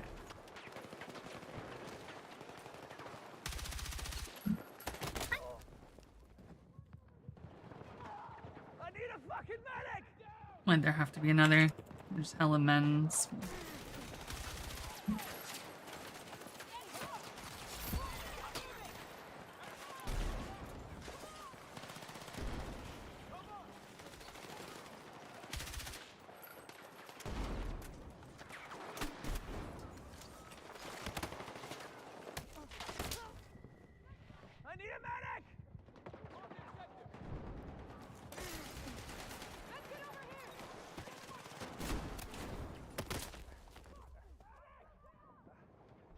Gunther. And the Sunshine Girls.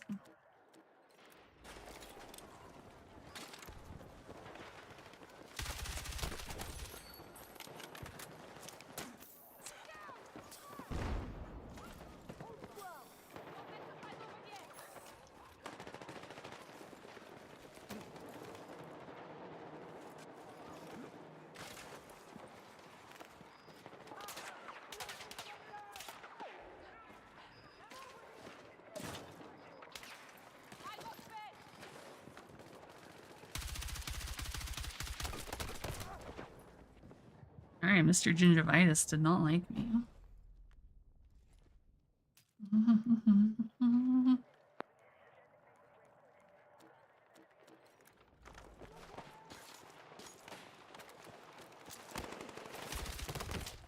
Why me?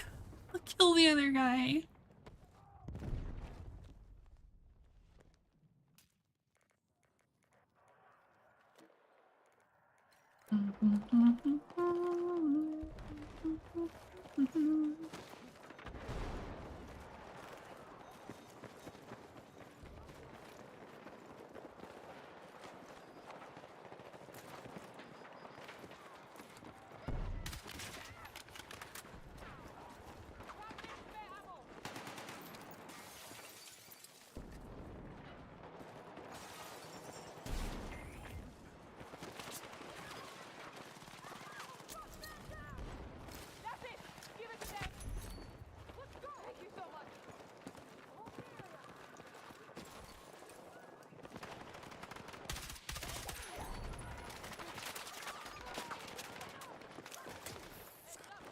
Enemy contact!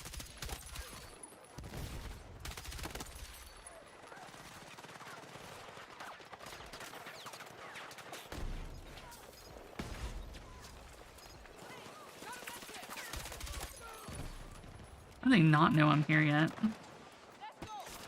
How am I just sitting here?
No.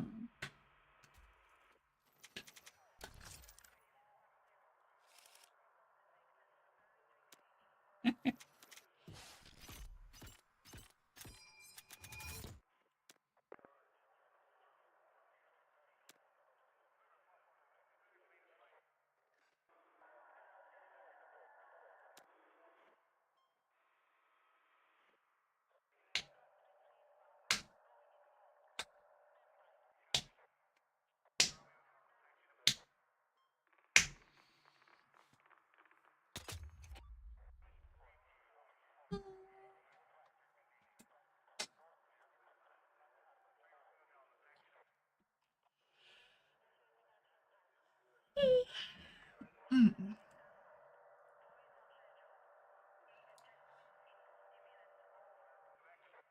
Wow, wow, wow, wow. Wow, wow, wow, wow.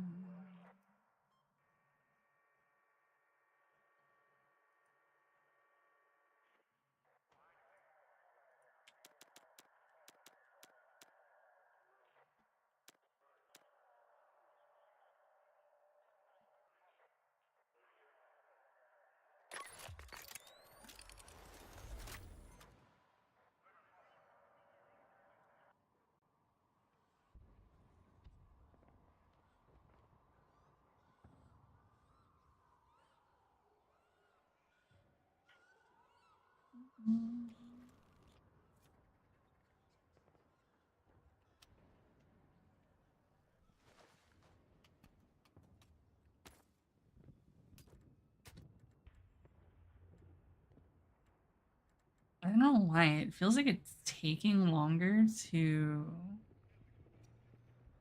level my guns.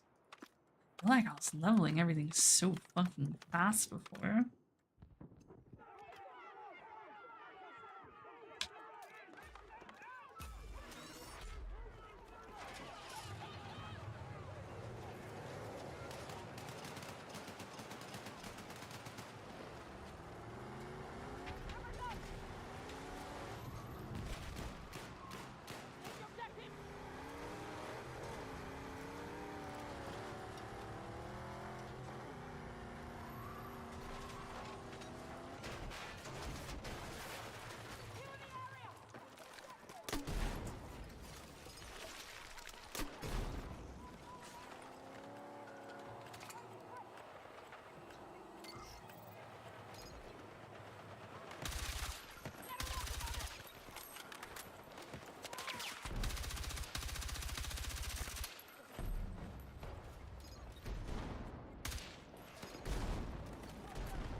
They never check the top of the bathtub. Waiting for a little shit to walk in here.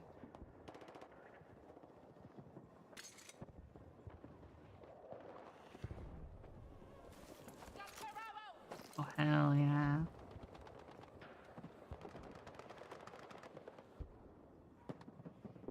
I'll just sit here and farm points, honestly. Farming defender points. Already at 1,000. What up? I don't even gotta play the game. The corner of the couch.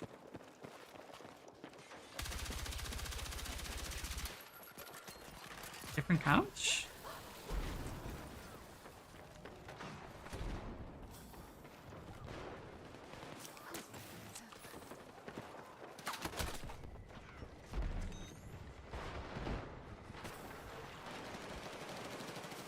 Oh, that couch. See, the problem with the couch is that there's about 8 couches in here. So my guess is as good as yours as to which couch.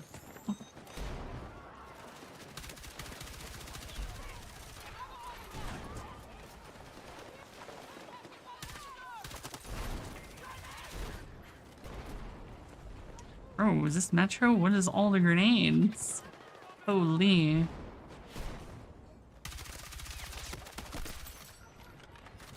Pro sea bass. Pro bass fishing.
Damn. Fucking 8 boxes. Hell yeah.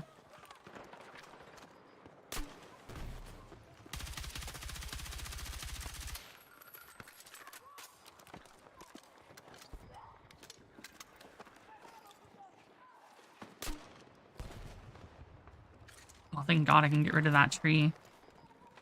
Now I can see the wide open building I've created.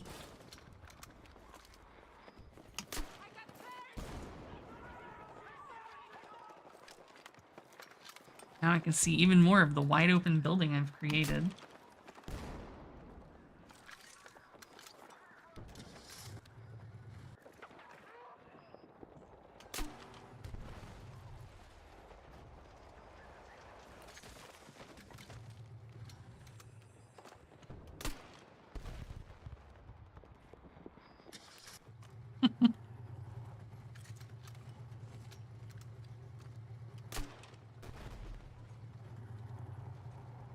It comes apart in too many parts.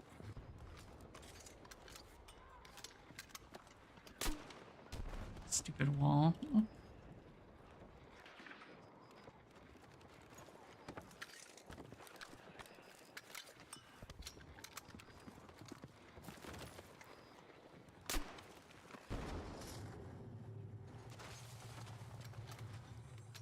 Guess this is my life now.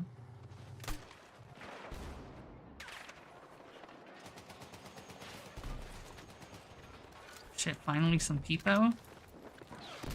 Oh my God. They'll never think I'm right next to the burning car. Oh, never mind. They shot at the burning car.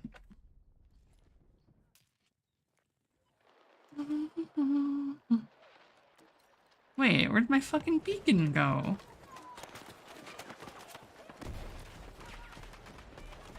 Oh, you fucking little drone slut.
I have no idea how that worked.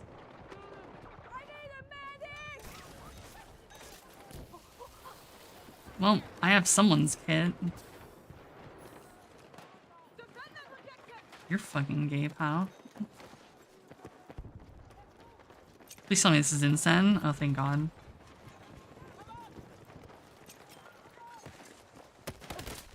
Oh, thank God. No, don't fucking res me. Rando's kid.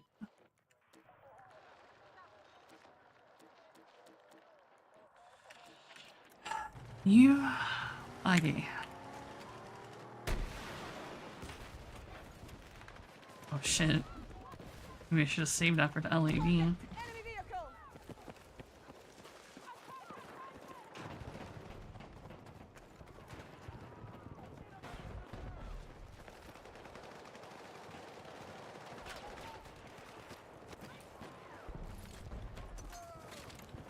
Trusty old bathroom is still here.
60 gigabytes of RAM is fighting. Is this game that RAM intensive?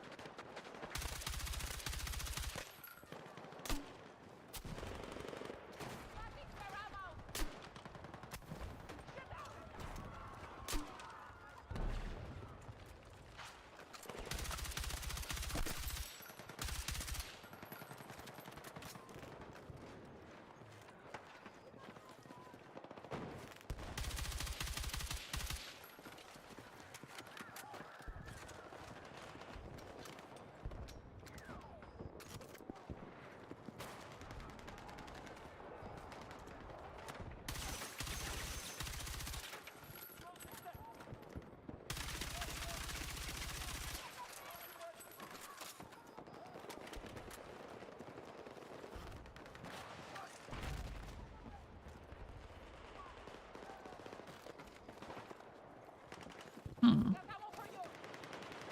Hell yeah.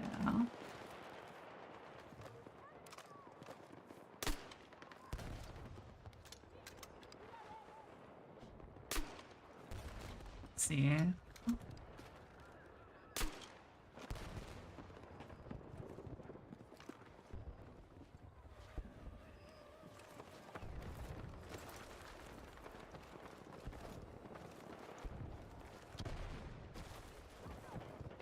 Oh.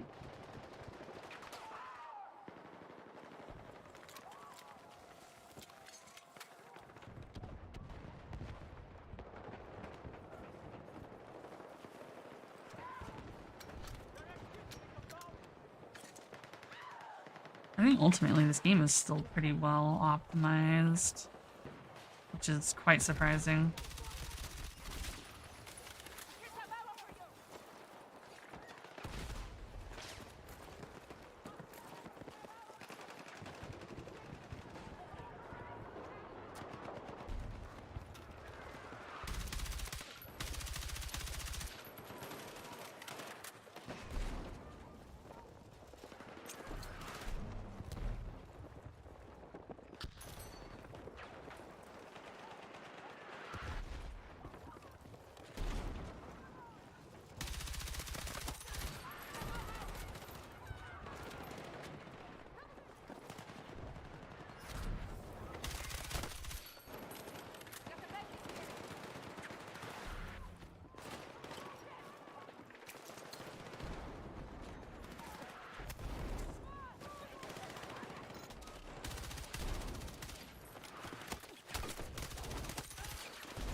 Oh, there's like 3 dudes in that bathroom.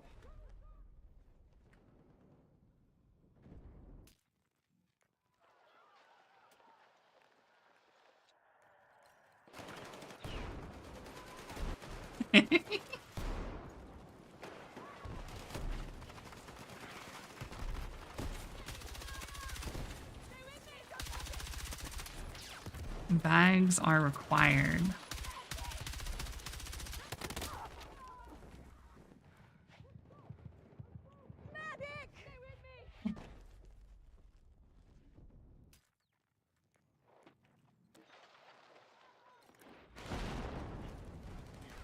Yeah, my bathroom goes unscathed somehow.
Well then.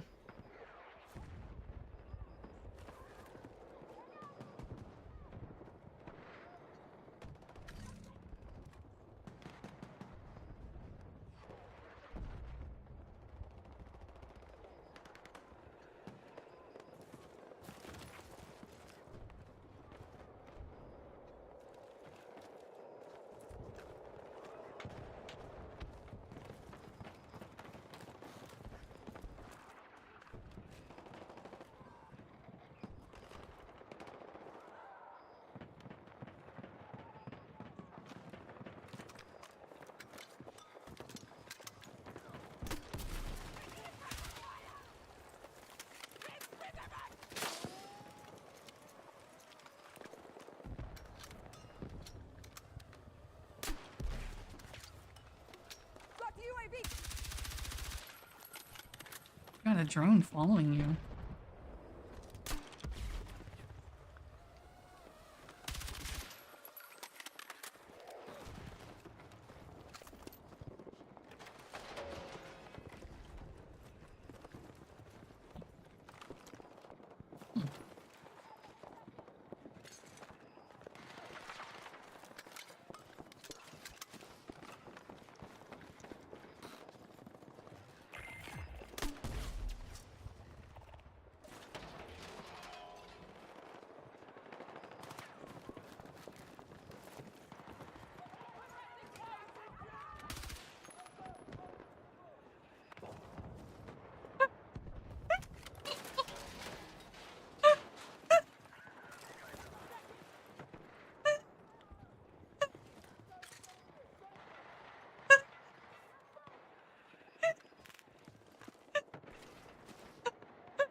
Play.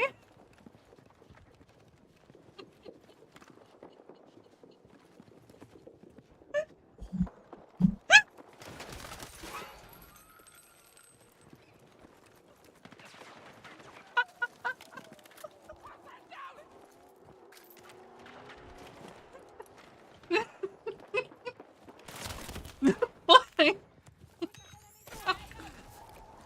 Big bag.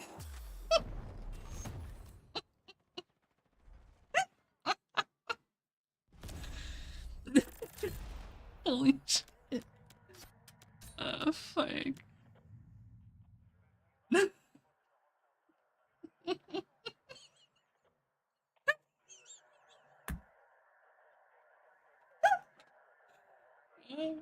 Fuck.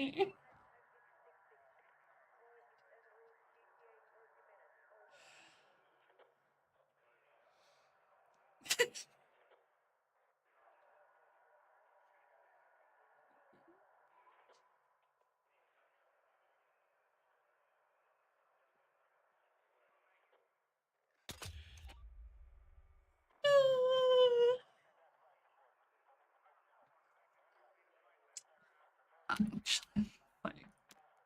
Damn.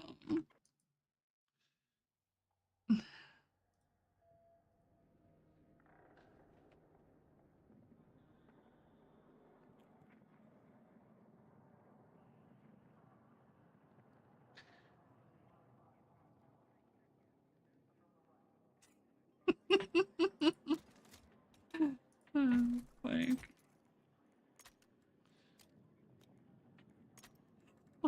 It's so easy to fucking amuse, man.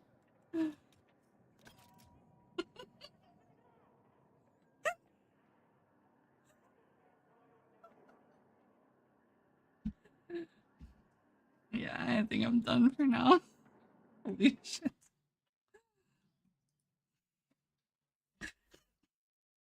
Mm-hmm. Oh, fuck.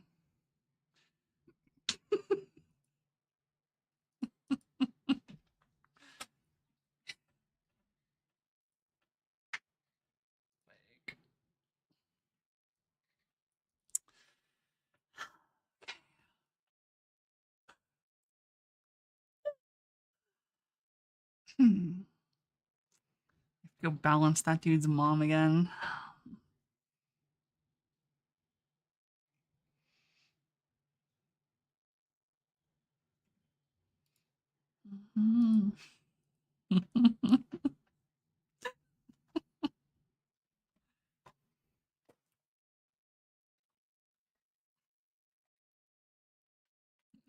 I love that I can amuse myself.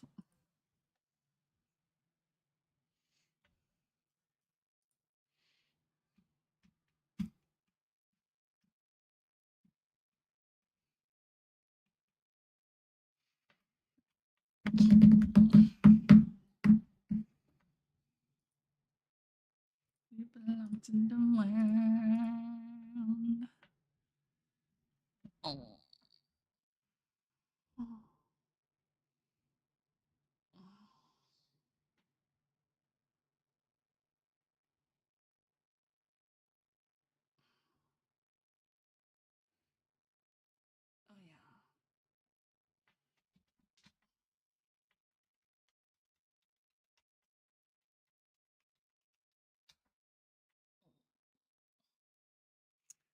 I want to go shower.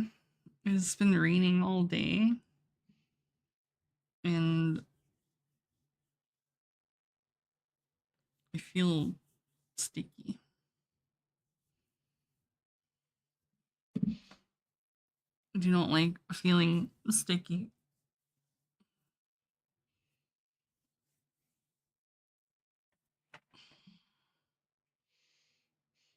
Yeah, I mean, I love the rain.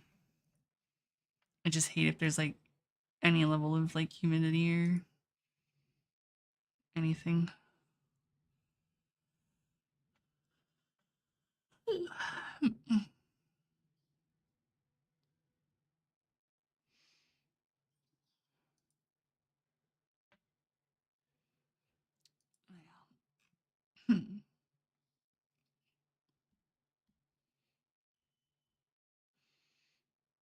Wait, is Ubisoft actually going bankrupt? Hold up. Abruptly, at the last minute, Ubisoft has halted trading of its shares and postponed its earning calls today. This may suggest that material news about the company and its future trajectory is imminent.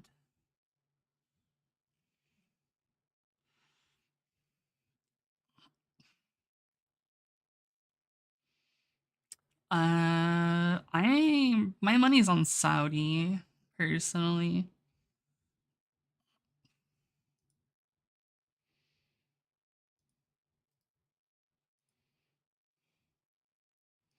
I don't think even Tencent wants the French.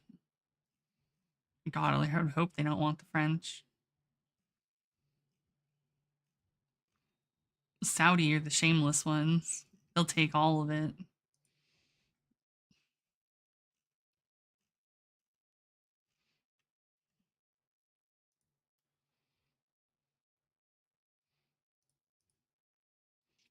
French engine day ruined. It's so real.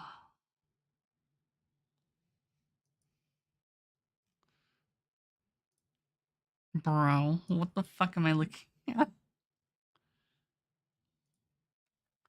What the fuck is this shit? Jerk for Kirk.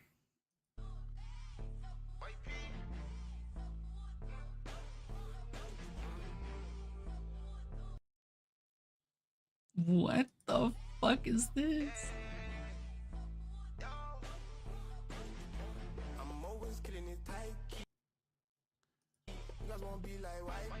Why? Brother fucking Christ. Down. That's a pinnacle fight stick.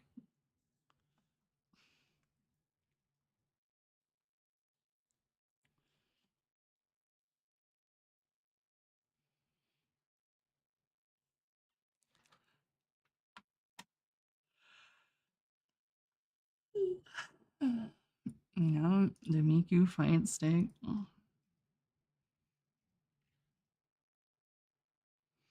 Good thing I did not scroll down one more post.